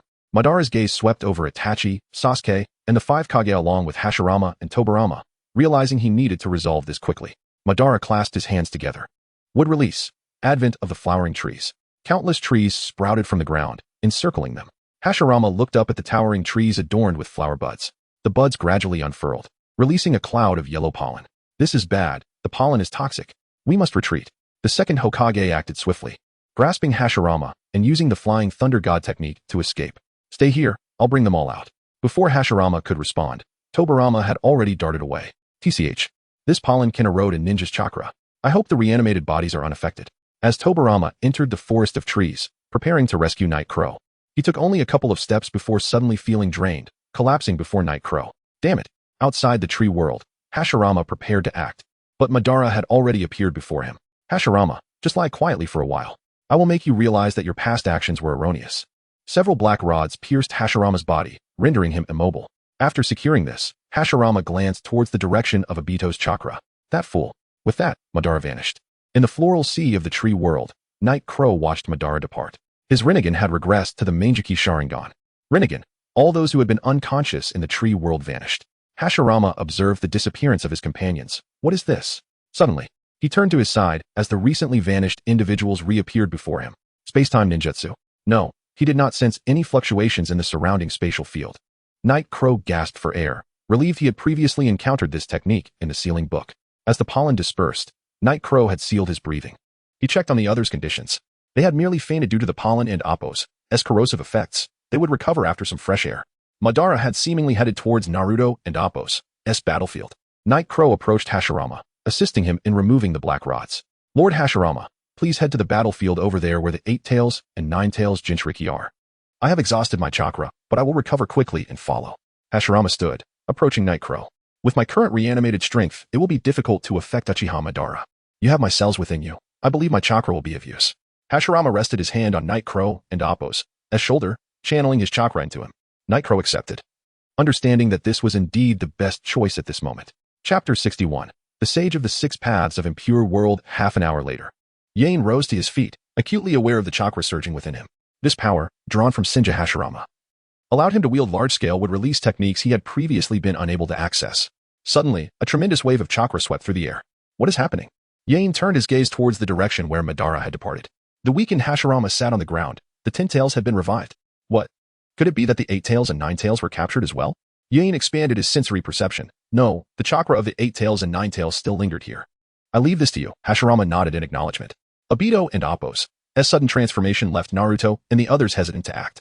At that moment, Yain instantaneously appeared beside Naruto and the others. He observed Obito, whose body had turned completely white. A jolt ran through Yain and Appo's heart when he spotted the staff in Obito's hand. It was the very power once wielded by the Sage of Six Paths. Yain turned to Kakashi. What exactly is happening? Kakashi clenched his fists tightly. He has absorbed the Ten Tails and become its Jinchuriki. Yain activated his Rinnegan, gazing at Obito. Uchiha Obito, I never anticipated this to be your true identity. Obito fixed his eyes on Yain. Rinnegan. He then glanced at Madara standing beside him. What is going on? Madara shrugged. I am not sure. Obito manipulated a truth-seeking ball behind him, launching it at Madara. The ball struck Madara and Appo's left leg. Looking at his severed limb, Madara chuckled instead of expressing anger. Are you so eager to eliminate your savior? Yain observed the betrayal unfolding between Obito and Madara. The black sphere that had attacked Madara and Appo's impure world body failed to restore him. Those present were astute. Most had noticed this anomaly. Obito turned away. Madara. You just stay there and watch. I am the one best suited to initiate the infinite Tsukuyami. Madara smirked sarcastically. Oh, then I shall watch closely. Yain sensed that in this state, he was no match for Obito. However, he discerned through his Rinnegan that the chakra within Obito was highly unstable. This might present an opportunity. Yet, the disparity in their strengths was overwhelming. Yain approached Kakashi and whispered, Kakashi-senpai, I need to prepare a technique. You all must hold him off. Kakashi nodded in agreement. Obito watched as Yain suddenly departed. Why did he run? With the Rinnegan, he is the strongest among us. However, with him absent, I shall eliminate these individuals first before seeking him out. Yain arrived at Hashirama's side, kneeling beside the still unconscious Itachi. He wondered if Itachi had successfully brought back the scroll he had dispatched him to retrieve. Yain rummaged through Itachi and Appo's ninja tool pouch. A few seconds later, he grasped a scroll. Found it. If Itachi hadn't brought this scroll, returning to the base would waste precious time. Yain swiftly formed hand seals. After a full minute, he pressed his hands against the scroll. Hashirama, intrigued, observed the complex sealing technique employed. The sealing scroll emitted a flash of white light, revealing a cultivation body. This body was unlike ordinary cultivation bodies. It was adorned with mysterious runes. This was a cultivation body crafted from Itachi's sage cells, a result of Yain's tireless efforts. Hashirama sensed an astonishing amount of chakra emanating from the cultivation body. This is a cultivation body made from sage cells. Sage cells. Hashirama could hardly believe it. Yain extracted a half strand of pure white hair from his ninja kit, hoping for success. He placed the strand upon the cultivation body and formed hand seals once more. Hashirama frowned, noticing the sequence of the seals. Impure world reincarnation. Countless fragments began to cover the cultivation body. Yain anxiously watched the body, awaiting its transformation. The final fragment enveloped the cultivation body. The Sage of Six Paths hovered in the air. The sage opened his eyes. Uchiha Yain, you have stolen the power of the sage. Last time, I did not seal you completely. This time, it seems. The sage perceived something and looked in a specific direction. This power is the power of the Six Paths. The sage's brow furrowed. In the end, I cannot escape the prophecy, can I? The nine-tailed beasts have merged into one, and the ten-tails Jinchuriki reappears in the ninja world. Yain respectfully stated, Great Sage. I had no choice but to summon you. Do you possess a means to counter him? The sage sighed. This body is too weak to wield the power of the Six Paths. Yain continued, that Uchiha Obito is not a perfect ten-tails Jinchuriki. I can sense that his chakra is exceedingly chaotic and may erupt at any moment. The sage shook his head. My soul is too powerful. This body is on the verge of collapse. However, I may still be able to accomplish something before I disintegrate. The sage approached Yain. Pointing his finger at Yain's brow, I shall unseal the Rinnegan for you. The runes surrounding Yain's eyes began to recede. Uchiha Yain, your Rinnegan's power is formidable. I hope you will wield it with caution. Upon finishing, the sage's form began to disintegrate, ultimately transforming into a mound of yellow earth. Yain opened his Rinnegan, feeling the chains of limitation dissolve. He closed his eyes, beginning to explore the ocular techniques residing within his Rinnegan. 5 minutes later, Yain opened his eyes. So, this is it. No wonder the sage remarked that my eyes are too powerful. With a slight activation of his Rinnegan's ocular power, Yain appeared without warning 100 meters away in Hashirama's view. This is the capability of the Rinnegan, compressing time. Originally, it would have taken him 3 seconds to cover that distance, but Yain compressed that time to the mere reaction time of the human body, approaching 0. Thus, it appeared as though he had teleported, a technique swifter than the flying thunder god. Yain transformed into a series of afterimages, darting towards the distance. Obito suddenly turned to a specific direction. A figure approached from afar, leaving behind a trail of shadows with each step. Yain stood before Uchiha Obito, his lingering afterimages merging back into him. Kakashi looked at Yain. Is this the technique he was preparing? What kind of ninjutsu is this? Those present were left bewildered.